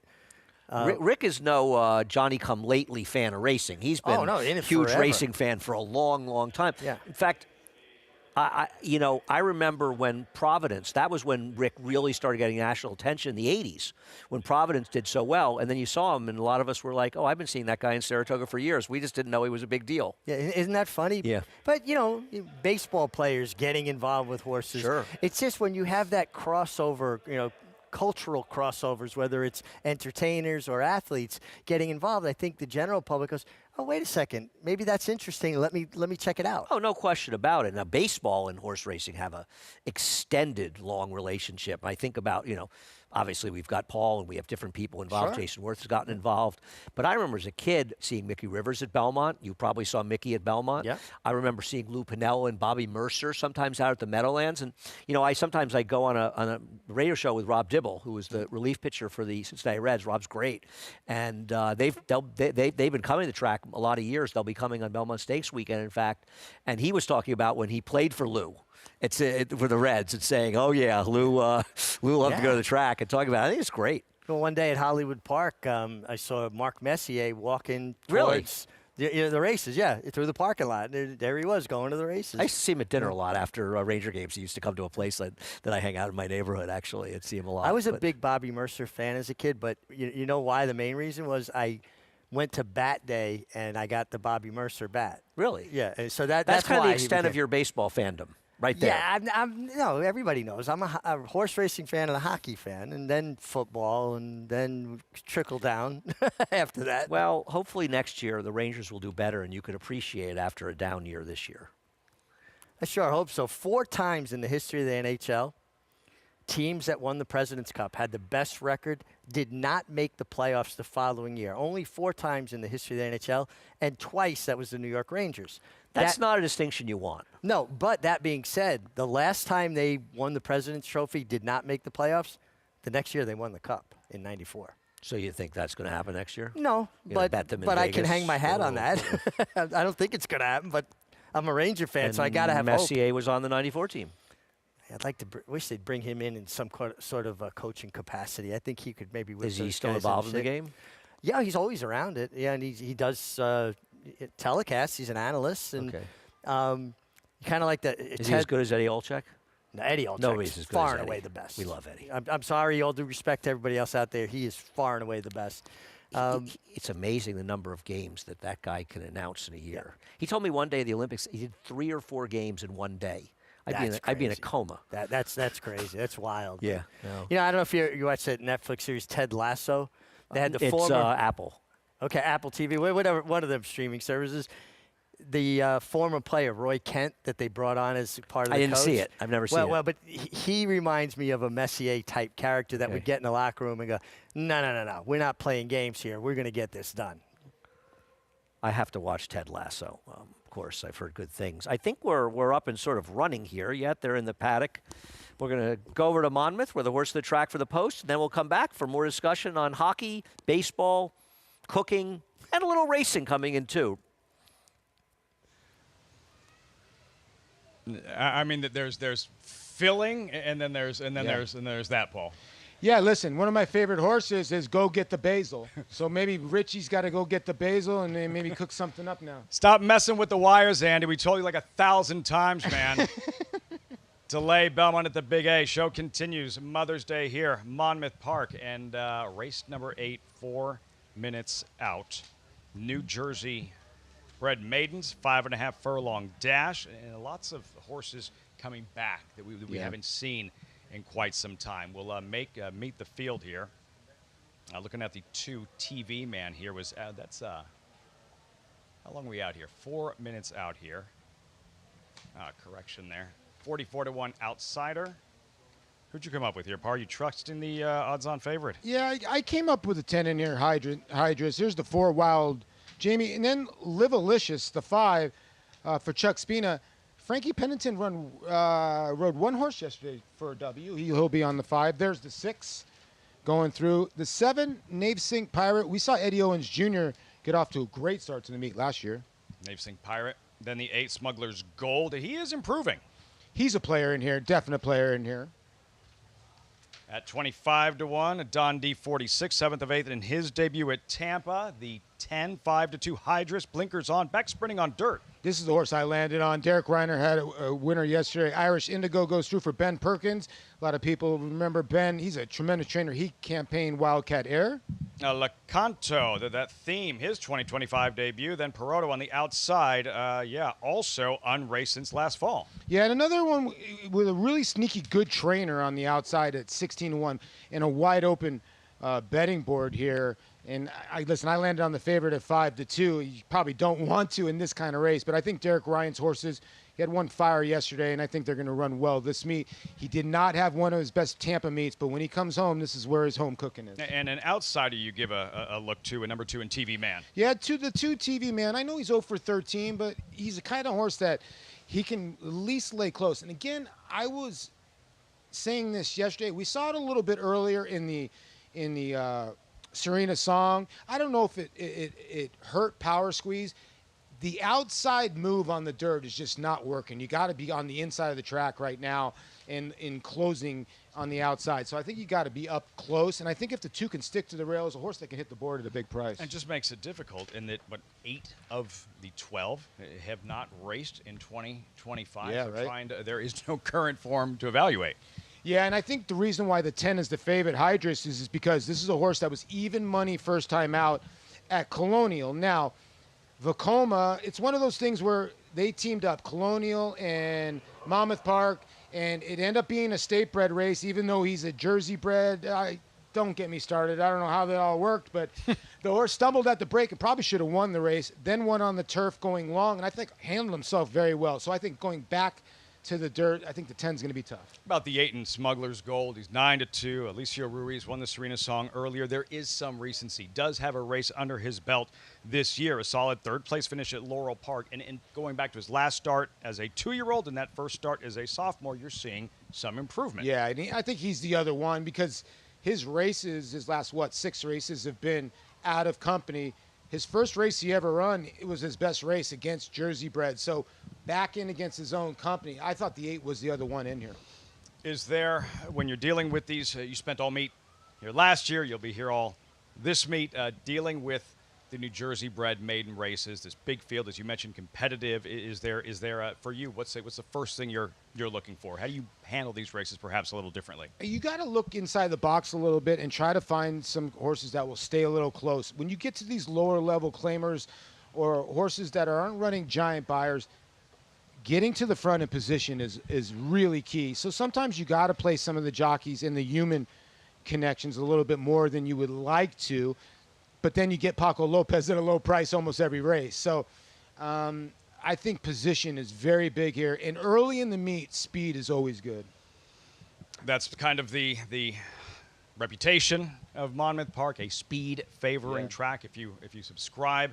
Number 5, Livalicious, another contender at 9-2, and trainer Chuck Spina, a solid meet here in 24. His horses that ran well here yesterday, just the one race, and now his 3-year-old debut. What do you make of his chances? I think he's got a good shot. Frankie Pennington, like I said, he rode a winner yesterday that just broke the maiden, and he jogged. Now Frankie gets aboard this horse.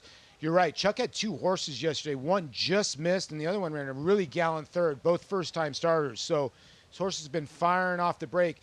He's been training him at his farm that says OVR. That's his farm. And then he brought this horse in and with the gate drill, and 47-1, the horse blazed a little bit. I had this race 5, 7, 8, 10 with a lot of the horses with the 2 as my bomb. And that's kind of the way the public's kind of playing it, but I had the 10 on top. You have to appreciate that he was bet in his debut. While he didn't show up, he showed some speed and then faded. 6-1 at post time in his career debut right here at Monmouth. Yeah, and both horses, JoJo Z and then Wild and Crazy Night, both really nice horses and decent Jersey breds. One of the better Jersey breds, Wild and Crazy Night. So he ran into a loaded field, so maybe he just needed that start. But Chuck Spina is very patient with a lot of his 2-year-olds and 3-year-olds.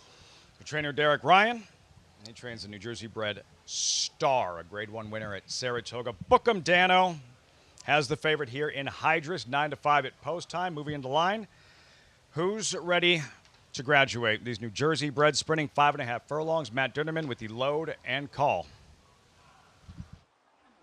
Hydrus will be next up, and Wild Jamie.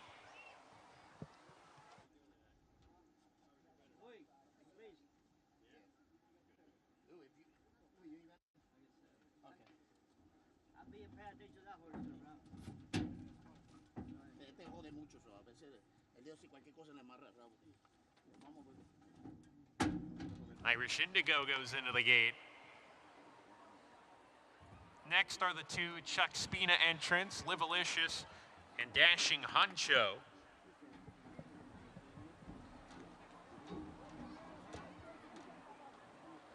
Three back, Lecanto. Now 2 back, Avacing Pirate. And to the outside post, Perotto to round out the field. Full field here, 12 runners in the gate. New Jersey breds. Colton Gelding's here, and Perotto is in. We're ready to go. And they're off. Slow break from doing this. And Navasink Pirate in the meantime, he got a good getaway and is on the lead with Perotto. Lecanto runs in the third position early on. TV Man is next with Wild Jamie. They're side by side. Dashing Honcho, Livalicious, the two stablemates, 5 lengths off dueling leaders down the barn side. Irish Indigo is next in the field. In the meantime, Hypnus has passed quite a few runners, and he's only 6 lengths behind as they go into the 4-turn run. Doing this, trying to pass runners from last. Don D46 drops to the back with Smuggler's Gold. They round the 4-turn. Navasink Pirate on the lead here, just a neck in front of Perotto. Gap of 2. Wild Jamie is sent along. Hydrus is underway, is 4th now, gaining ground as they come to the top of the lane. Navasink Pirate off the turn is the leader here by 2. In second is Hydrus, gaining good ground, and down the outside, here comes Navasink Pirate, and also down the extreme outside, Smuggler's Gold is kicking it in. Smuggler's Gold after Navasink Pirate. Smuggler's Gold to the lead. Smuggler's Gold. Eliseo Ruiz with a good day today. That's 2 wins for him. Navasink Pirate was second, doing this third, and 4th was Livalicious. Felt like Paco Lopez and Frankie G were home, Richie, but the 8 Smuggler's Gold with Eliseo Ruiz gets the job done for Cathal Lynch coming from out of the clouds as they're heading the gate for race number 7, Richie. And as things have sort of played out, the number 6, the horse who has the more speed, Master of Arms, is the even money favorite. Yeah, and you called that shot, and I agree. Tactically, he does have a big advantage. I expect the 4, Flying Frisbee, to show speed, but this is a horse that just has not shown enough ability yet to handle what's in this field. Notice that the 6 is getting a pretty aggressive warm-up here under Dylan Davis. Dylan trying to get him to be motivated. motivated. Now you want to go back towards the gate. I wonder if the lead pony will come up and hook back up with him and help him. There we go. Bring him to the gate. Horses like to have company. They feel just more comfortable in that herd kind of setting. You know, if I didn't know better, I would think you saw that, and this was on tape delay, because you really nailed that one pretty well. Well, I just what are your haven't finer been moments? in that situation in the past myself. About 2,000 or 3,000 times, maybe? Yeah, 30,000 times. Yeah. How many mounts did you have in your career? Just over 30,000. Unbelievable. The 7, Agalos the Great. You know, Agalos the Great has been able to be a little bit closer to the lead. And I have to imagine you don't want to take away his natural running style, but Manny may want to try to get him a little bit closer. Yeah, I think so. The way the race shapes up, you got the horse to beat directly inside of you, the favorite, right? Master of Arms. You have to be aware, if you've done your homework, and I'm certain that Manny did, that Flying Frisbee is going to go. And you don't want Master of Arms to just be able to gallop a length or 2 off of him. You want to at least make him have to work for his position a little bit, like you said, without taking your horse out of their own game. I think it's probably a fine line, and one of the trickier things as a rider of being in the right position, but you don't want to sort of lose the edge your horse has with his running style. Well, you have to come, dance with your dance partner, bring their strengths to the fore. Key is breaking really sharp, because then that'll have a tendency, the horse inside of you, to have to panic just a touch and go forward. In a perfect world, you break sharp and make it look like you're going to come on to him quick. Oh, we'll see what happens. Is their last horse loading? That's the number 7. Agalos the Great. Chris Griffin with the call of the 7th. All set here for today's 7th. And they're off. Broken a very even line. Speed towards the outside here from Agalos the Great, and in between horses, Flying Frisbee. Flying Frisbee is now a full length in front with at the rail. That's War Stride, who's tracking him behind the pace setter, shoved along his co-conspirator, who's 3rd. Agalos the Great broke with the leaders. Is towards the back end of the field with Master of Arms as they work up the backstretch here, and the leader is Flying Frisbee. Flying Frisbee has the lead, is up by a clear length. It's Flying Frisbee, currently 17-1, showing on the board, is up by 3/4 of a length. And War Stride towards the outside is a challenging second, moves in much closer. War Stride is ready to pounce in. Flavian Pratt, they've put a nose in front. Master of Arms has made up some ground. Same can be said for Agalos the Great, and tailing off Co-Conspirator. Flying Frisbee still there. Here comes War Stride to the outside, though, and War Stride is challenging, puts a neck in front. 45.77 was the posted half-mile time as War Stride is trying to open up now. War Stride, Master of Arms, Agalos the Great. Grandstand side is down to this trio inside the final furlong. War Stride is still finding plenty towards the inside, reaches the final 16th.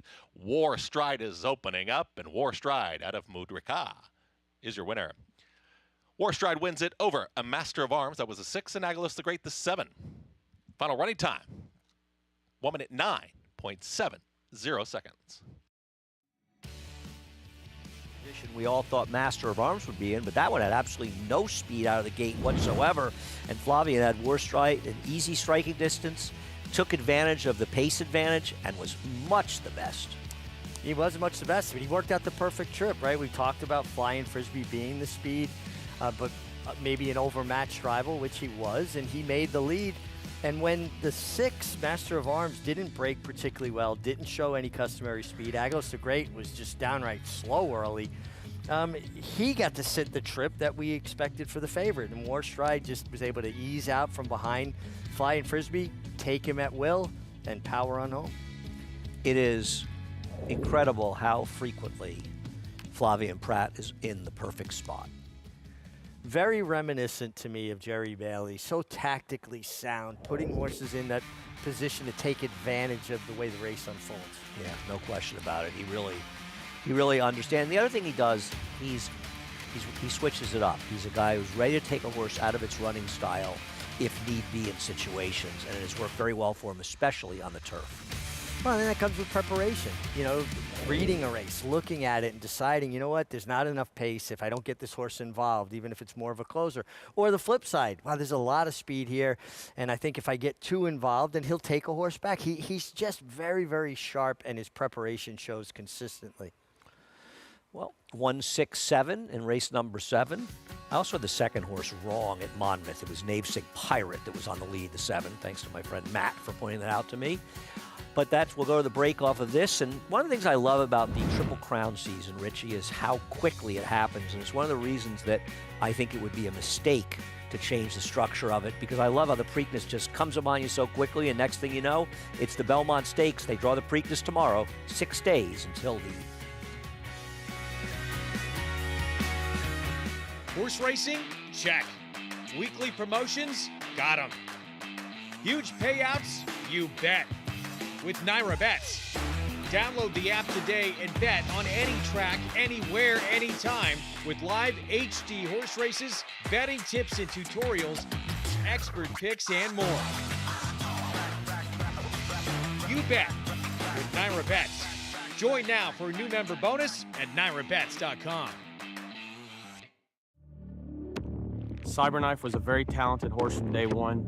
A very gifted, fast horse, a lot of speed, able to carry it around 2 turns. Looks a tremendous amount like Gunrunner, same ability and talent, beautiful physical, outworked every horse on the board. Holds the track record in the Haskell. He won it in impressive fashion, beating a very good group of horses. And Cyberknife has won the TVG.com Haskell over Tama. Jack Christopher finished 3rd. The Arkansas Derby was one of his best. Showed how much talent he really does have, and stamped himself as one of the best 3-year-olds in the country. His name is Cyberknife! Cyberknife ranks up there as one of the most talented horses I've ever had in training. Multiple Grade 1 winner, brought it every time you let him over there.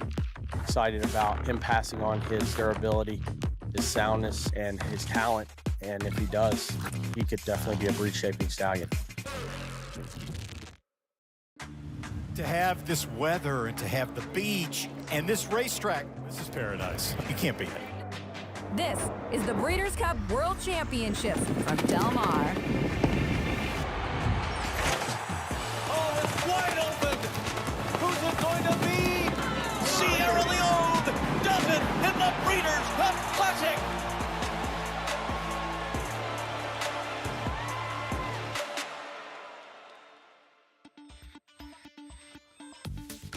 Welcome back to America's Day at the Races. You see Flavien Prat heading in the winner's circle with War Stride for the George Weaver barn as well. Danielle Thoroughbreds LLC, a nice win for him in the perfect spot the entire way, Richie. Yeah, from that inside post, was able to get forward position, ease out from behind the leader, Flying Frisbee, get first run, and War Stride got it done over Master of Arms, who had less than an ideal trip after breaking slowly. Agios the Great had his chances, came up 3rd best. 1-6-7 in race number 7 as we head towards the 8th race and what may well be a carryover in the pick 6. So Preakness coming up. Yep. The big question, of course, about the Preakness is journalism, and I think they're going to announce tomorrow whether or not they're running again.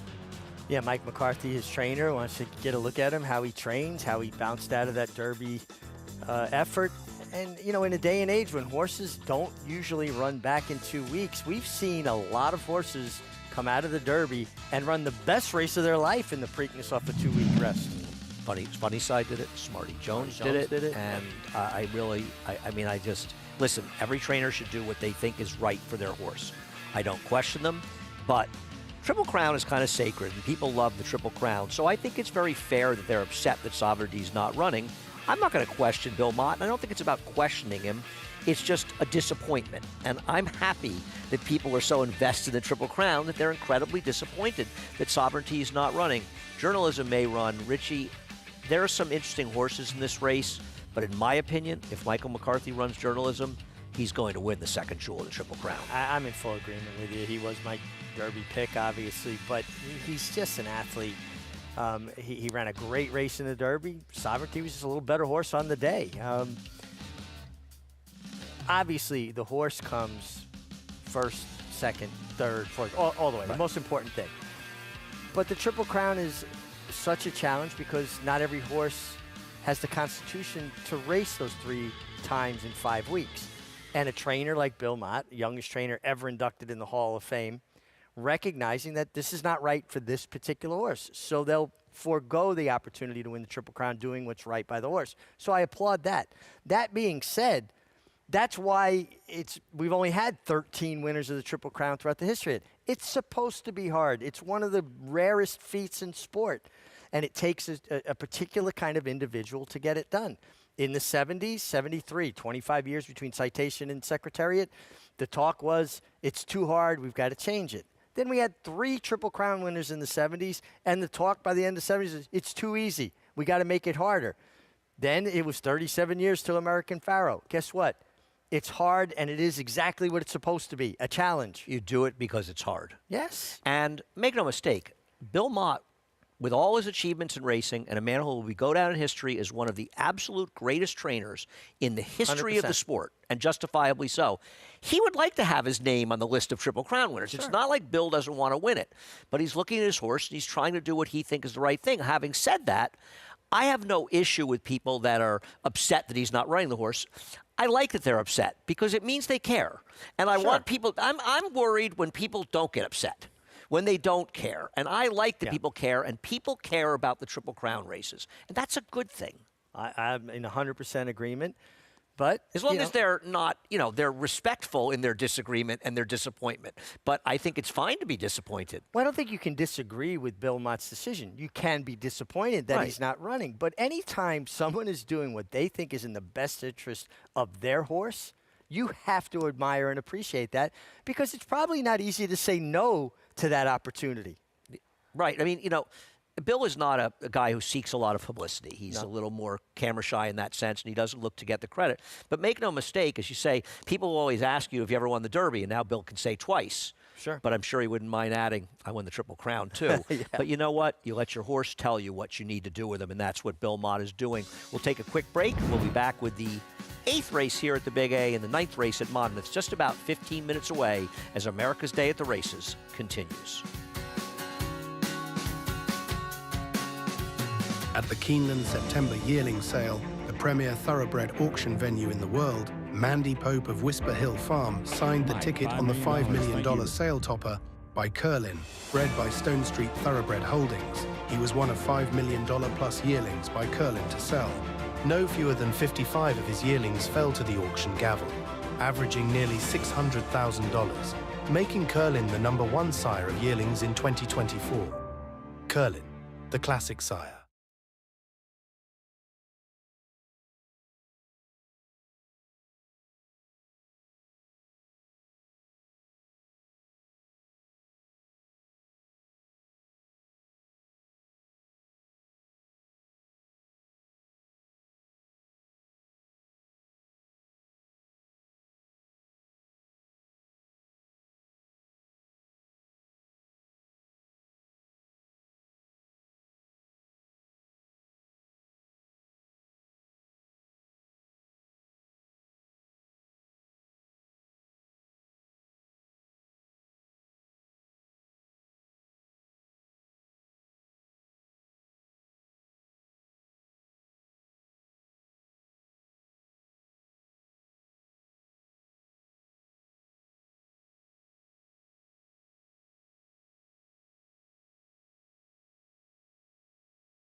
Welcome back to America's Day at the Races, brought to you in part by Gainesway Farm.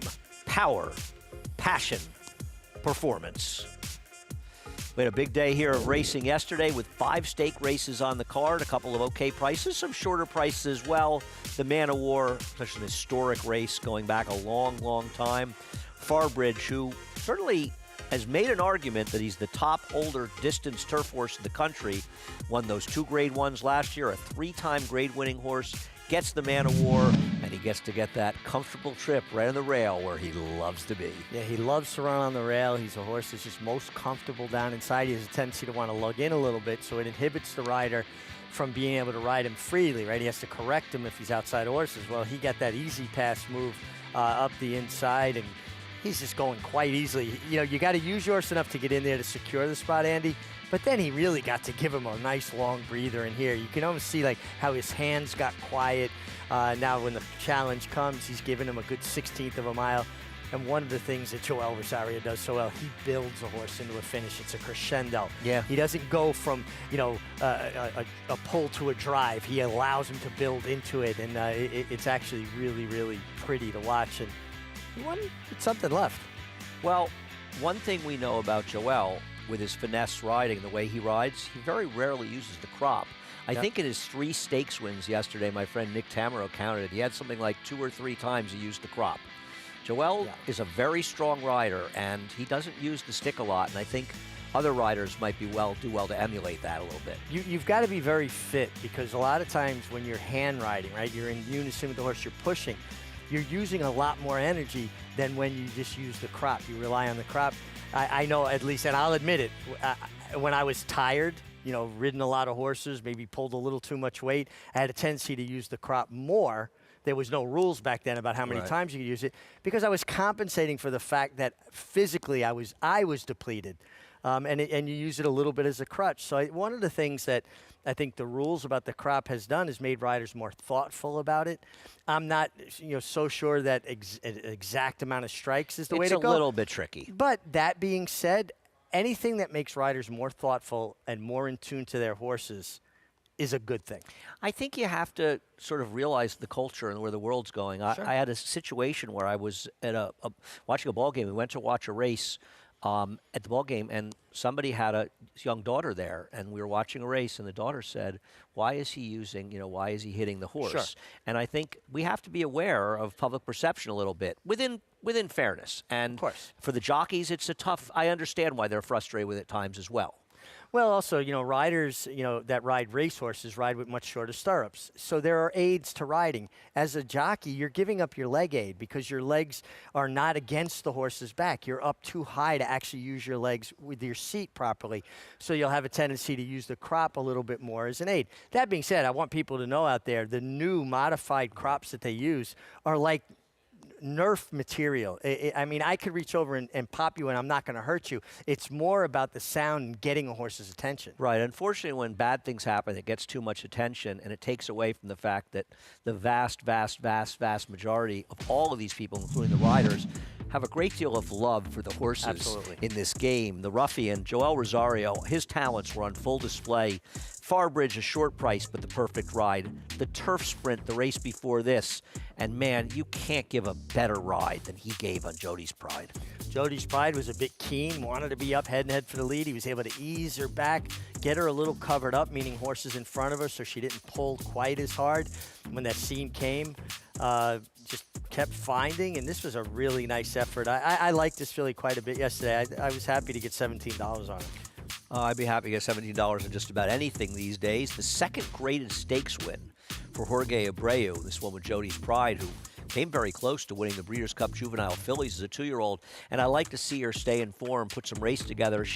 They were talking about pointing towards the Bed of Roses on Belmont Stakes Racing Festival weekend, so that'll be exciting. Nice to see her back in form, and just a perfect ride. Yeah, perfect ride, gets it done, really nice filly. The only surprising thing about it was that's Jorge Abreu's only his second graded stakes win, because he's been quite successful. I think it underscores just how difficult it is to win graded stakes. I think sometimes people don't realize how difficult it is to win grade 1s and win graded stakes. Sometimes they see a lot of the trainers winning a lot of them. It ain't easy. I don't care who you are. That's taking a look at the number 3 In today's 8th race, Bee of Courage, the New York breds lining up to go a mile and a 16th. Acacia Clement is back with us. Let's get more from her from the paddock.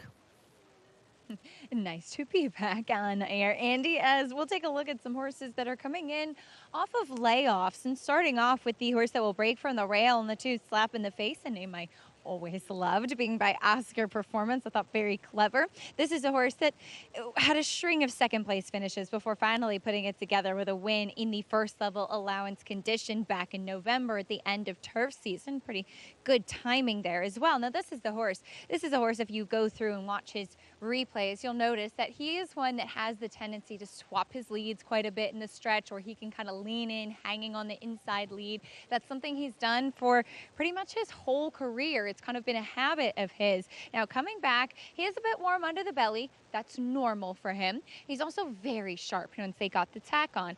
Also normal for him. So I'm actually pretty pleased with what I see from Slap in the Face. He hasn't really changed too much, but I think he does come back looking strong, and I was encouraged by the fact that he was able to put it together with a pretty decisive win in his last start. The number 7 Gem Mint 10 comes in off of a layoff as well, also last running in November. What happened to his speed in that race? I think he's best when he can be forwardly placed, and he was just mid-pack in that last effort and never really lifted his feet up. Now coming back here, he's a bit quieter than I have seen him in the past, and while there's no excess weight on him coming back, I really would like to see him strengthen in his hind end and bring that top line up with a race off the bench. Sometimes that's just something that racing can do, and like I said, he certainly looks like he's not carrying any excess condition. I just really would love to see him put a bit more muscle mass on and hopefully be more forwardly placed once again. Now the number 9 Born Dancer, another one coming in off a layoff, ran exceptionally well last time out when beaten just a nose to Better Lucky Than Good in that effort, who had just a little bit extra momentum on the outside. Coming back in here, he's sharp in the paddock. He is a big, solid horse, and he's always been that way, but he really strikes me as one that's going to benefit from a start off the bench, needing to tuck up a bit. He's gotten a touch warm, showing some kidney sweat, which often is an indication of a horse that needs a race. So a couple that I'm going to watch with interest, but I think a good starting point today, Andy. Thanks a lot, Acacia. I am extremely surprised to see the public jumping all over Slap in the Face, who before the layoff broke his non-winners of 1 condition after a number of tries. It's tough to make that jump from non-winners of 1 to non-winners of 2. There is Slap in the Face, the current 2-1 favorite for Manny Franco and Tony Dutrow. Yeah, coming off of about a 6-month layoff, and this is a horse that has 2 wins, 5 seconds, has ability. You have to worry about the long layoff with Bee of Courage, but he's a good one. Ruben Silvera is riding this one for John Pregman. Yeah, he really is. Very nice horse, but he's coming off even a longer layoff. Will he be ready off the bench? Long shot King Moon Racer, Lane Luzzy and Joe Parker may want shorter. Yeah, it looks like more of a turf sprinter, and still would have to get faster. The number 5 Clear Conscious, Mark Casse takes over again with Dylan Davis. Another one coming off about a 6-month layoff, but certainly has races good enough in his past to be competitive. The number 6 Cable Ready started out very well on the turf for trainer Linda Dixon and Ricardo Santana. Another one, 6 out of the 8 horses in here coming off of layoffs of around 6 months or more. The potential speed, Gem Mint 10, Irad Ortiz riding for Ray Handel, the number 7.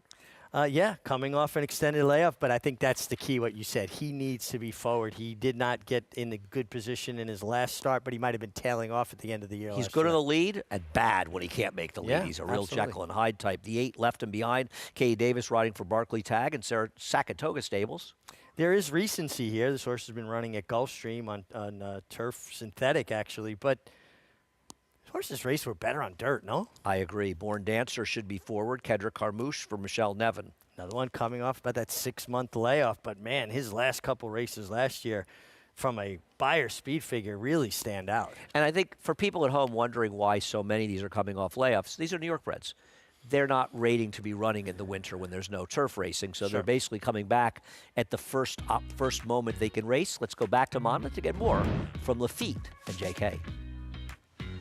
Same scenario with the New Jersey bred maiden affair we watched in race number 8. Turning the page to this 9th Monmouth Park on grass, mile and a 16th, allowance $50,000, purse competitive. turf affair. Let's meet the field. Whiskey, Romeo, Sierra, Pennsylvania bred turf debut. Yeah, trying the turf for the first time, but does have some speed from the inside. 15-1, long shot side by side. Midnight Award, back to grass for him today. Yeah, back when he was in the Midwest in October, he ran well at Delaware on the grass. Outrunner, debut winner last fall at Laurel. Yeah, this horse actually ran really well. I like that last race quite a bit. This horse has an opportunity to improve as well. I'm on fire. His one win sprinting in the slop. They're moving quickly. Contender number 5, One Time Willard. One Time Willard ran extremely well last time on the synthetic. Shrug is out. Edgetoma in. Sonny Leone in the saddle. Another one that ran very fast last time. Likely the horse to beat, in my opinion. Solid win at Tampa Bay Downs. Then number 8, Ready to Fly. 2 of his 3 wins right here. Knocking on the door. He's been there. He hasn't got his picture taken in quite some time. Card Trick likes to be in the firing line early. Yeah, has some early speed, but he's got speed to his outside. Could rush him along. He is the favorite 5-2. Then Sandpipes. Expected more in his last pair. Yeah, I mean, his last couple of races, last 3 races, he was bet really, and he hadn't been able to win in any of those 3 races. Fernando Hara in the saddle, 12-1. That's the field for this 9th race. 2 minutes out. We check in with Paul trackside. Yeah, guys, this is a really tough race. And I think the turf racing over Monmouth Park over this 2025 season is going to be monstrous. I had mentioned this a little bit earlier that, you know, Parks Racing is not going to be racing on turf. So you're going to see fields like this, and this is a wide open group in a full field. So I'll focus on 3 runners in here. I do like the 9 Card Trick in here. You know, second time back in the Edward Allard barn and gets Lasix, back and getting Lasix. So I just think with Julio Hernandez aboard, I think the public has kind of got it right. Now, the 5, you know, is getting Paco Lopez money, but that horse is very tactical for Kelly Breen, One Time Willard. Maybe a better synthetic horse than a turf horse. You know, that remains to be seen. But I think the horse that's really getting played is the Colts Next runner. For a lot of people don't know, Colts Next, New Jersey, not far from this racetrack. Their stables and where they have their horses is not far from this racetrack. So very, very powerful stable. And, you know, this horse won first time out going long at Laurel Park. Didn't get a fast number, but I just have a feeling horse looked tremendous on the racetrack. But I think Card Trick going back with Lasix and having that experience, Lafitte, and having that little bit of speed to maybe stay close up is definitely the horse to beat. Likes to mix it up early, does Card Trick. Card Trick for Paulie.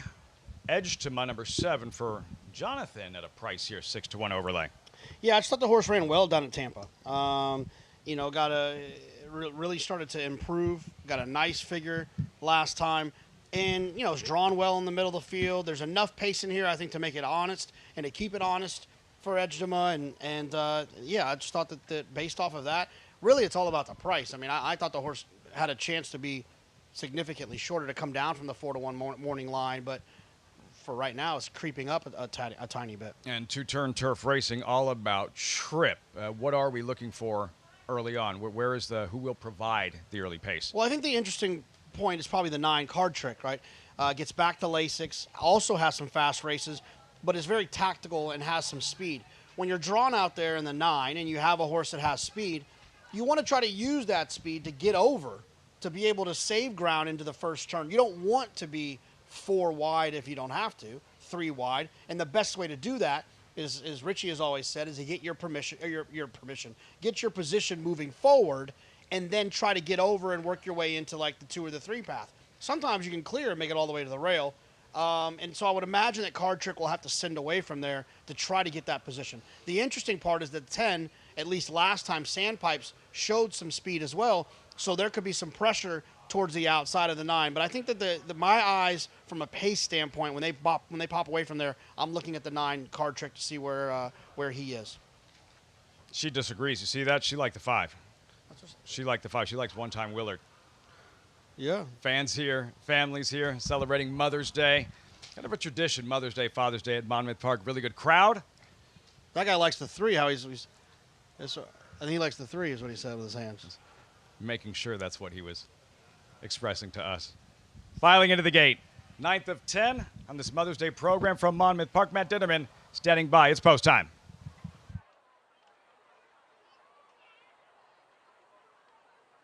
Sandpipes a little bit reluctant to load. Now he goes in. We're ready to go. And Laruff. Uneventful start.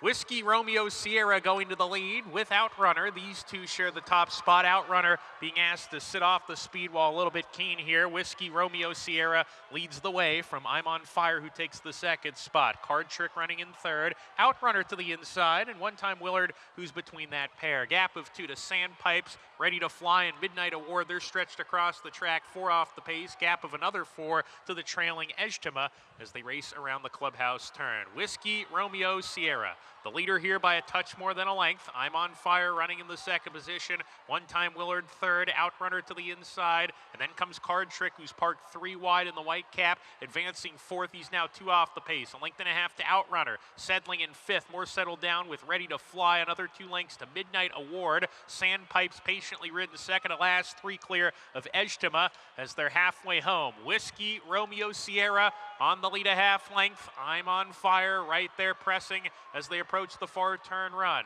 Card Trick third. One Time Willard to the inside of him. They're 2 clear of another pair. Ready to Fly. Outrunner under a little pressure now with 3 furlongs to go. He's 4 off the pace. A length and a half to Sandpipes getting into it from the outside. Midnight Award is still second to last. Ejtema trying to run on as they come to the top of the lane. Whiskey Romeo Sierra gives way. I'm on Fire finds himself in front. Far outside. Ready to Fly's kicking it in. One Time Willard. Outrunner's trying to come on the scene. Sandpipes down the extreme outside. It's a driving finish. Here comes Ejtema from dead last. Ejtema threading the needle between horses to win it. A great ride by Sonny Leone to win it. Second home, I'm on Fire. Then Sandpipes and One Time Willard. Well, it wasn't quite the Kentucky Derby, but a nice ride there by Sonny Leone with Ejtema to come through in the stretch and get the win. This is why you got to love turf racing. It looked like anyone, 8 or 9 could have won coming to the 8th pole. And turf racing brings them together, doesn't it, Andy? It really does, and it's one of the reasons we love turf racing. Well, I like the speed of the 7 in this race, but I also think Bee of Courage, very dangerous, Acacia. I agree, Andy, and that's where I land. Bee of Courage did get hot off the layoff, but that is very typical for him. Normally does get warm. He was disqualified from second last time out after leaning in and squeezing back a foe in the stretch that day. He's a horse that recently hasn't broken that well, but he was sharp in the preliminaries today. Very curious to see what he can do, and I think he's run some of the faster races as he comes back off of a nearly year layoff. Good to see him back on the track. Thanks, Acacia. I'll put him in the winner's circle, but I think Slap in the Face is wildly overbet at 2 to 1. And between him and Born Dancer, even though the post position different, I think Born Dancer is the more likely winner of the 2. Yeah, I agree with you at the post position. So saving ground is such an important element in turf racing. So it'll be interesting to see what kind of trip that Kendrick's able to work out with the 9 Born Dancer. He's supposed to leave and follow the 7 Gem Mint 10 and try to sort of set up shop either outside of him or right behind him. You would think that's what Kendrick's thinking, breaking from the outside as they're heading into the gate for race number 8. Chris Griffin has the penultimate call of this Mother's Day card. Goes in. All set. And they're off. Awkward beginning there for King Moonracer is at the back end of the field. At the rail, it's going to be Slap in the Face. It's a moderate tempo, early, no pressure, Gem Mint 10. Now puts a nose in front. Gem Mint 10 and Slap in the Face is going to hold that rail position. They're a clear 1-2. Born Dancers found a nice spot. Is tucked in behind them, is in third. Is to the outside here of Clear Conscience at the rail, is in the 4th spot. Then comes Cable Ready. That's the gray. Is to the outside of Bee of Courage, who just had to corner a little bit awkwardly. Now straightens up, and they're 2 by 2 by 2 in that front 6. The 2 at the back, left and behind with King Moonracer. Slap in the Face is in front. Is a neck in front of to the outside Gem Mint 10. Then comes Born Dancers. Out in the center of the course is still a comfortable 3rd. At the rail, Clear Conscience and Dylan Davis waiting for a seam, and that's the leading quartet as Bee of Courage starts to tug, and Ruben Silverin starts to move forward to the inside here of Cable Ready. 47-4, the half-mile time, the 2 trailers, still King Moonracer, and left and behind. Slap in the Face has the lead, has less than a half mile to go, has been hounded the whole time by Gem Mint 10 to the outside, who's ready to cut loose, and these 2 into the turn together.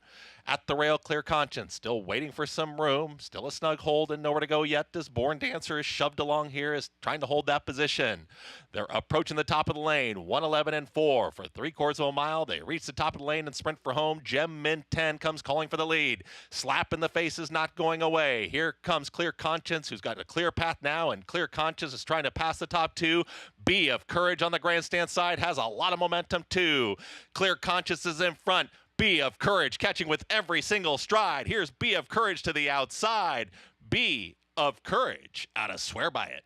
That's your winner. Clear Conscience was a clear second. Then came Born Dancer, and a photo. Gem Mint 10 was slap in the face in 1:41.73 seconds. Boy, do trips tell the story, Richie, in turf racing. An aggressive ride by Manny Franco, a good idea with him, preventing the 7 from getting the lead. But you look at the first two finishers in this race, and they both got great rides, right? Dylan Davis on Clear Conscience sitting that perfect, comfortable trip inside, but Ruben Silvera right behind him and getting out top of the stretch to get the money. It's a good race. It was a really good race and a really big effort, and great job by John Pregman with B of Courage, your winner. You know, this was a horse that early in his career had a lot of early speed. And he's kind of changed it up now where he uses his speed in a more judicious fashion. He's become more of a closer, and Ruben Silvera timed this ride perfectly. And, you know, this is not easy because when you look at this horse, most of these horses are coming off of layoffs from the fall until now. Something clearly went wrong with this guy for him to be off since the end of May because he's a pretty nice New York-bred turf horse. And to come back, a great job by Pregman getting him ready for this race. Absolutely. And for a turf horse, you know, so people understand, that's the beginning, basically, of the turf season.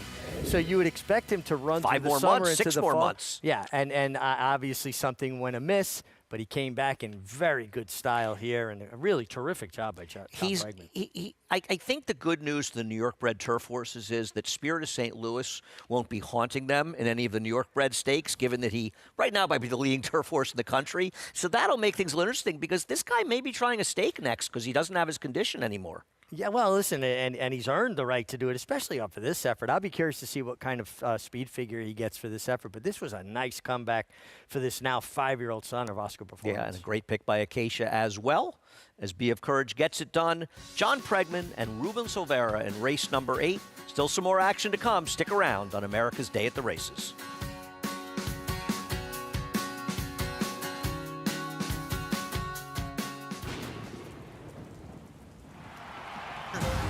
To the outside, Elite Power coming down the center. Nakatomi is fourth, then the Joe's in front. Elite Power to the front.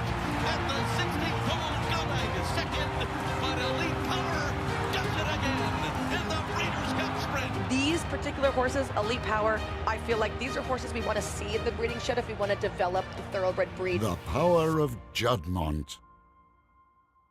The only major U.S. 2-year-old sale held over a dirt surface, Mid-Atlantic May, continues to produce graded stakes winners across the globe and on all surfaces. Recent grads include Eclipse champion Straight No Chaser, brilliant winner of the Breeders' Cup Sprint, as well as this year's Riyadh Dirt Sprint at the Saudi Cup, plus Grade 1 winners Full Count Felicia and Sacred Wish. The Fasig-Tipton Mid-Atlantic May 2-year-olds in training sale, May 19th and 20th in Timonium, Maryland.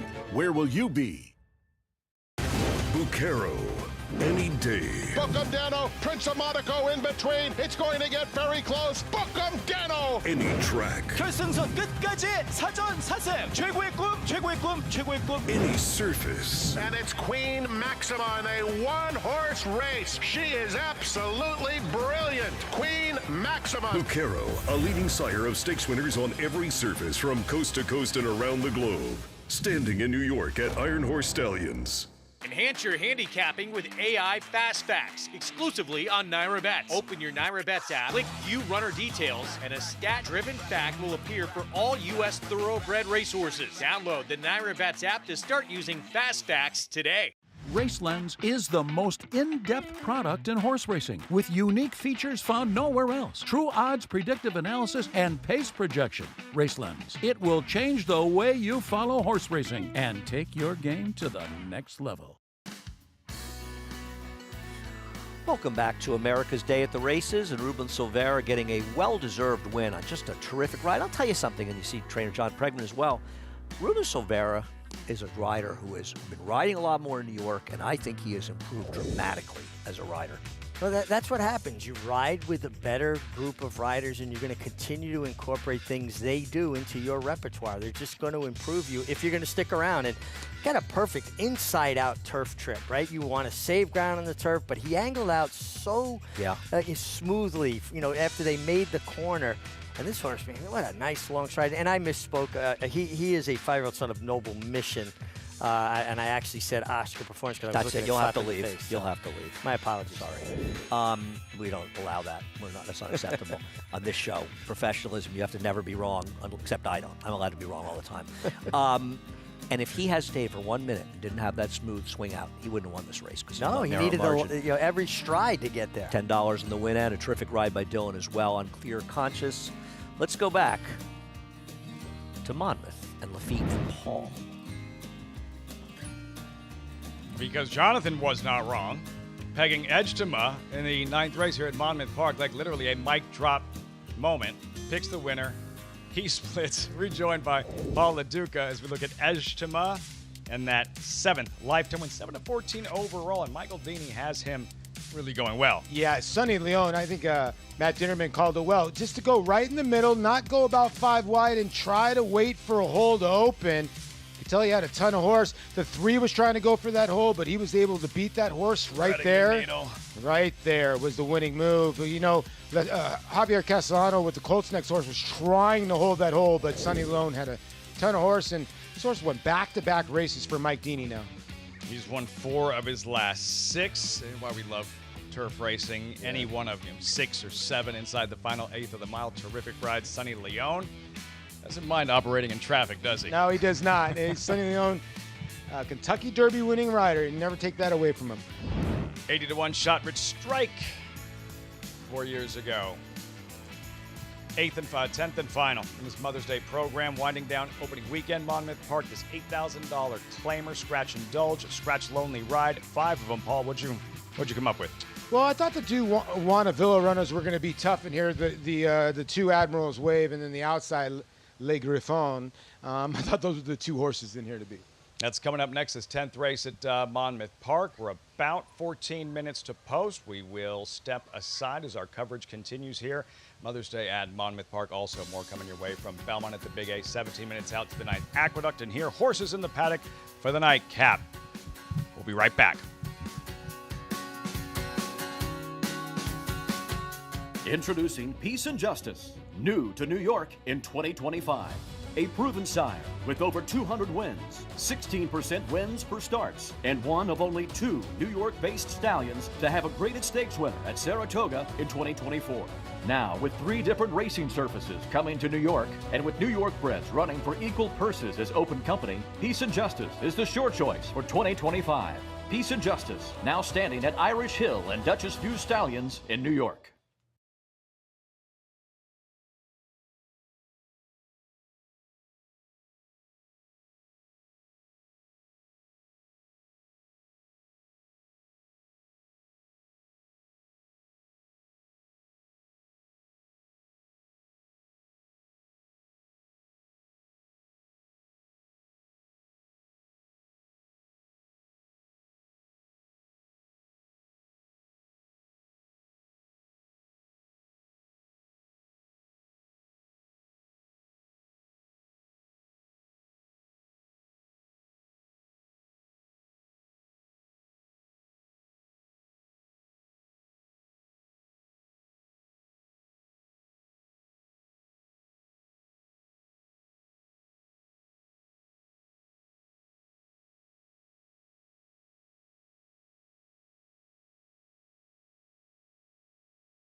Exciting opening weekend. And happy Mother's Day from all of us at America's Day at the Races Live Look Grandstand here at Monmouth Park. One left, post time 11 minutes. And in 6 days, the middle jewel of the Triple Crown, the Preakness Stakes at Old Hilltop. As fans, of course, while they were disappointed, won't have a chance to see the Derby winner Sovereignty in the Preakness Stakes. Owner-trainer decision. Second time in the last 4 years, voluntarily skipping the Preakness Stakes, so no bid on a Triple Crown, but leaving opportunity for another. Included the Arkansas Derby winner, Sandman Pauly, who, with the race setup that he had in the Kentucky Derby, his closing style, I expected more from him in the stretch. Well, I just think his greenness is still relevant. It's still there. I mean, this was the horse that I remember saying I would play against in the Derby just because he's a horse that hasn't grown up yet. He kind of messes up the break most of the time. I'm with Mig. He did not like the kickback at all. He's a little quirky. I do think, I'm going to go out on a limb here, that he's going to be the best out of all of them when he turns 4 or 5. I actually think that Sandman is going to be a quality horse. He's a $1.2 million purchase. I still don't think he's figured it out, and he's already accomplished some big things. You know, to beat a horse, if journalism does go in, you just can't give that horse that much from the break, you know. And if Sandman ever figures it out mentally, he's going to be a really good horse. So what do you think? How do you think he responds? How do you think he performs? I think he's going to perform a lot better. He's the second best horse in that race if they go the way they are. He's by far the second best horse in that race. But he needs pace to run into. He needs to mind his manners at the gate. And like I said, you know, Mark Cassie's got a nice runner. He's talented.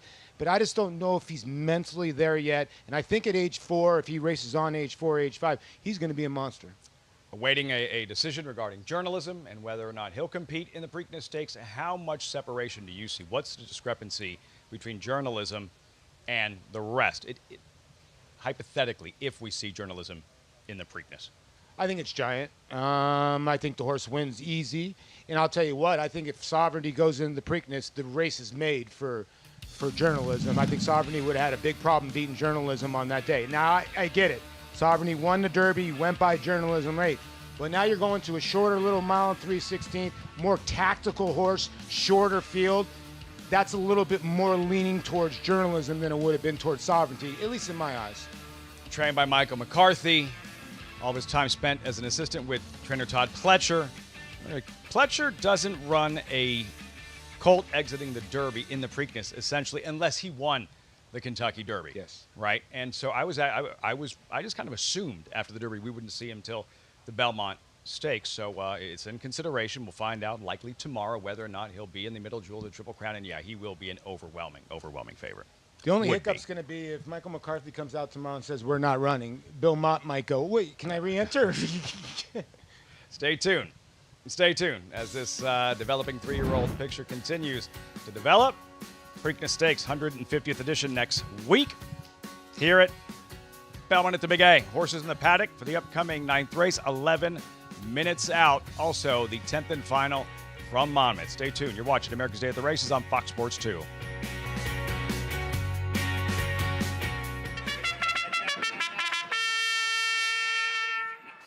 Monmouth Park summer season rolls on with live racing action every weekend. Our 50-day summer season features a stakes race every Saturday and Sunday, plus a new Middle Pick 5, joining the Winterly Pick 5 on our wagering venue. With growing pools and field sizes, Monmouth Park is your summer place to profit. Joining us on site, lock in your odds with fixed odds wagering at Monmouth Park Racetrack. These New York bred foals represent many sires.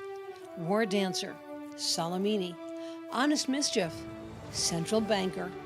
But they all have one thing in common. Starting in 2026, they'll be running for the same purse money as Open Company 2-year-olds at NYRA tracks. That's nearly 20% more than they run for now. Learn more about it at nybreds.com. Serving others is our foundation. That's why NYRA is building a pathway for businesses, individuals, and organizations to support charitable groups connected to horse racing in New York State and beyond.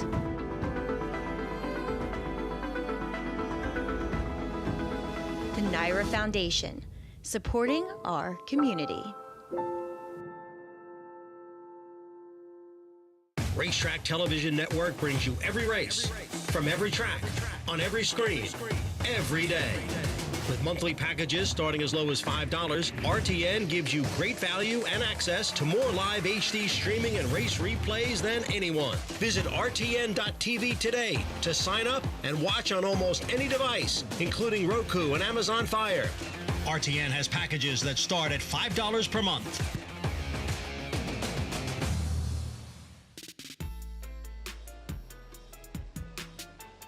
Welcome back to America's Day at the Races, brought to you in part by NYRA Bets. You can bet any track, anywhere, anytime. Get started at NYRABets.com today. Love that music. A good lead-in for the nightcap, as we do have these maidens here in the paddock sprinting on the turf. And there's only one horse in this race who's ever run on the grass before. So we'll take a look at a couple of horses trying the turf for the first time, starting off with the 3 Fires Out, who comes back off of a layoff since October when she went 7 furlongs on the main track. Looking at her here, I like her getting to the turf. My one concern is that physically, she's built like she may want a bit more distance. She is tall and leggy, but beautifully put together. A long frame to her, but she's very fit. She's dappled from head to toe. Big flat hoof on her, and she has pedigree for it as well. The Dam won on the grass and was 3rd, and then Natalma, and she's the full sister to multiple graded stakes winner Dreamfire, who won graded stakes on both turf and dirt. So there's certainly pedigree there for it. Like I said, I'm very intrigued by her, but I do wonder if she'll want a bit more ground in the future, though she's sharp today. The number 4 Mutually Exclusive last ran in February when also trying 7 furlongs on the main track. Gets onto the turf today as well. Another one very convincing on the grass, however, much more built like a sprinter. She's powerful in her hind end. She's very thick coming back here, and she's been on her toes. There were a couple of siblings who were lower level types, but they did win on the turf and were able to handle it, and certainly the progeny of Vino Rosso can handle the grass. I'm very interested in the surface switch for her. Now the 7 More Than Grace has some recency on her side. I like her cutting back in distance a bit to the 6 furlongs as they tried a mile and 7/8 in her last 2 starts. She's more compact, shorter coupled. There is not any turf pedigree on the bottom side. The Dam never tried it. She's the first foal, none in the 2nd generation. But she has a little bit of a build to her that could suggest that she handles it. And watching her replays back again on the dirt, the way that she moves, I do wonder if she will actually effectively make that switch to the turf today. And she's shown quite a bit of speed on the main track. We'll see if that carries over with the surface switch. Andy? Thanks a lot, Acacia, and a great point by her pointing out, it seems like obvious, but you don't really register at first, that the favorite, My Anticipation, is the only one to run the turf. And oddly, as much as you like inside posts, I wonder if this filly is better off with an outside post. She seemed a little hesitant towards the inside last time. Yeah, I mean, we talk about, inside posts and saving ground, and yes, it's important, but if you've got a horse that's not comfortable in there, then it's not a benefit. The number 2, Kahira's Song, goes out for Rudy Rodriguez and Ruben Silvera. Went by. The 3 Fires Out, Joel Rosario and Jorge Duarte. Yeah, the mare did win on turf and synthetic, and this horse ran okay on debut on dirt. Maggie has been waiting for the 3 Fires Out to come on the turf so people can know because she's not on the show. Mutually Exclusive, a great name goes by. Chad Brown and Flavian Pratt. The 5 is Sugar Run. Firster for Mark Hennig with Kendrick. Yeah, out of a mare, Big C. Lou, who was a 2-time winner on turf. Hidden Agenda, Robert Johnston, and Romero Mirage. Yeah, mare did produce 1 turf winner and 1 synthetic winner as well. There's plenty of sneaky pedigrees in here. The speedy More Than Grace tries the turf for Ray Handel. She does have speed. Could she be the speed of the speed? I think so. Probably. If she transfers to the turf, she's the speed. Chad Summers and Jose Lezcano team up on Just Add Water. This horse has got some very solid turf works down in Florida. And the mare did have 1 debut winner, so there is some precocity in the pedigree. And Amanda won 2 stake races yesterday. Christophe Clement trains My Anticipation with Dylan Davis. Yeah, talk about it, the outside post. Maybe the 5.5 on synthetic and the 5 furlongs on turf, maybe a little sharp. 3/4 is just run a completely different way.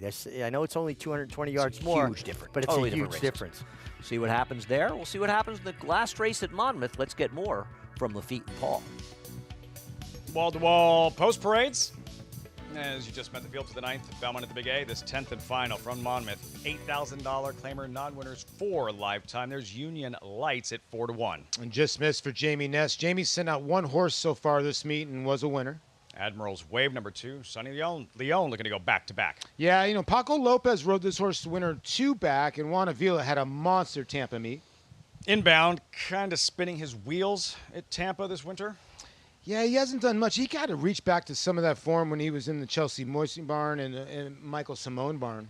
Indulge is out. Agárrame si puedes. Catch me if you can, 2-1. Wow, that was well done. How about a son of Jess's Dream here, Florida bred? Lonely Ride out. Le Griffin now 8-5. A recent form does look good.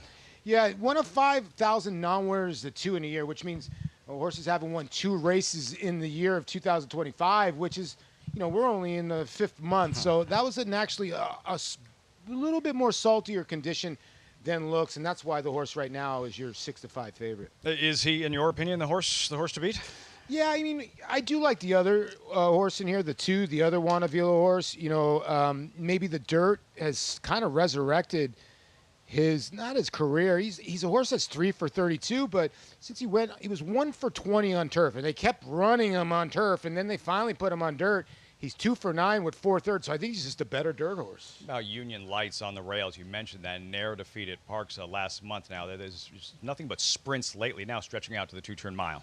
Yeah, Jamie Ness is very, very good trainer, and most of the time when he has horses, they usually win. Now, he's only had this horse for 3 starts, and he's got this horse to finish second. 44 starts, 12 seconds.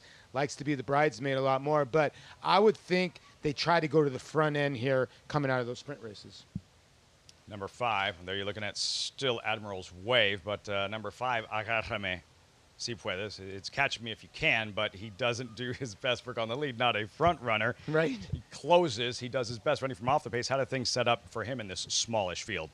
Yeah, you know, it's just on the dirt, it's been really hard to launch from way out of it. You know, even if you go back to the Serena Song earlier in the day, Jose Lezcano Javier Castellano just couldn't make up any ground with Power Squeeze on the outside. So it's really tough to make up ground over this racetrack. So I'm against that horse a little bit, but in shorter fields, maybe he can stay in contact. His rider, Samuel Marin, big things expected from him this meet. He won the Monmouth and Meadowlands meet. Really good meet over at Tampa Bay Downs as well, arriving with momentum. Yeah, and, you know, I'd like to mention Jairo Rendon, who won 66 races last year to Paco Lopez, second in the 76, is a farmer in the offseason. Well, he had an accident on his farm. A couple of his siblings were hurt, and he's not riding this meet. He's got to tend to his 210-acre farm in Colombia. So that's a big miss. He's a heck of a rider. He won 66 races, so somebody's got to fill that gap this year. Hope all is well with the Rendon family. It means opportunity for another in those chasing Paco Lopez. One final time on this opening weekend. Turn things over to Matt Dinnerman with the call. Race 10, Monmouth Park, live on Fox Sports 2. Le Griffon coming up, going it. We're ready to go in the finale on Mother's Day 2025. Good luck.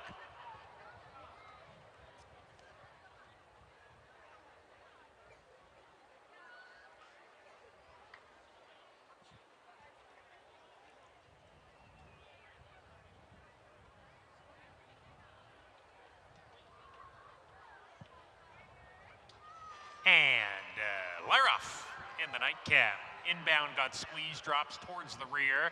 Admiral's Wave, Union Lights, hard set for the front with him, and La Griffon, who's parked 3 wide, going into the first turn run. Inbound, settling off the pace in 4th after getting squeezed. He's made up a little bit of ground, though, and Agaris Misi Puedes will attempt to do his best running later, 5 off the lead.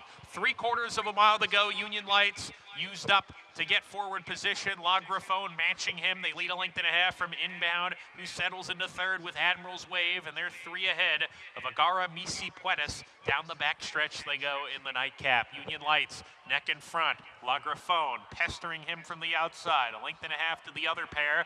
Inbound, Admiral's Wave side by side, and they're 2 clear of Agara Misi Puedes, who gets a little bit closer. Nilon now by Sammy Marin with a 1/2 mile to go. Union Lights 1/2 length in front of La Griffon. Inbound to the inside, waiting for a spot to go right now. He's right behind the leaders, and on the outside, Admiral's Wave is moving 3 wide in the clear. Agara Misi Puedes has come under a ride at the back. back in the field. Inbound joins him while under pressure all of a sudden. Coming to the top of the lane and in the three path. Here's Admiral's Wave making a bold move to the front. Lagrafone sticking to him. Union Lights has come under a hard ride down on the inside, attempts to fight back. Agaramisi Puedas on the far outside. Inbound dives to the rail.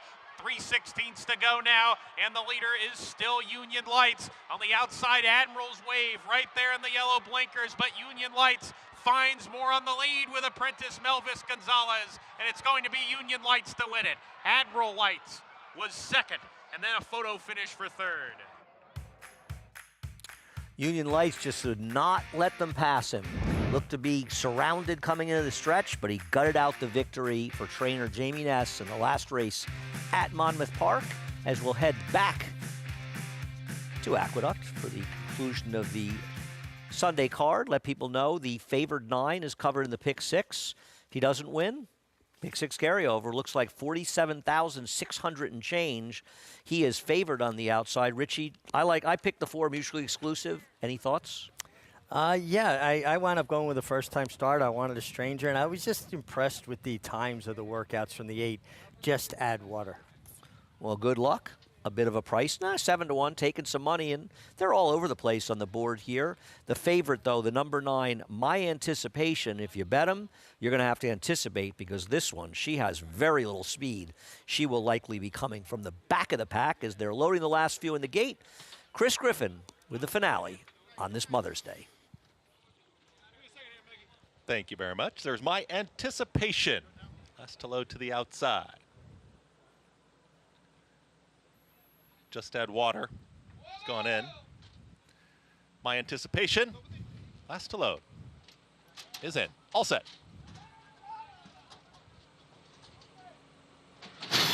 And they're up. Breaking sharply was More Than Grace with the early speed right out to the front. Broke outward, but is quickest. Also, Sugar Run is in between horses in the early mix, and Kahira's Song. Making it 4 across the course. That's Hidden Agenda. That's the top quartet, and in behind them, Fires Out is in 5th. Mutually Exclusive has moved in between horses. Now secures the 5th position, is bottled up in behind horses. Out wide of there is Just Add Water, and the trailer, My Anticipation, 23 seconds flat for the opening quarter mile as they work into the far turn. Sugar Run's got the lead. Sugar Run is in front of Hidden Agenda, who's a close-up second. At the rail, taken back was Kahira's Song. Looking for a seam as here comes a run wide from More Than Grace. Broke on top, eased back, and now More Than Grace is back for more. Mutually Exclusive is now encouraged to move forward. Just Add Water's out wider. Tightly bunched here as they reach the top of the lane, and they're chasing Sugar Run. Sugar Run, Kahira's Song is trying to get off the rail and chase this leader. Down the center of the course is More Than Grace. At the rail, Fires Out, and here comes Just Add Water, and My Anticipation is rolling. Was last early, but My Anticipation with all the momentum. Here's My Anticipation on the grandstand side. My Anticipation out of Baby Rags wins the finale. My Anticipation over Sugar Run, then came Fires Out, and further back to Just Add Water in 1 minute 10.28 seconds. Congrats to the pick 6 winner, as My Anticipation came rolling down the stretch to get it done. Tough beat for Sugar Run, who did everything but win this race, and Fires Out coming up the rail under Joel. But the clean run on the outside for My Anticipation, Richie, gets it done. Well, you called that shot, Andy, talking about how far back this filly would be. And she came with that last run to get up over a very game first-time starter from the Mark Hennig barn and Sugar Run. And Joel Rosario and Fires Out had to kind of weave through traffic, but she was coming along steadily. And yeah, My Anticipation gets it done as your favorite to close out the week, and a very hot start for Christophe Clement at this young Belmont at the Big A meeting. Daughter of McLean's music. Appreciate a little more distance, appreciate the turf courses here, and also being able to get that clean run on the outside. And Dylan Davis closes out the week with a well-timed ride to get the victory aboard My Anticipation, the 9-5 favorite in the last race today. Going out for has been a fun weekend of racing, a great day of racing yesterday, and some fun racing today as well. And a beautiful day of racing, and happy Mother's Day to all the moms out there. Yeah, happy Mother's Day, of course, to everyone. My mom will not be watching at home, but I have called her as we closed out. But a happy Mother's Day to all the mothers out there as well. And thank you for joining us on America's Day at the Races. A fun day with some action at Monmouth as well, where they'll feature the Serena's Song. Richie, thank you. We'll see you next week. Thanks for everybody down at Monmouth Park, and thank you for watching. It was Take the Money, Honey, holding on to victory in the Serena's song over Catherine Wheel and the favorite, Power Squeeze. America's Day at the Races will be back on Thursday with just a 1-hour show from 4 to 5 p.m., bringing the racing here from the Big A. Thanks again for joining us. Have a great week, and we'll see you in a few days.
Winner of today's 9th race is the 9, My Anticipation.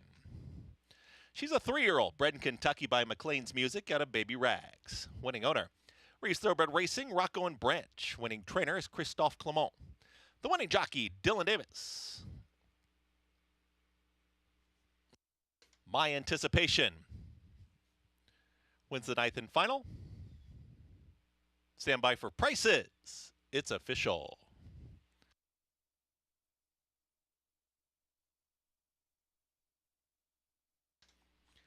Exacta $45.75, the double 3-9, $18.20. Trifecta $89.75, and Superfecta $1,066 even.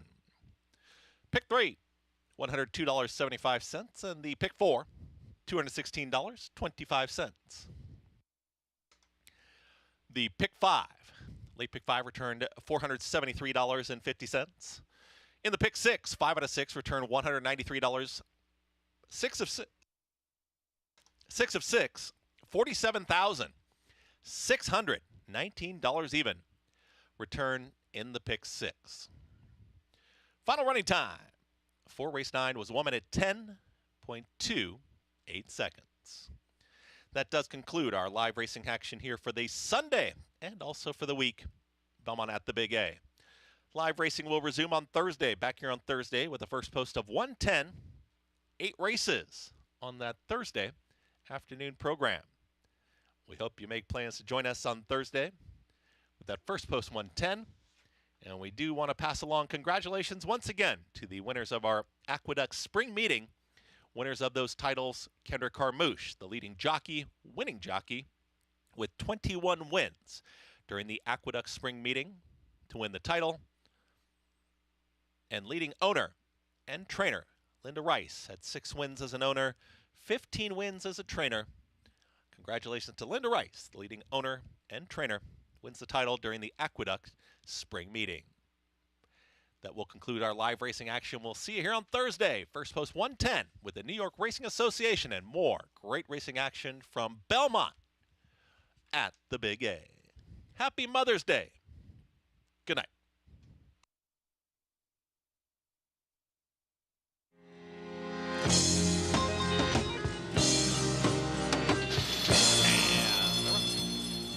Breaking sharply was More Than Grace with The early speed right out to the front, broke outward, but is quickest. Also, Sugar Run is in between horses in the early mix, and Kahira's Song. Making it 4 across the course, that's Hidden Agenda. That's the top quartet, and in behind them, Fires Out is in 5th. Mutually Exclusive has moved in between horses, now secures the 5th position, is bottled up in behind horses. Out wide of there is Just Add Water, and the trailer, My Anticipation, 23 seconds flat for the opening quarter mile as they work into the far turn. Sugar Run's got the lead. Sugar Run is in front of Hidden Agenda, who's a close-up second. At the rail, taken back was Kahira's Song. Looking for a seam as here comes a run wide from More Than Grace. Broke on top, eased back, and now More Than Grace is back for more. Mutually Exclusive is now encouraged to move forward. Just Add Water's out wider. Tightly bunched here as they reach the top of the lane, and they're chasing Sugar Run. Sugar Run, Kahira's Song is trying to get off the rail and chase this leader. Down the center of the course is More Than Grace. At the rail, Fires Out, and here comes Just Add Water, and My Anticipation is rolling. Was last early, but My Anticipation with all the momentum. Here's My Anticipation on the grandstand side. My Anticipation out of Baby Rags wins the finale. My Anticipation over Sugar Run, then came Fires Out, and further back to Just Add Water in 1 minute 10.28 seconds.